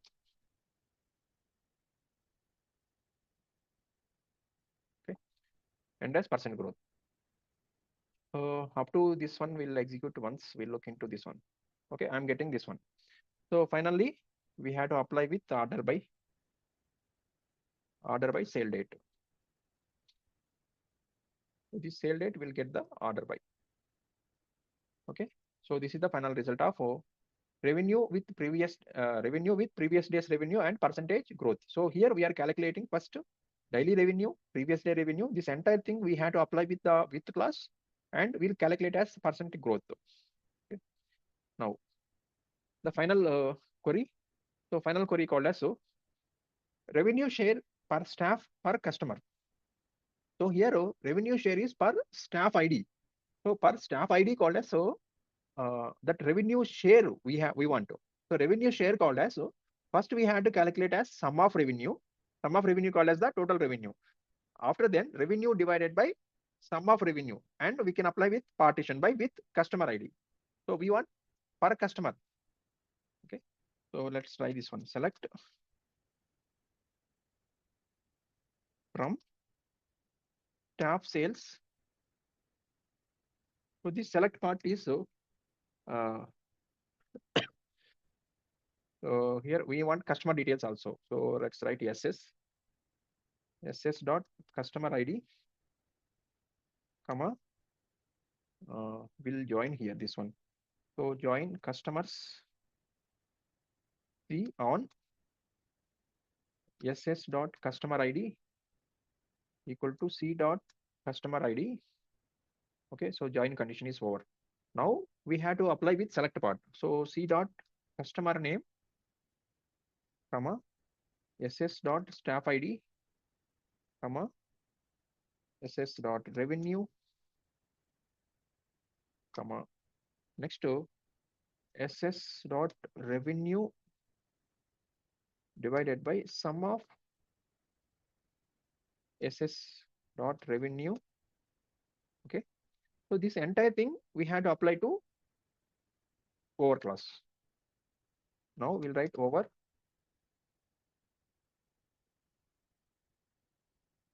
partition by partition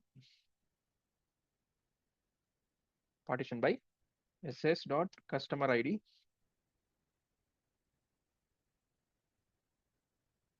Okay, close. Up to this what we are doing. So this entire thing I will do multiplies with 100 as revenue share.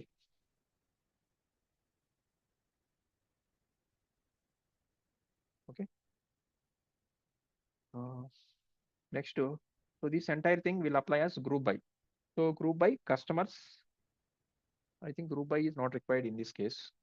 Okay, let's try this first, the output. Okay, so we are getting the revenue share per staff per customer. So customer ID we are getting, revenue share we are getting, customer name, staff ID, revenue. Okay, so revenue, actual revenue, this one. Revenue share is this one. Okay, so for this, we'll write as order by customer ID, comma staff ID.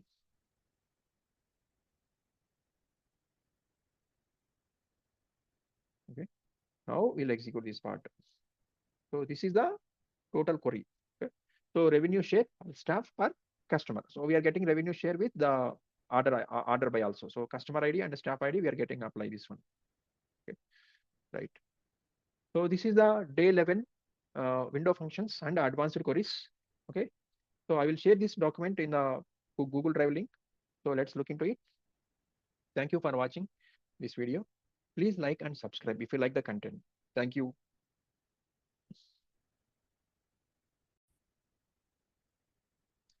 Hello guys, welcome to my channel. So today's video is day 12. So in day 12, we had to cover as mainly advanced grouping functions.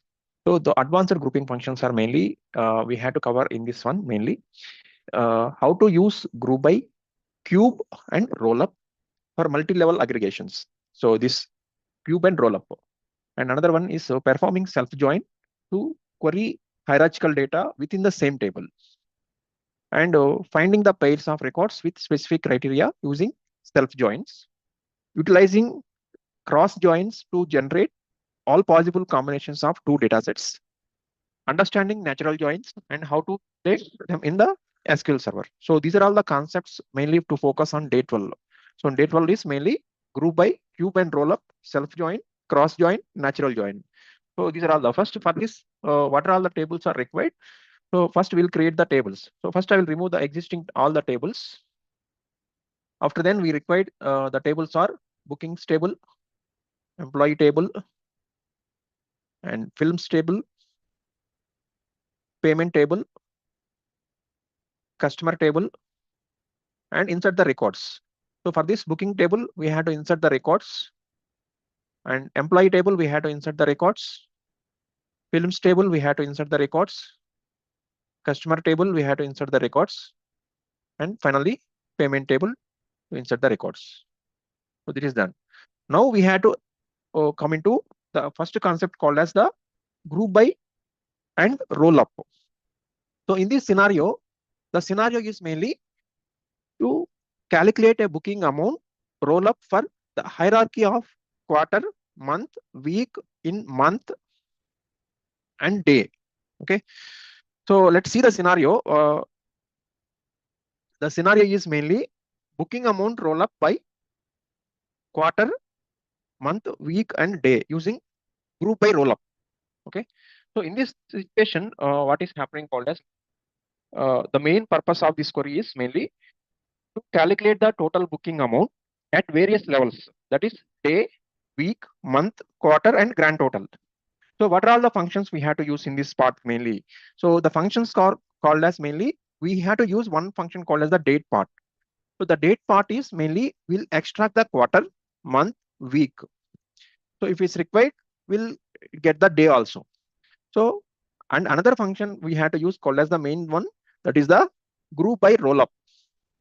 So this group by roll up is mainly creates subtotals and grand totals based on the hierarchy provided. So it aggregates data from the most granular level, that is up to from day to up to the grand total granular level. Okay, so the result is mainly we'll get the detailed breakdown of booking amounts for each day along with subtotals for each week, month, quarter, and an overall total. So like that. So let's look into the query part.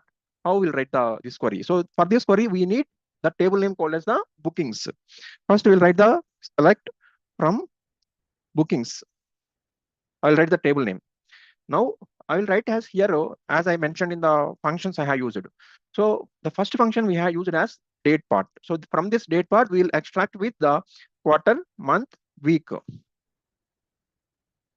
So here, I will write here date part of, we need quarter, comma, booking date as quarter, comma, same thing we'll write as, here we'll write month, same thing, copy as write month. Next one, for month place, we'll write as week. So this one as week. So now here we'll get the, for this we'll get, I'll show here how it is one will work. Okay, so this is the quarter number, month number, and week. Okay, so this way we'll try to get the, this all group by cube and roll up. So only for this, so we will get the quarter and month in this one. Now I will get with day wise. That is booking day, booking date as day, comma. Now I want total booking amount. That is sum of booking amount.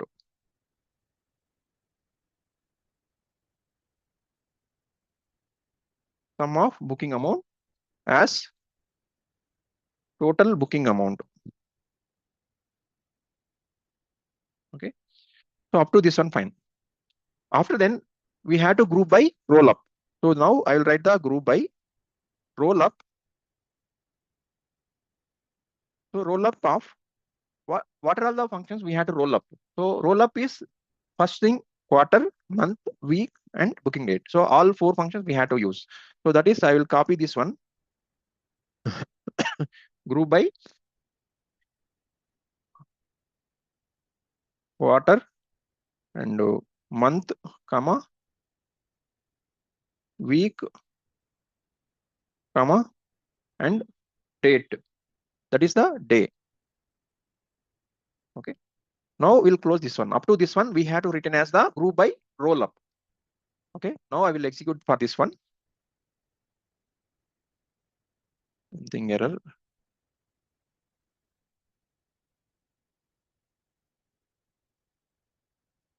Group by roll up. Okay, fine.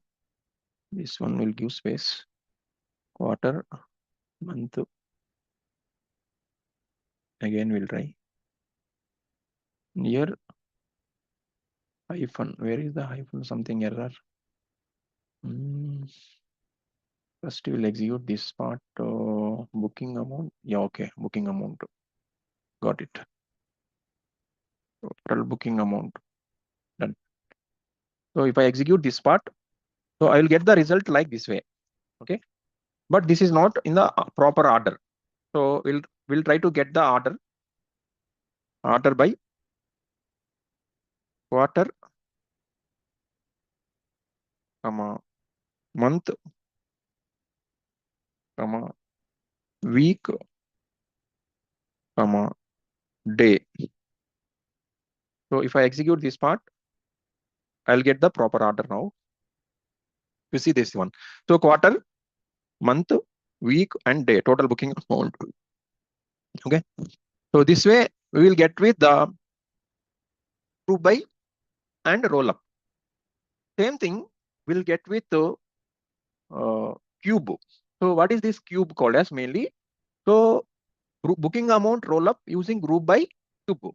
So this cube is mainly the query calculates the total booking amount for all the possible combinations of the specified date parts. So specified date parts called as, what it is doing with the group by cube is mainly, so it generates a result set that shows the aggregations for every possible combination of the grouping columns, including subtotals and grand totals. So let's look into this part. I hope the query is to be same as usual, and only we had to change with this with the roll up, we had to use with cube. So here I'm using cube. Everything is to be same only. Now we'll try to execute this part. Okay. So earlier some null values and so on. So the detailed way. So now I am getting this way, the result. Detailed way. Okay. So first quarter. In the first quarter, first month, second month, and third month. Week in the first week. In the first month, week, first week, second week, third week, okay, and day. Detailed way we have to get. Okay. So this is called as the group by cube. Next, we'll look into self join. So in this self join, no, this is very most important question in the common interviews. Every interview, this question will arise. Self join. So the self join scenario is find all employees and their managers. Find all employees and their managers. So here list of employees with their managers using self join. So here we'll use with the self join. Example, I am using with select from employee. Okay. Select a star from employee. If I execute, I will get the employee ID, name, and manager ID. So here we want to find the managers. Okay. Find all employees and their managers. So who are all the manager name we have to get to. Okay. So that we have to write as so here. So this is simple. Just we'll use with self join. Okay. So self join called as so we'll employee table only we have to join as some alias name. One is employee, one is manager like. Okay.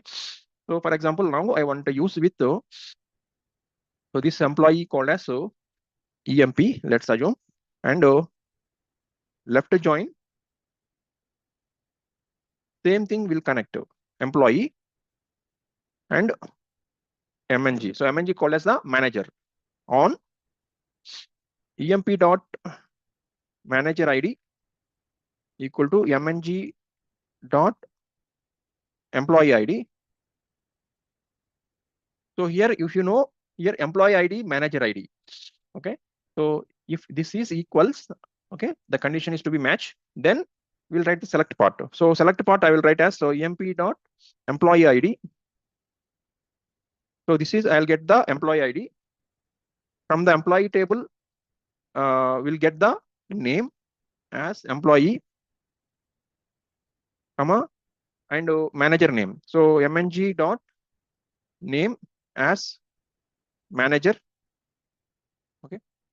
So for this, we are getting the 3 columns. So employee ID, employee name, and manager name. Let's find this one. Okay. So I'm getting the manager name. So manager name is for employee ID 1, employee name is John, so no manager. Employee ID 2, employee name is Jane, and his manager is John. Okay, like this. So this is the one example of self join. So mainly this purpose is so to list the each employee along with their manager's name. So self join is mainly EMP is the alias for the employee, MNG is the alias for manager. Okay, right. Next one, find the pairs of films with same length. So same length columns here we'll use with self join only, and the table name we are using here films. Select from films. Okay. So if you look into the films, what are all the columns are available? So I have film ID, title, and length. So what we need to require mainly to find all unique pairs of films that share the same length. So here I will remove the star from the films. I'll call as F1. So let's join films F2 on F1 dot length equal to F2 dot length. Okay. And so this is one condition, length, and F1 dot film ID equal to F2 dot film ID. So here we are writing 2 conditions. Okay. Now we'll write the select part. So in select part, I want to display as the first film title and second film title, like film 1 and film 2.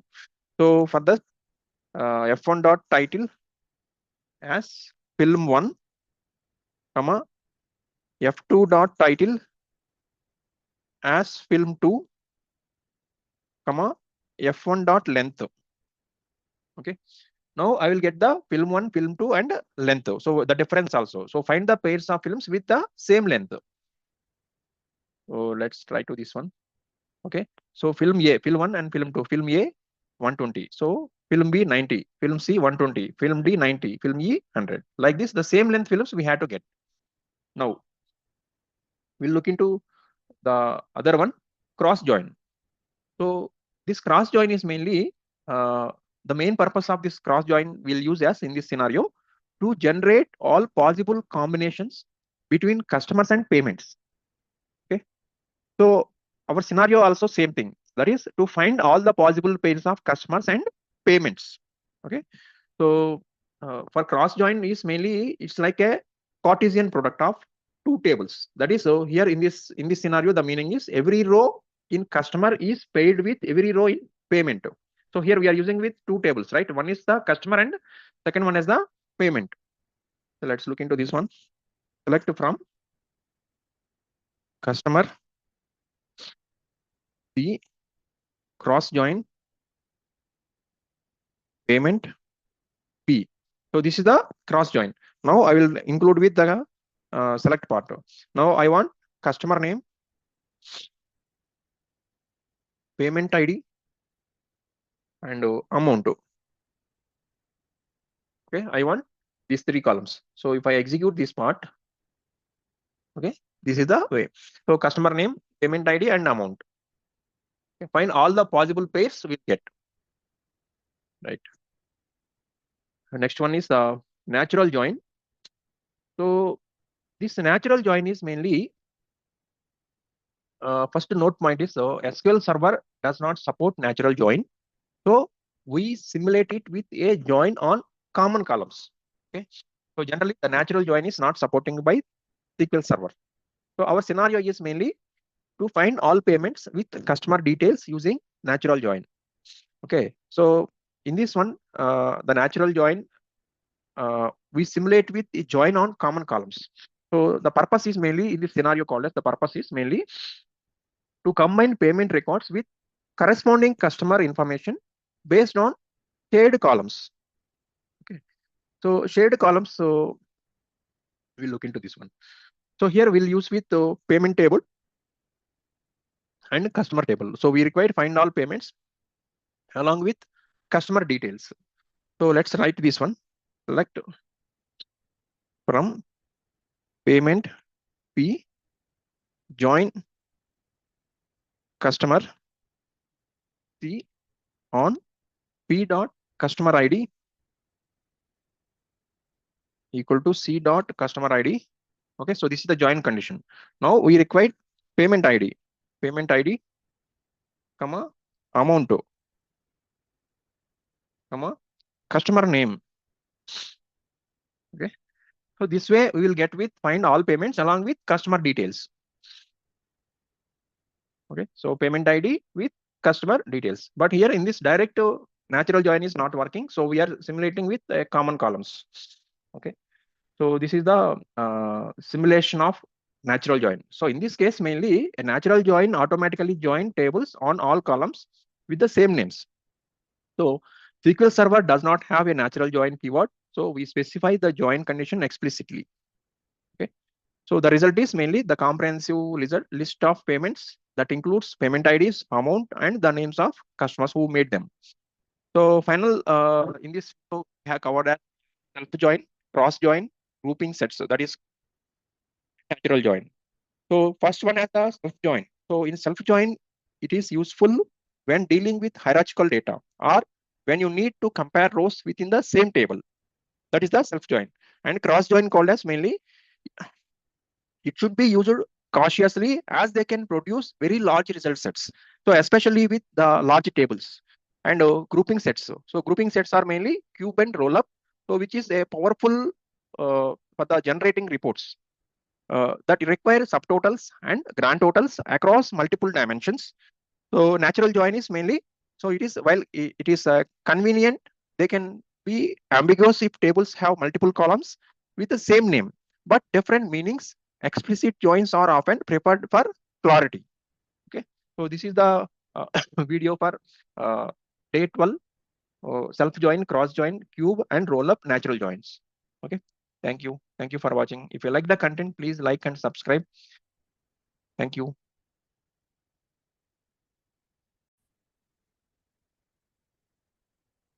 Hello guys, welcome to my channel.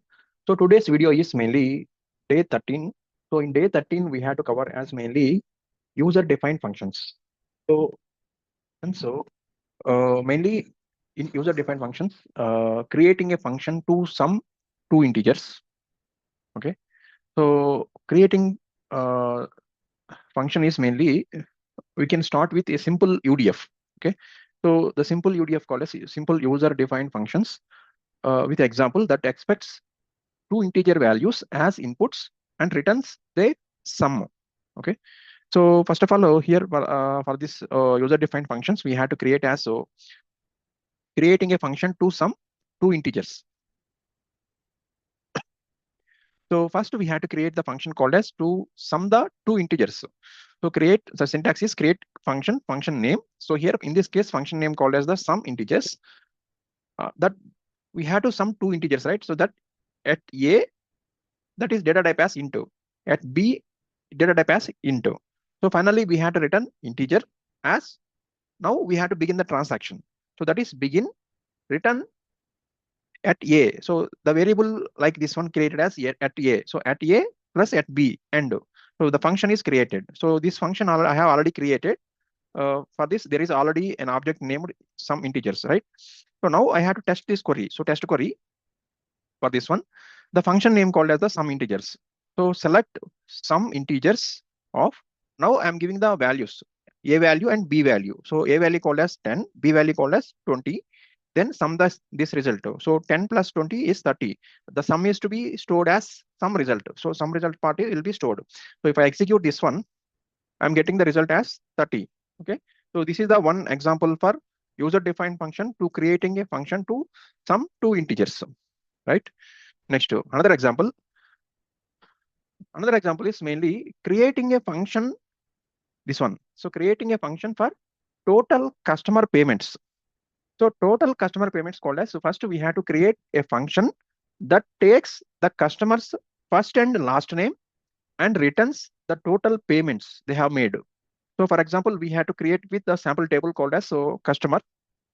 First I will drop this table, could not drop the object because the customer, because it is already referenced with the foreign key. Okay, so for time being, we'll continue this one, the table. So customer table and payment table. Okay, or else I will drop this first table. Let's see. Okay, and then customer table. It's completed. Now I will create with the customer table and similarly payment table and inserting the values two records. So one is the customer ID 1, customer ID 2, inserting the records, and payment table I am inserting payment ID. Payment ID is 1, 2, and 3. So 3 payment IDs with customer IDs are mainly this is the first customer, and this one also same first customer. So first customer ID 200 and 300. Okay, and customer ID 2 has 150 rupees. Let's insert this one. Okay, so payment table inserted. Now we have to check with the records. Here I will check with the records. Select to star from first to payment table. I will check. So for the payment table, we have payment ID 123, customer ID 112. This one, right? Similarly, we have customer table. So for customer table, I have two records. One is John and Jane. Now, our intention is mainly to return the total customer payments. Okay. So function to return total payments made by customer. Okay. So create function name as total customer payments, first name varchar, last name varchar, and return the decimal points. Now we have to begin the transaction as begin declare at total. First I'm giving the total, declaring the variable called as total. So total decimal of 10,2, that vary if any decimal places. Select. Now this is the query. Okay, so this query we are executing. So this query is mainly select total equals to sum of p dot amount. So here p dot amount called as, so in this payment table amount column is there. So in amount, first customer ID 200 for one transaction. First customer ID, second transaction is 300 and 150. So from customers, join to payment table. Okay, this on condition is this one customer ID, where first name equals to at the rate first name. So this is the first name and last name, this one. So where C dot first name equals to first name and last name equals to last name. Finally, to return the total. So this one, we had to create the function. So this function already created. Okay. Now we had to test this query. So how we had to test this query? So this test query is so function name called as total customer payments. Select total customer payments, and I'm giving passing the names, that is at first name, at last name. So at first name name is John, last name is Doe. So if you check here, customer details, first name is John, last name is Doe. So this customer ID is 1. Okay. So for customer ID 1, first transaction payment is 200, second transaction payment is 300. So 200 plus 300, 500. So we had to check this query. So total payment, if I execute, I'm getting the 500. Okay. So this is one example for creating a function for total customer payments. Next one. So we'll create one more this UDF, user defined function. So function to return total payments made by customer. Okay. So first of all, here this transaction says swapping employee positions and salaries. So this transaction spot swapping the employee positions and salaries. So swapping is mainly, for example, if I just example, for example, this employee ID Miller. So Miller is his salary is 60,000. Okay. For employee ID 2, Crystal 90,000. So just swap these salaries. So Miller has 90,000, Crystal has 60,000. We want that. Our intention is that is swapping employee positions and salaries. Okay. So we have inserted the employee table and we have created the employee table and inserting the some records. 2 records. I'm inserting this one. So our main intention in this example is the transactions ensure the atomicity of operations, meaning all steps succeed or none do. So this example demonstrates how to swap employee positions and salaries using transactions. So first we had to create with the employee table and inserting the some records. Now we had to do transaction to swap the employees. Okay. Now for the transaction to swap the employees, first we have to begin the transaction. That is swap employees, positions and salaries. So begin the transaction. After begin, first we have to take the backup of current data. So this current data called as declare employee position 1 varchar employee 1 salary. So 1 is employee 1 Miller and position called as developer and salary called as 60,000. So this we'll declare it as this one. Okay. So if I execute, so this command completed. Next, or else step by step we'll do. So first begin. Next, declare. Second declare called as employee 2 position. So if employee 2 position, then fine. Now, so this is the backup data. Up to this part we had done. Okay. Already in the table 2 records.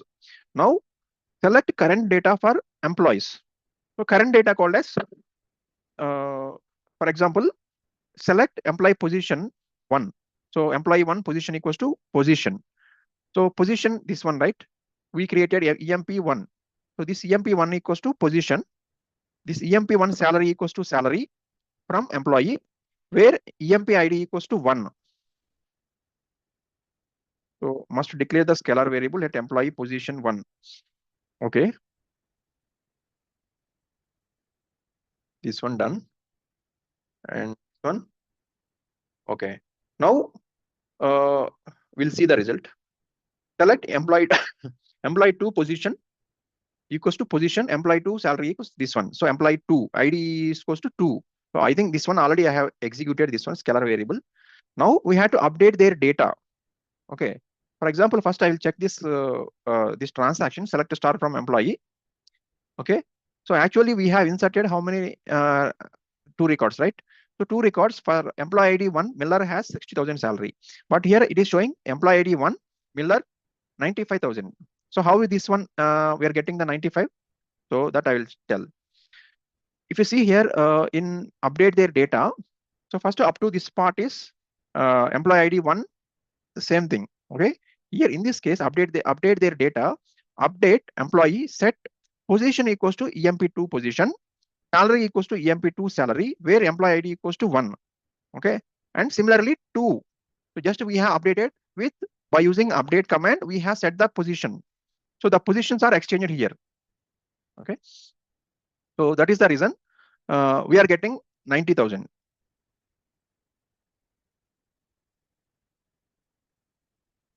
Okay, so 95 and 65, right?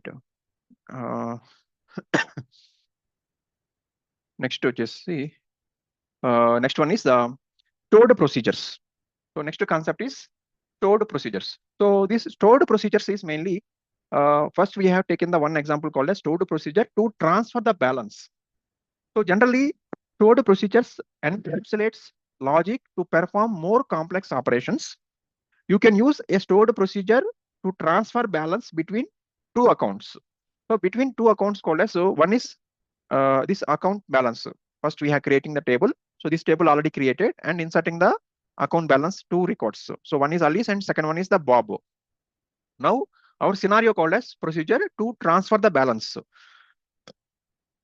So this is stored procedure to transfer balance between two accounts. Now we have to create the stored procedure. Create procedure, SP procedure name, SP transfer balance. Transfer amount is this decimal, sender ID integer, recipient ID integer as begin. Now we are subtract from sender's balance. So sender's balance is mainly update account balance set amount equals to amount minus transfer amount. So transfer amount called as, so if you see here transfer amount minus at the rate transfer amount. So this at the rate transfer amount, we are creating this one.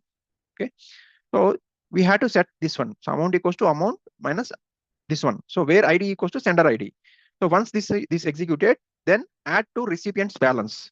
After then commit and end. Now transfer 100 rupees from Alice to Bob. That is for executing the procedure is stored procedure exec sp transfer balance. That is the stored procedure name. 100 rupees we are transferring from 1 to 2. So 1 is Alice, 2 is 2 is Bob. So if I execute this one, okay, this one completed execution, 2 rows affected. Now I will check with the balances. Select a star from account balance. See how much I'm getting. Okay, so this is the actual amount, 500. Okay, so what we had done here mainly, we are doing minus amount minus 100 rupees from Alice to Bob. So Alice to Bob. So 100 rupees minus here, that is Alice. How much amount is transferred? Alice 200, right? So in Alice account 200, Bob account 100. So I think I have executed multiple times. So that is the reason it takes multiple times. If I execute again, this one. Okay, first I will show this answer, then I will execute once again. So 3 times executed I have. So that is 3 times 300 debited from Alice account. Now the Alice account balance is 200. Now same 300 is added to Bob, 600. Okay, now we know this result, right? Now I will execute this part. So exec again, execute, 2 rows affected. If I execute again account balance, see here. So from Alice 100 rupees, Bob 700 rupees, because I have executed again. Okay, so again now up to 4 times executed Alice account, the transaction. So 4 times 4 transactions are debited from 100 rupees each time, right? Now check the balance is completed. So another example called as the procedure to swap employees. So to swap employees is mainly create procedure name, emp1 int, emp2 int as begin. So first declare these 2 points and select current data for employees and update their data. Okay, so now this one also same thing. If I execute, already this one executed. So I will go and check with the records. Okay, so this one. So in above, actually I have executed in this scenario where select a star from employee, this one. I executed 95,000. So actually here we'll get the 90,000 and 60,000. So how this one 5,000 increase it called as? This is the reason. Where it is? Yeah. So if you see here, check updated balances. So this one, save points, begin transaction operation 1. So in operation 1, update employee set salary equals to salary plus 5,000, where employee ID equals to 1 and save 1. And similarly, save 2 also 5,000 increase it to employee ID 2. So after then roll back, commit, then execute. So that is the reason this 5,000 is increased. Okay, right. So this is the procedure to swap employees. So this is one query, this one. Okay, and updating the records. This is another example. Okay, so here mainly I have executed multiple scenarios. First point is check the updated employee details. Okay, that is operation 1 and operation 2. Another one, procedure to swap employees. Another one, procedure to transfer balance, and stored procedure. So this one stored procedure to transfer the balance. So these mainly for the stored procedures. So how we'll execute the stored procedure called as? This is the one command, exec space stored procedure name space and our transaction details. That is 100 rupees we are transferring from account 1 to account 2, 1, 2. Okay. After then check the balance, this one. So the same thing, I will share the code, the entire code in the video description, Google Drive link I will share. So in the Google Drive link, you can check with the day 13.txt file, notepad file. You can open and you can execute it. Similarly, you can practice. So after executing, please write the comment how it is the this session video. Okay. Based on this, I will try to do some changes in my lecture. So for this continuation, I will do some more examples while the upcoming session. Okay. Thank you. Thank you for supporting. Thanks for watching. Please like and subscribe if you like the content. Okay. Thank you.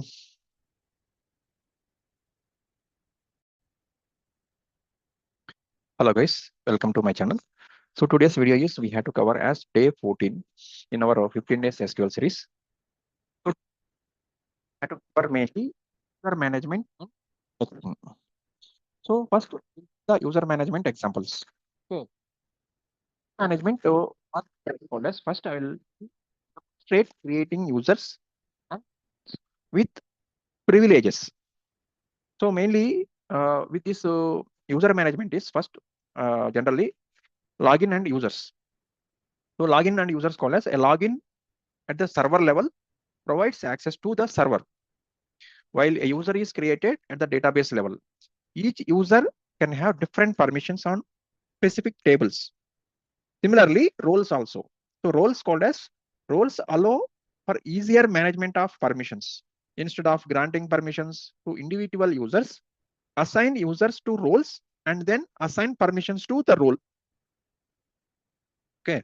So how this one will first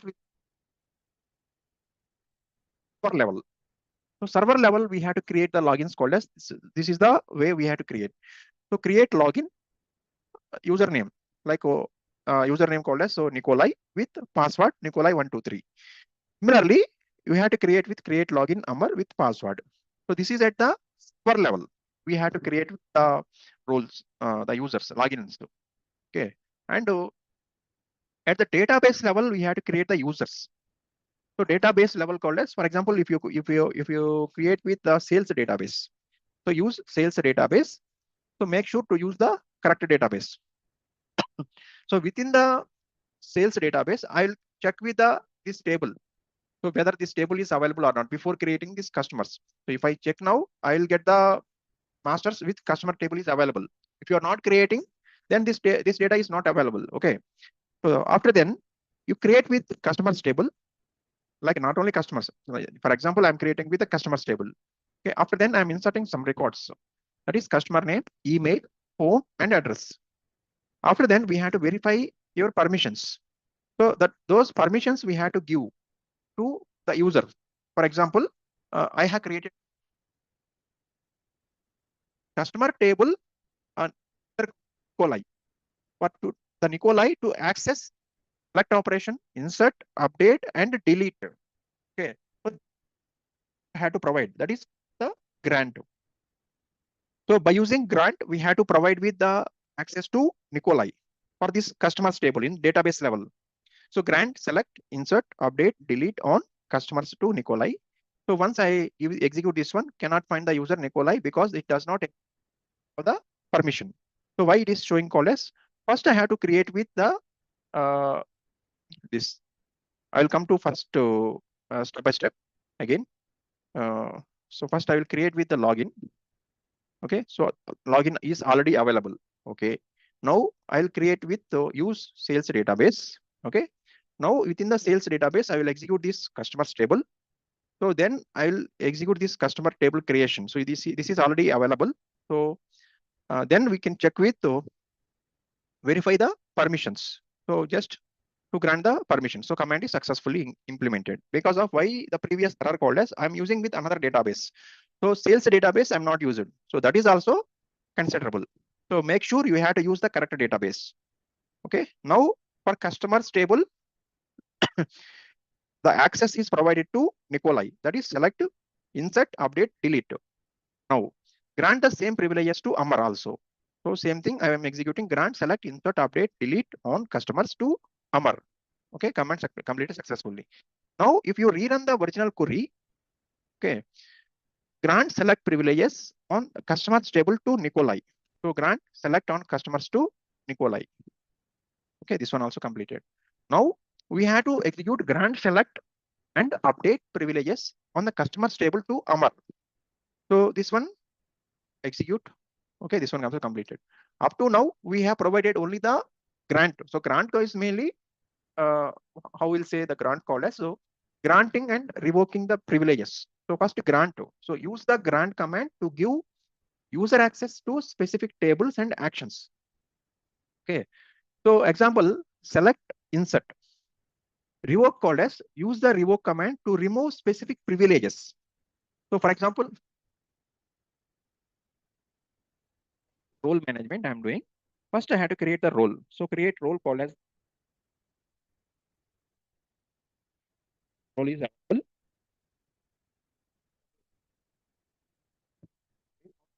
To list. Okay, this coming done. Users to the role. So for this role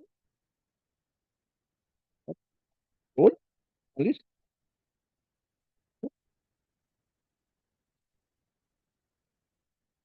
Up to now we have added the granting done and members also added done. We had to do revoke privileges. How will revoke the privileges? Revoke update privilege from Amar on customers table. So if I execute this one, revoke update on customers from Amar successfully. So now Amar has no update access on customers table. Similarly, insert also we have to execute to Nikolai. So Nikolai has no insert access. That revoke that insert access we have taken revoke. Okay. Remove Amar from the analyst role. So also that we have to do. So that is done. Now Amar there is no role. Okay. Next. So another example called as the indexing. So in SQL, one of the best concept called as the indexing. So indexing called as easily to search with the values quickly, like optimization type. So indexing mainly will use B-tree index, bitmap index, and multi-column index. So first of all, B-tree index. What is the B-tree index called as? So B-tree index is efficient for high columns. So for example, customer ID. So improves search speed for individual records or a small set of records. Mainly by using index called as, we had to increase the speed. Okay, that is normal, not normal tables. If the database is huge database, at the time indexing is very useful. Next, bitmap index. So generally SQL Server does not support bitmap indexes. So this section should highlight that it's used in other databases like Oracle. In SQL Server, focus on B-tree indexing. Okay. Next, multi-column index. So the multi-column index called as mainly it helps queries that filter by multiple columns. So for example, if you look into this indexing examples, so first indexing example called as create B tree and bitmap indexes on different types of columns. So mainly this B tree index on customer ID, that is high cardinality. So if we create index name, so IDX customer ID on customers customer ID. So this index will create. So this operation failed because of an index already exists. Okay. Now we have to try to create as the bitmap, but bitmap is SQL Server does index. Bitmap index on card type low cardinality. So, but anyway, I'm not using the card type. So in place of card type, I'm using with the customer ID. Card type called as the column name. So without using bitmap, so this using bitmap is executed in Oracle. Okay. So without using this, this one will execute. This one all what we say index already created. Okay. Next, multi-column index. Column index is one. So create index text type customers. Multi-column called as here we are mentioning with two columns customer ID. Home. So for two columns easily to search. Okay, completed. Now similarly, we have to remove the index also. So now we created the index, right? Similarly, we have to remove the index. So remove an index to free up the space if it is needed. How to remove the index? Drop index name on customers. So this index we have created this one, right? Multi-column index. So that I have to drop. So there is no index right now. And rebuild the index to reduce fragmentation. For example, here I have created the IDX customer ID. So that I have to alter. That is rebuild. So if I execute this part, alter index name, executed. Okay. So this is the indexing. So how indexing works called as mainly indexes make queries faster by creating a stored copy of specific columns.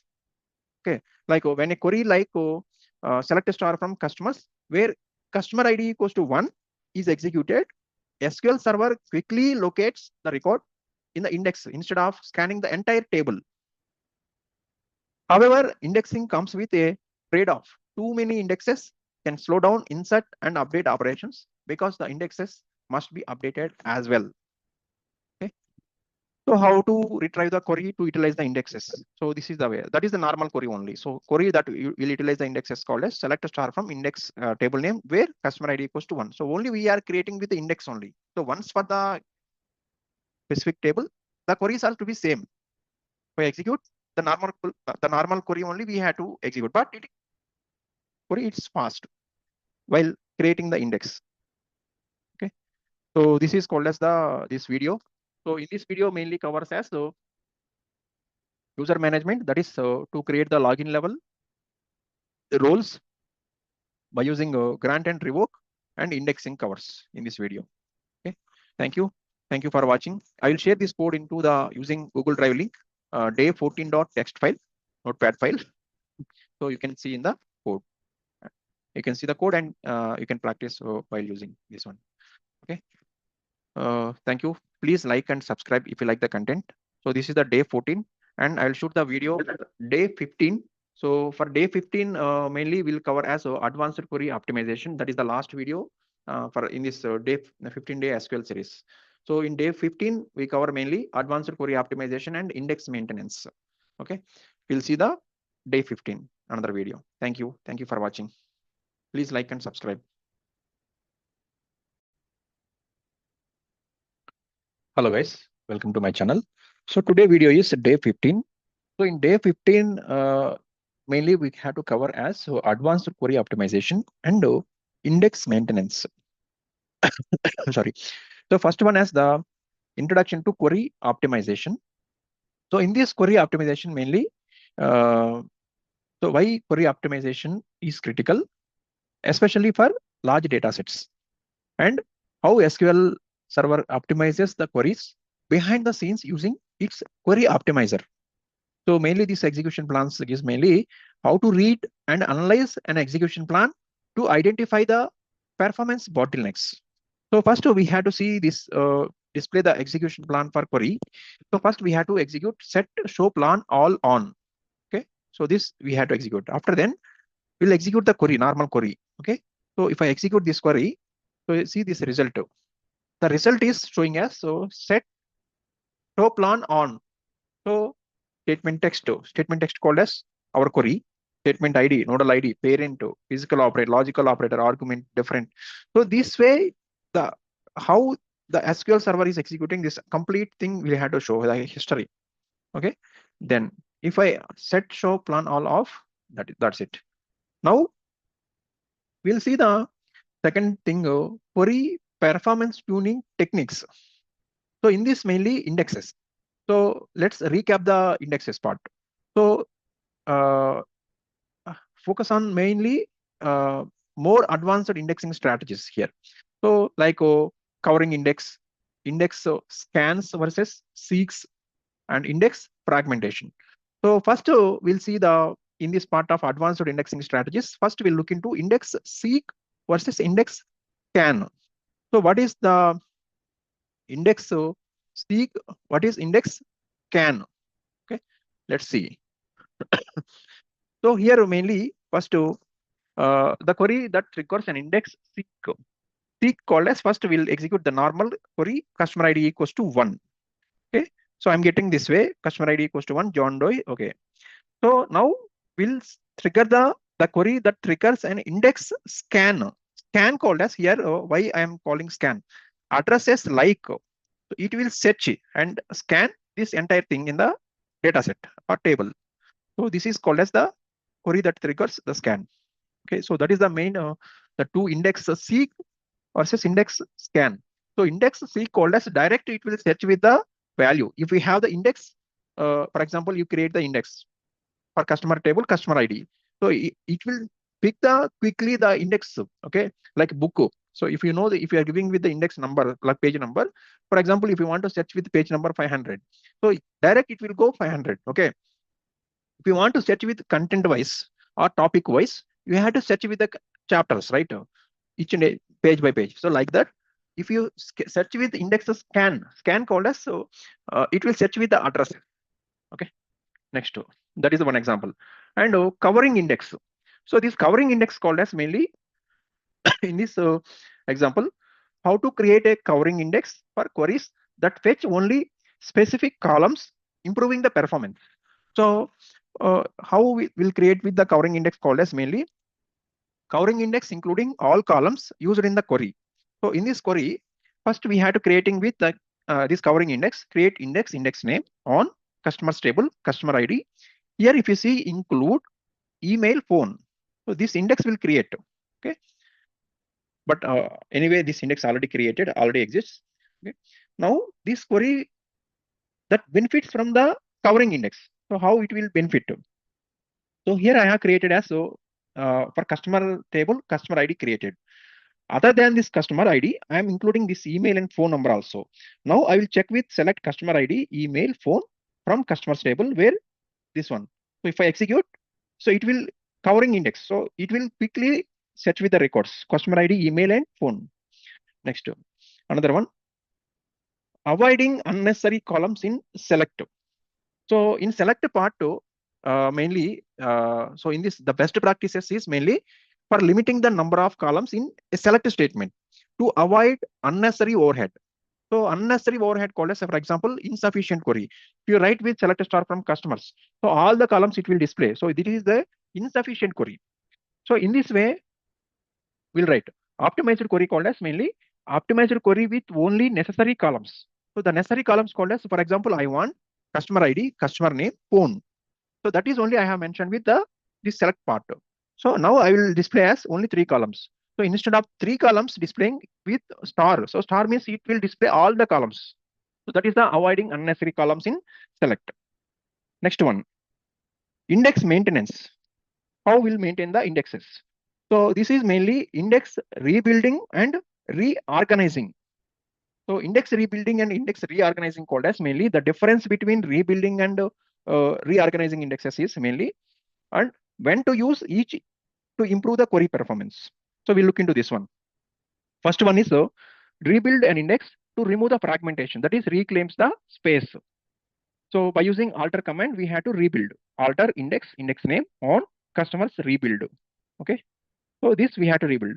And another way called as, so to reorganize an index to improve its structure without rebuilding it. So alter index name on customers reorganize. So again, it will reorganize. So rebuild and reorganize. So that is the difference. And another one is the monitor index fragmentation. So index fragmentation is mainly by using SQL Server dynamic management views, that is called as a DMVs.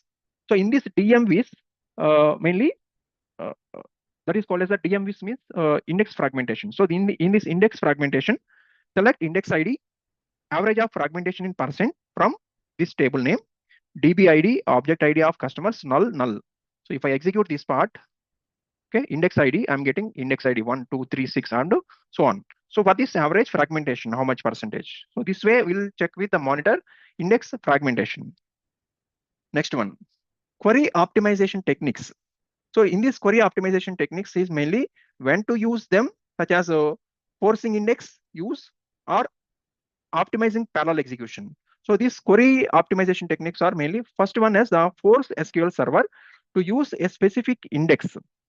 So for example, select a star from customers with index ID where customer ID equals to 1. So this way I'll get this one. And other one is max DOP. So max DOP called as to limit the number of processors. So select this table name option max DOP 2. So if I execute, so this way we'll try to write as max DOP. Next one, avoiding common performance pitfalls. So this avoid common performance pitfalls, first one is the avoid functions on indexed columns. So first one is the insufficient use of function on an indexed column. So this one, if I write as function called as insufficient use of function called as in this example, upper function. So upper of customer name John Doe. So this is the insufficient use. Okay. And optimized version without a function on the indexed column. So this is the optimized version. Okay. Next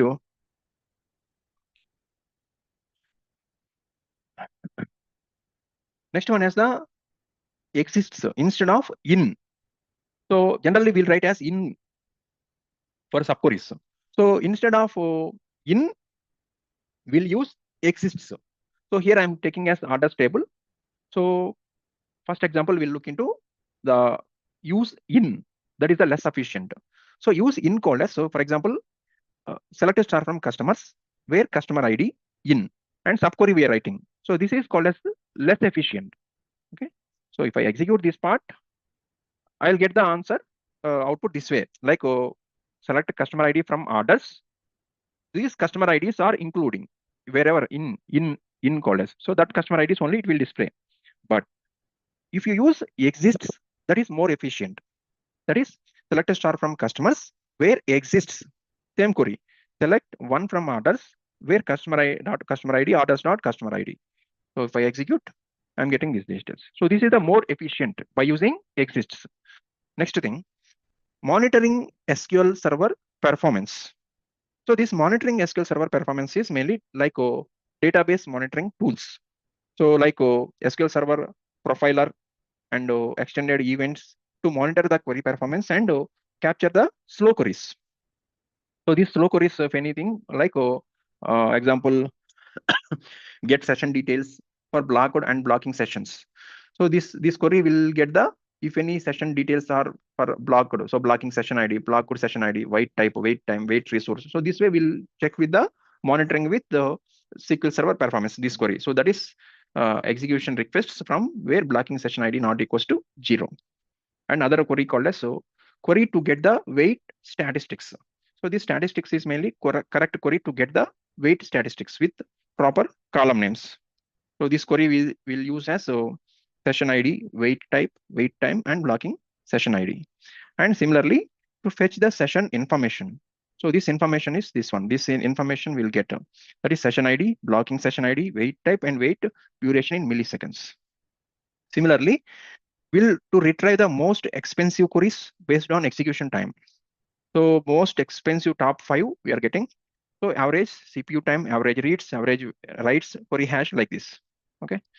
Next thing, we'll see the plan, catching, and reuse.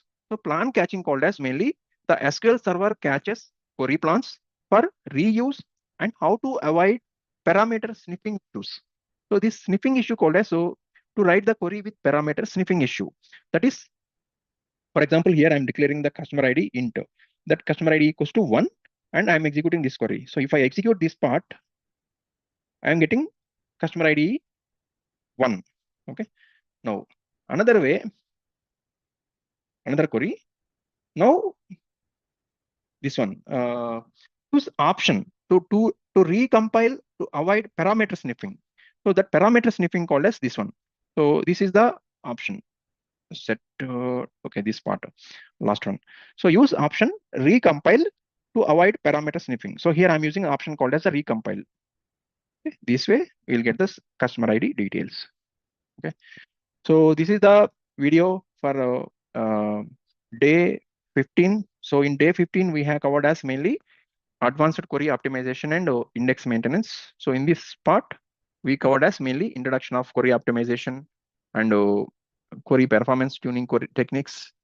In that, mainly indexes seek, indexes scan, covering indexes, and avoiding unnecessary columns in select part, index maintenance, and query optimization techniques. So these are all the some. And one more thing is use exists instead of in for subqueries. So sometimes the interviewer will ask as how you will optimize the SQL server optimization techniques. So in that way, in at the time you will jump to this answer you can give. So like how this index seek will work, index scan will work, and to avoid avoiding unnecessary columns in select part, and index maintenance, how we'll do rebuilding and reorganizing. So these things you can explain in the interview. So interviewer will happy with answer this one this way. Okay, thank you. So this is the complete series of 15 days SQL. Okay, if you like this content, please like and subscribe. Thank you for watching.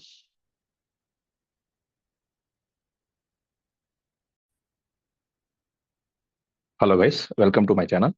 So till now we have covered as 15 days SQL series completed. Okay, for some additional content, I will cover as day 16. So till day 15, I covered as all the basic stuff like SQL beginner stuff. Every concept is covered in 15 days SQL series. If anything missing in the concept, please ping in the comment. I will cover the content for that one. Okay. So for day 16 to day 20, I'll cover as like advanced SQL. So in day 16, we mainly focus as common table expressions and recursive queries. So in day 16, mainly this CTEs part, like common table expressions and recursive queries. So mainly CTEs help simplify the complex queries and allow us to perform recursive operations such as retrieving hierarchical or tree structure data like organizational chart. So main thing in this video we had to cover as 3 parts. So one is the introduction to CTEs, that is common table expressions, and second thing, use of CTEs to simplify complex queries. Third one, recursive CTEs for hierarchical or tree structures. So for the first part, introduction to CTEs.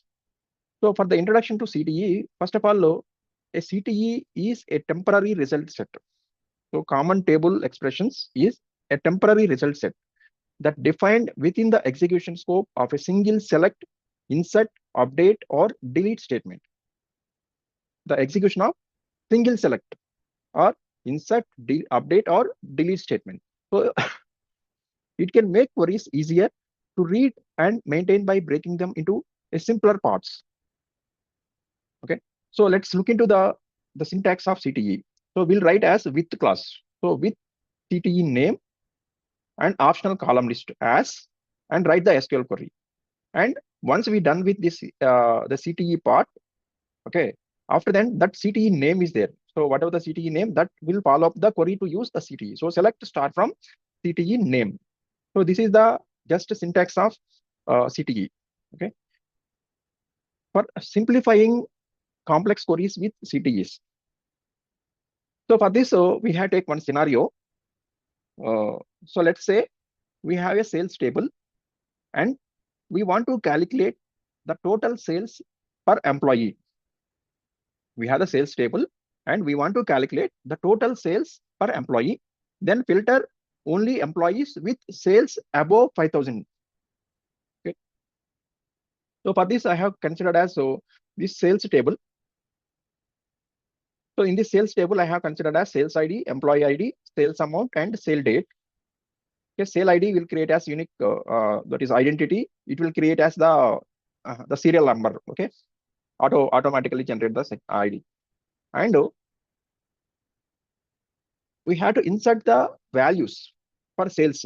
So sale ID, employee ID, sale amount, and sale date. So sale ID, it will identity, it will auto generate, and employee ID, this one,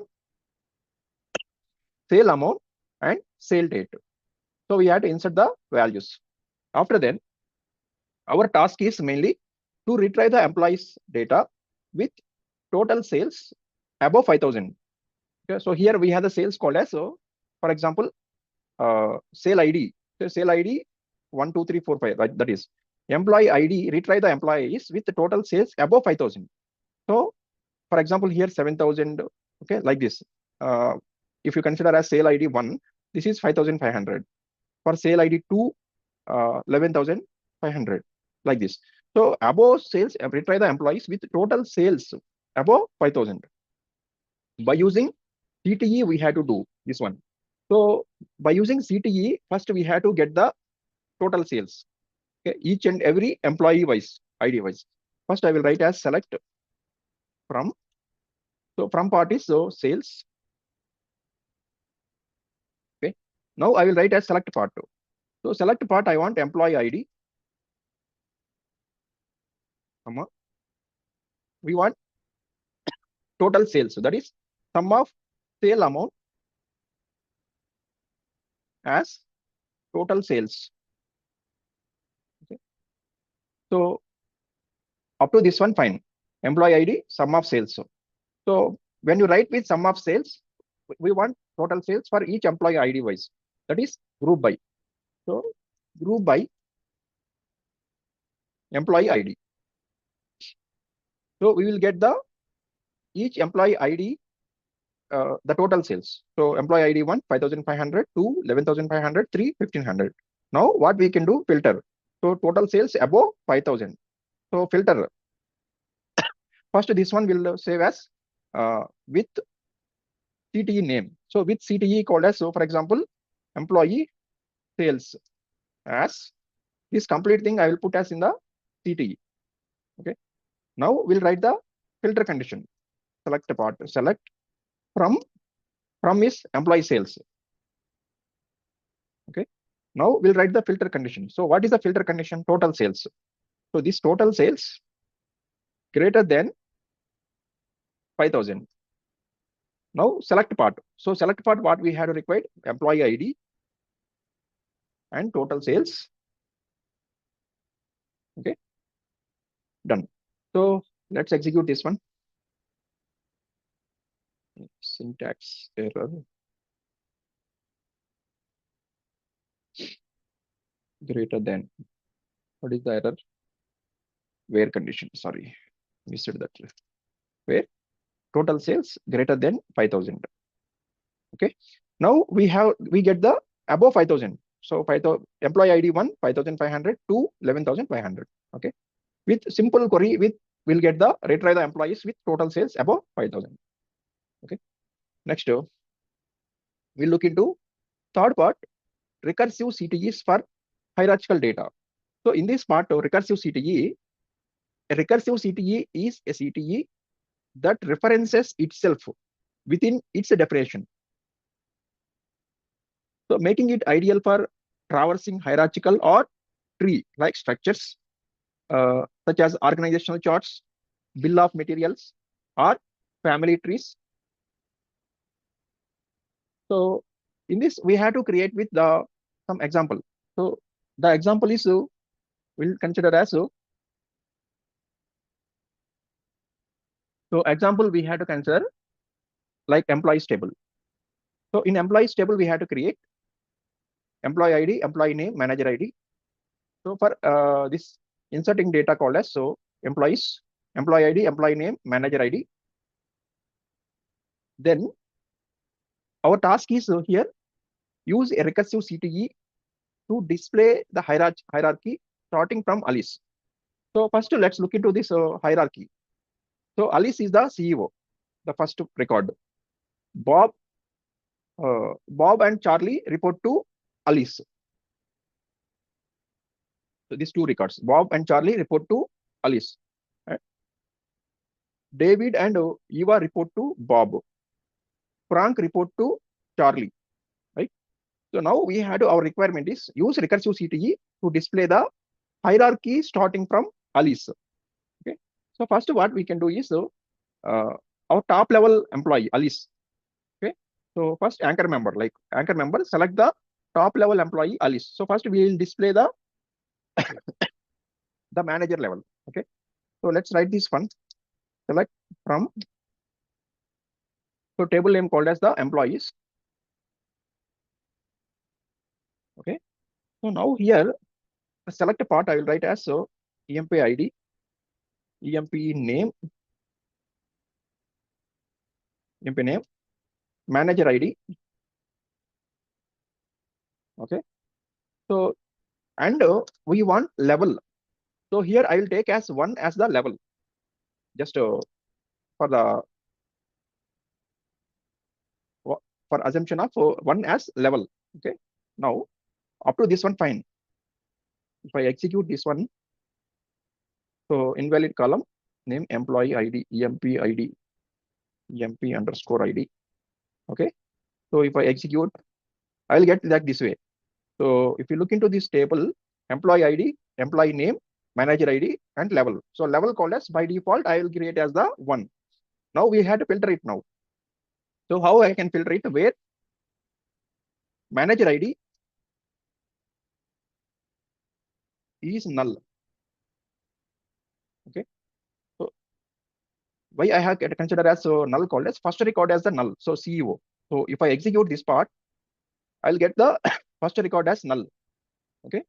So this entire thing will save as in CTE with employee hierarchy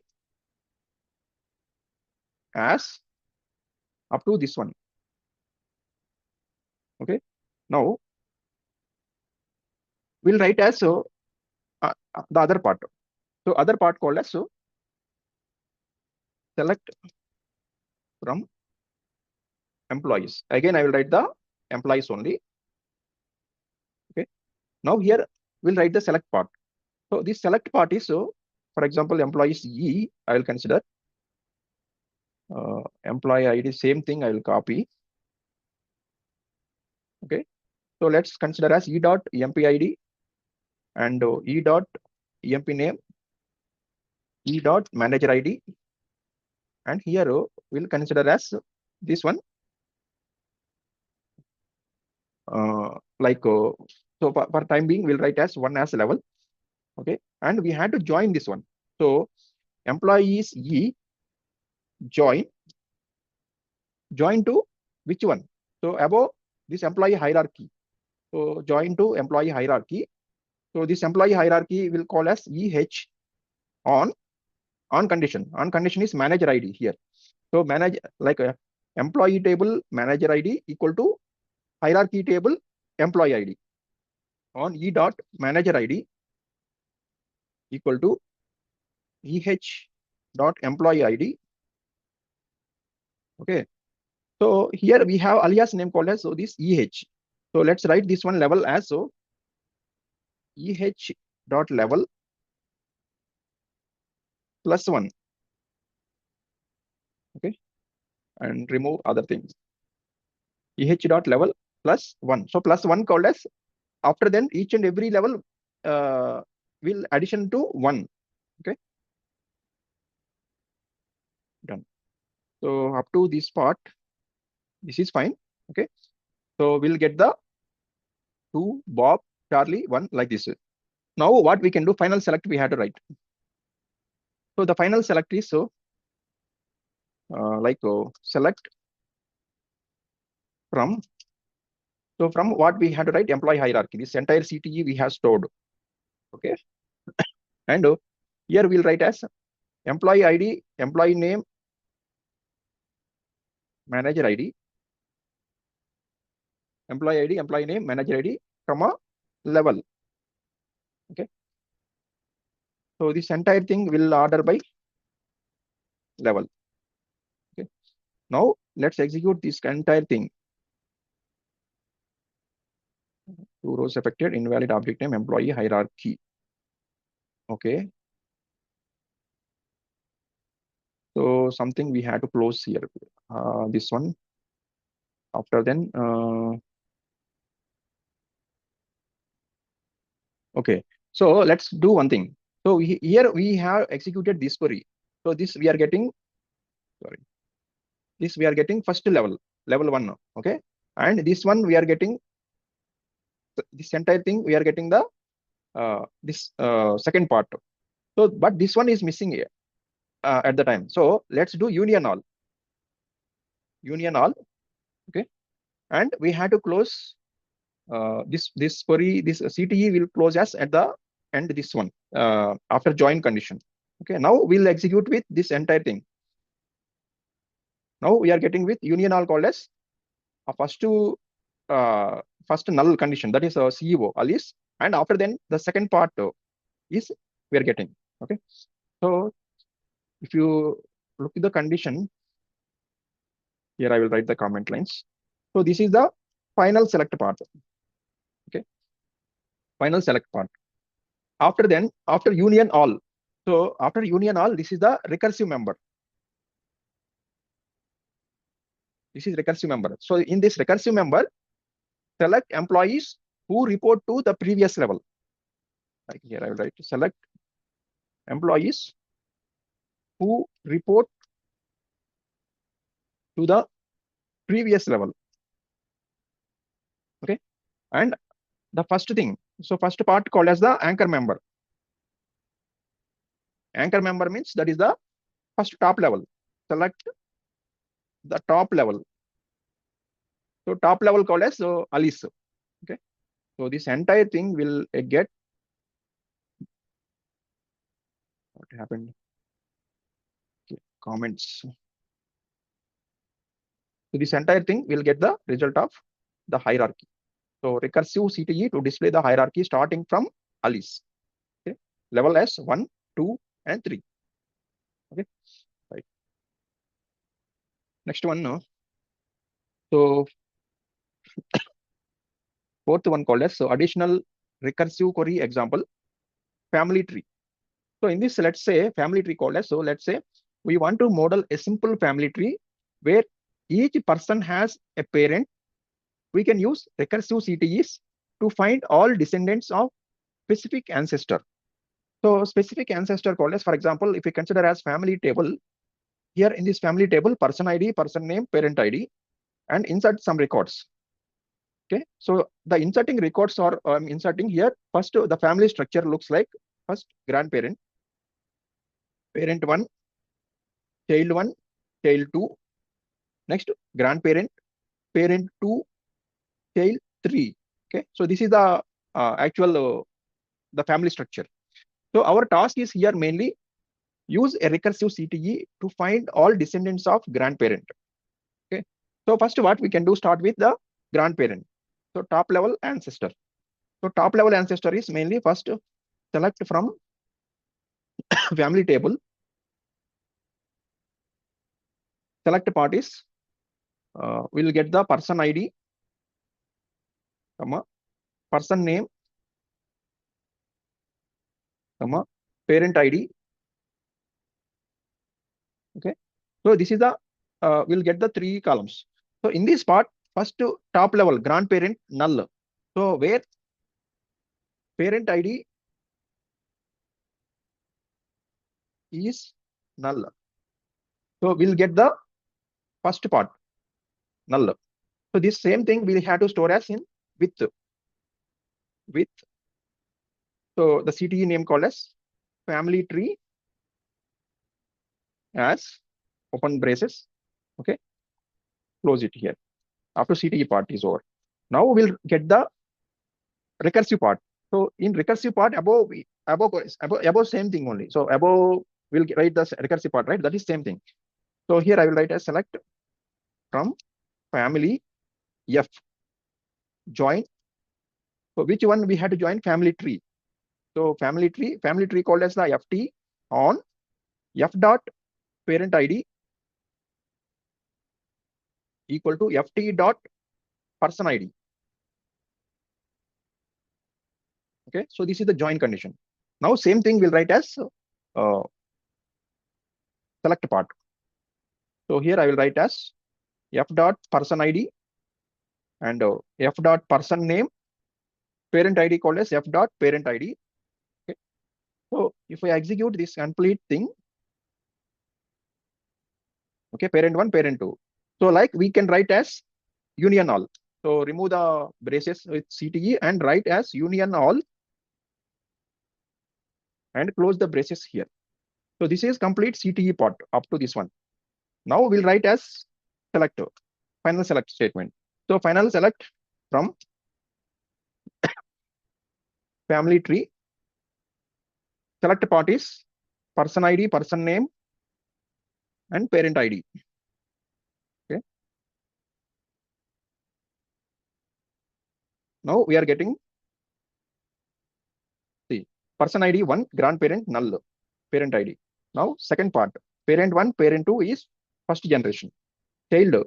So this is second generation and third generation. So if we want order by, then we'll write as order by parent ID. Okay. Now order by parent ID, we will get the order wise. Okay, 1, 2, 3. Okay. First generation, second generation, and third generation hierarchy. So in this part, we'll write the comment here. So this is the final selector. This is final select. So first part is the this one. After CTE, we'll get the start with grandparent. Start with grandparent. That is top level. After union all, this one has the recursive part. So recursively get all children of the previous level. Okay. So this one. So this one finally will get the output. Right. So next part is the practical example organizational structure with departments. So in this one, if we consider as in the real world applications, the recursive CTEs can be used to model the organizations with departments and sub-departments. So let's say, for example, here, head office, that is the top level department, and sub-departments, sales, marketing, North America sales, European sales, etc. So for this, we require the departments table and insert the records, this one. So for this, inserting records are mainly top level is head office. Okay, let's consider the task. So our task is mainly use recursive CTE to find all sub-departments of head office.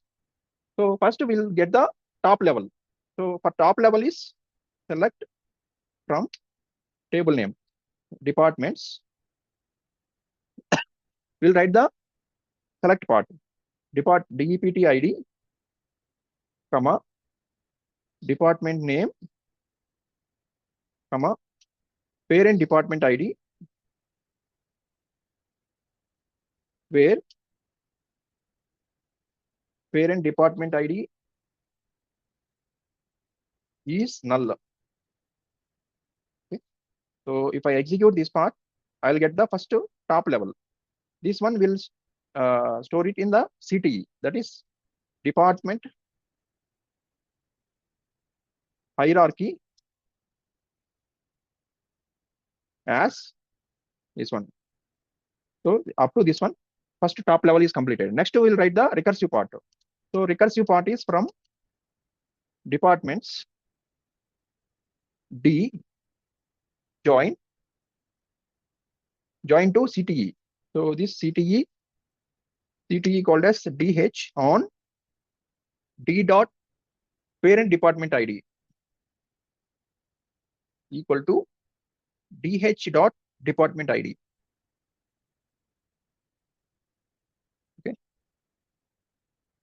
So let's remove this one and write the union all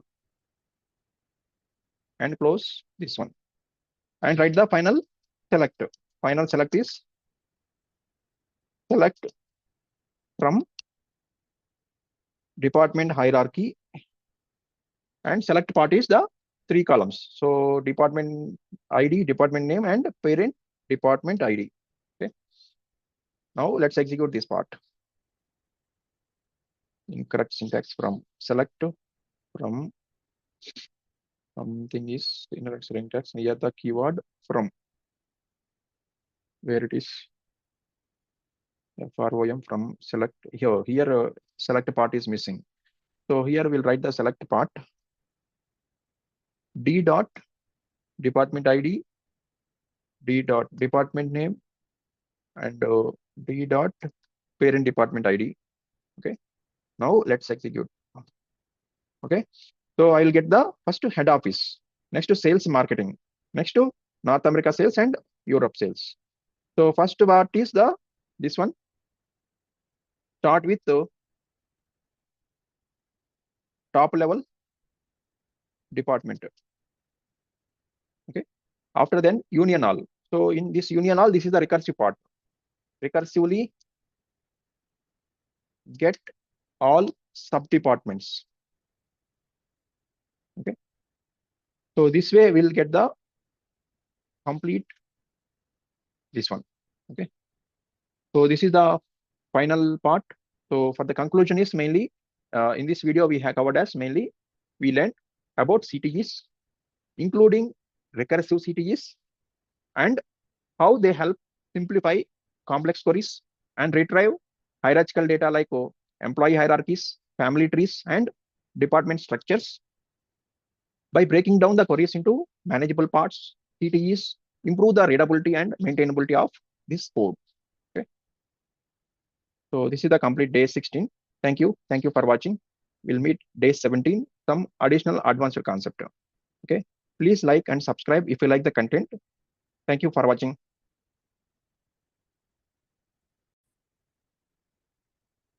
Hello guys, welcome to my channel. So today's video is in part of 15 days SQL series that is completed. And today we have to cover as advanced window functions in SQL. So mainly in this video, we had to cover as mainly like advanced window functions in SQL, focusing on functions like lag, lead, first value, last value, as well as ranking functions like row number, rank, and dense rank.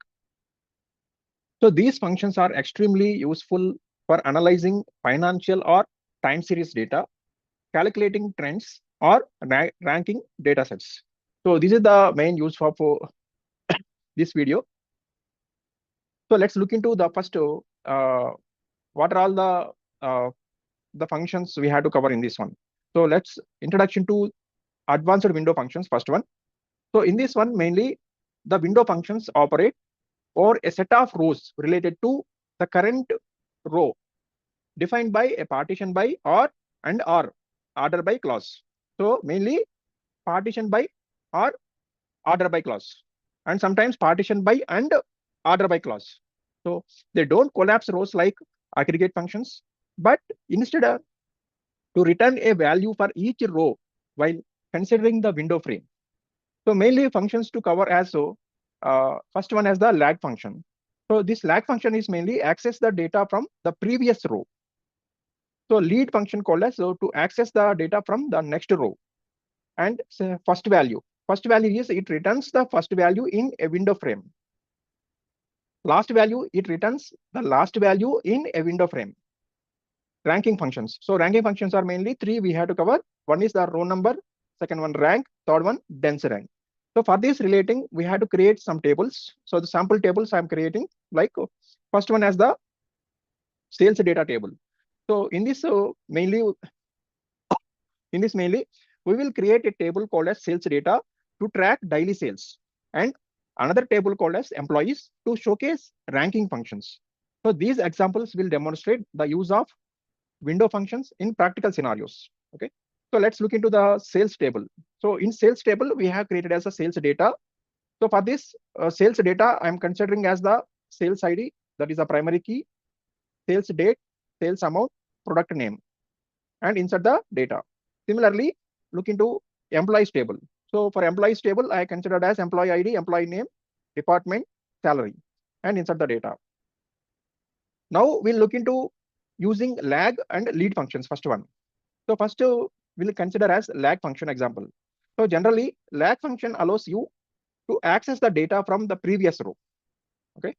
So in this case, we will compare the sales amount of each day with the previous day sales. So let's look into the example. First of all, select from, I'm considering the table name called as the sales data. Sales data. Okay. Now for the select part, I want sales date, and sales amount. Now I will apply with the lag function with sales amount. So lag of. Now here I will apply with sales amount. So lag of sales amount and the position. So position is lag of sales amount comma 1. So it returns the sales amount from the previous row, that is previous day. So I am mentioning comma 1. Okay. Now I will apply with the over clause, over order by sales date. So date wise, we have to order by the sales date as. So this one we'll consider as previous day sales. Okay. Now, so we get the previous day sales. Now we have to calculate the sales difference. So sales difference called as sales amount minus previous day sales. So let's say consider as sales amount minus previous day sales called as, this is the previous day sales. So sales amount minus this one as sales difference. Okay. So now I will get the one column as previous day sales, one column as sales difference. Let's look into this one. Let's see the output. I'm getting sales date, sales amount, previous day sales. So for example, if you look into 500, so first then is previous day sales null. Next second row 700, previous day sales 500. Now we look into sales difference. So sales difference called as 700 minus previous day sales 200, 600 minus 700 minus 100. Okay. So like this way we have to calculate the previous day sales. So mainly lag of sales amount comma 1. So it returns the sales amount from the previous row, that is previous day. And we calculate the sales difference. So that is we calculate the difference between the current day sales and the previous day sales using sales amount minus lag function. Right. Next one is the lead function. So lead function works similarly to lag function, but instead of accessing the previous rows, it accesses the future rows. Future rows means that is the next row. So it calculates. Let's take the scenario. So let's calculate the sales amount of the next day for comparison. Okay. So for that, I will consider as the same thing. I'll remove the sales difference. This is not required. And here I will apply as the lead. So lead of sales amount comma 1 over order by sale date. So this one we call as next day sales. Okay. So let's execute this part. We'll know the next day sales from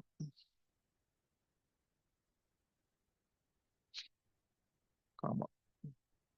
Okay. So I'm getting the next day sales. So sale date, sales amount.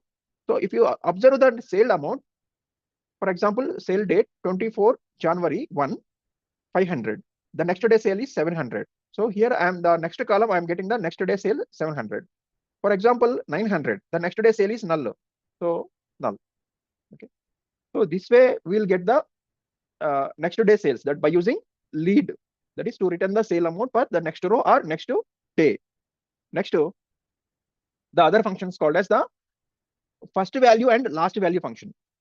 So let's look into first value function example. So first value returns the first value in a specified window frame. So in this example, we will retrieve the first sales amount recorded in the data set. Okay. So I will copy this entire thing because small changes only I will do. So first two columns, sales date and sales amount, I will keep as usual. Okay. And I'll remove the lead function and apply with first value. Okay. Now in this first value, there is no position number. So direct will apply with the sales amount over order by sales date. So this one as first sales, not first day, first sales. Okay. So within the data set, we'll get the first sales. So for example, here, if you look into January 500. So first sales called as 500. So all the rows will get the 500. So this is the first sales. Similarly, we'll get the last sales.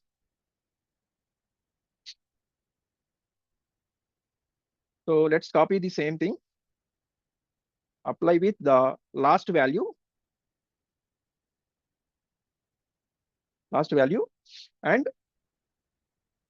we'll write the last sales. Okay. And for the last sales, small changes we have to apply here. Okay. So that is sales date rows between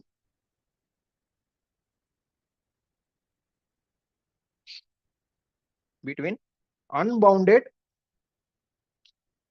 preceding and unbounded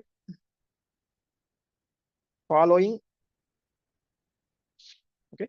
So this is the unbounded preceding values. We will get the last value. Okay. So let's execute this part. See, I'm getting the last sales is 900. So each and every row, I will get the last sales called as the 900. Okay. Next, follow up with the ranking functions. So in these ranking functions, we'll explain as row number, rank, and dense rank. So first of all, we'll get the row number. So row number function is mainly the row number function assigns a unique sequential integer to rows within a partition. So for example, I'll copy this data and or else okay, let's write from the starting point. I think we'll apply with the from employees table. Okay. So for this employees table, I want to get the first EMP name, comma, department, comma, salary, comma. Now I will apply with the row number. So row number. Okay. So for this row number, apply with over class. Over. So now within the over class, I will apply with the partition by and order by also. So partition by department wise, order by salary wise. So let's write the partition by department, order by salary. So this salary I will apply as the descending order. Okay. As let's call as the like rank or row number. Okay. So let's execute this one. I am getting the rank called as each and every department wise partition. Okay. So for example, if you look into department finance, so finance has two employees. Okay. So those two employees rank is 1 and 2, descending order wise salary. Similarly, HR. Similarly, sales. Okay. Right. So mainly in this row number is the row number assigns a unique number to each employee, ranked by their salary within each department. Next, to rank example. Let's copy the same thing. Instead of row number, I will write as rank, and similar these three columns: employee name, department, and salary. Rank or partition by department, order by salary DESC as rank. Okay, so let's execute this one and see the result. So I'm getting the partition by department wise. I'm getting the rank. So if you ask the what is the difference of row number and rank, so mainly so rank is gives the same rank to employees with the same salary, but gives to the rank next rank. For example, if we get with the 75,000, we'll give the same rank, but it will skip the next rank. Okay, so that is mainly the rank function gives the same rank to employees with the same salary, but skips to the next rank. Okay, so but in row number, it will assign as the unique number. So each and every if the same salary also, it will give as different rank, different number. Like it's not a rank, it's a row number. Next, we'll see the dense rank. So dense rank is dense rank. Okay, so dense rank or partition by department salary descending order. So this one we'll call as dense rank. Now, so if you observe this one here, for example, in this case, so we are getting the same result. But what is the difference of dense rank called as mainly? So dense ranks employees with the same salary without skipping the ranks. If the same salary, it is not skipping the rank.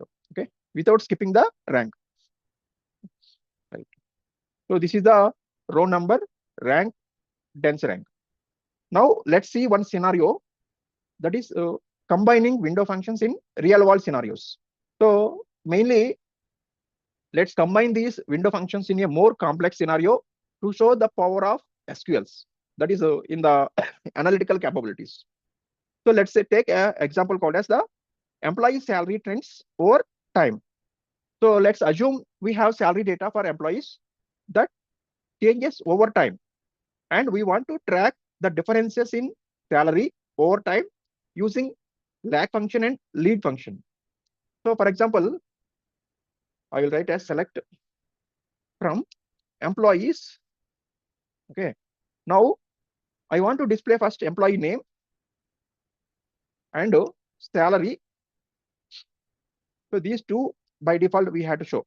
Okay, now I want to get the previous salary. So previous salary called as I had to apply with the lag of salary over partition by employee name, order by salary. Okay, so if I'm not mentioned descending order, by default it will take as ascending order as previous salary.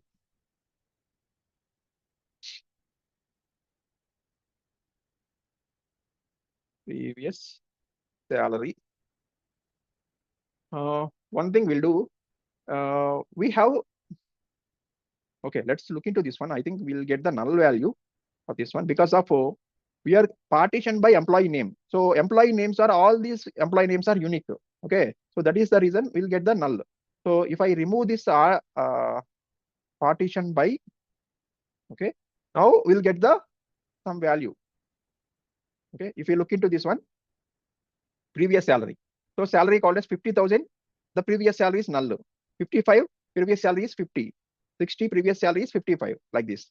Now, similarly, we'll write as lead, LEAD of remaining thing is same.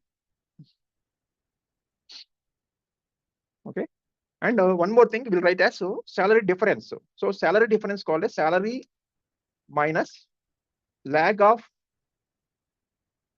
this one, and I will remove this part. Okay, this one as salary difference.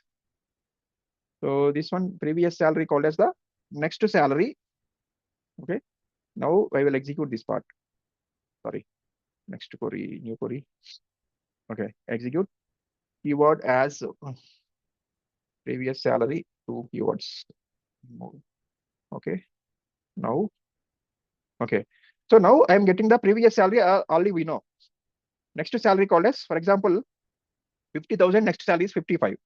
Okay, next to salary difference, 50,000 minus null, null. 55 minus 50, 5,000. Okay, so this is the salary difference, previous salary and next salary and salary difference. Okay, so this is the query to track the changes in employee salaries by comparing current salary to the previous and next salary. Okay, so overall summary is mainly in this video.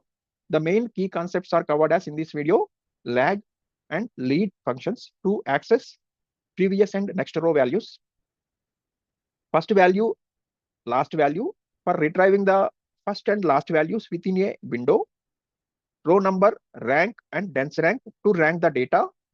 So this is the three key concepts we have used, and one practical use case in financial analysis, time series data, and ranking employees by salary. Okay, so this is the complete day 17 video. Okay, lag function, lead function, first value, last value, row number, rank, dense rank. Thank you for watching. We'll look into another video, another advanced SQL functions. Okay, please like and subscribe if you like the content. Thank you for watching.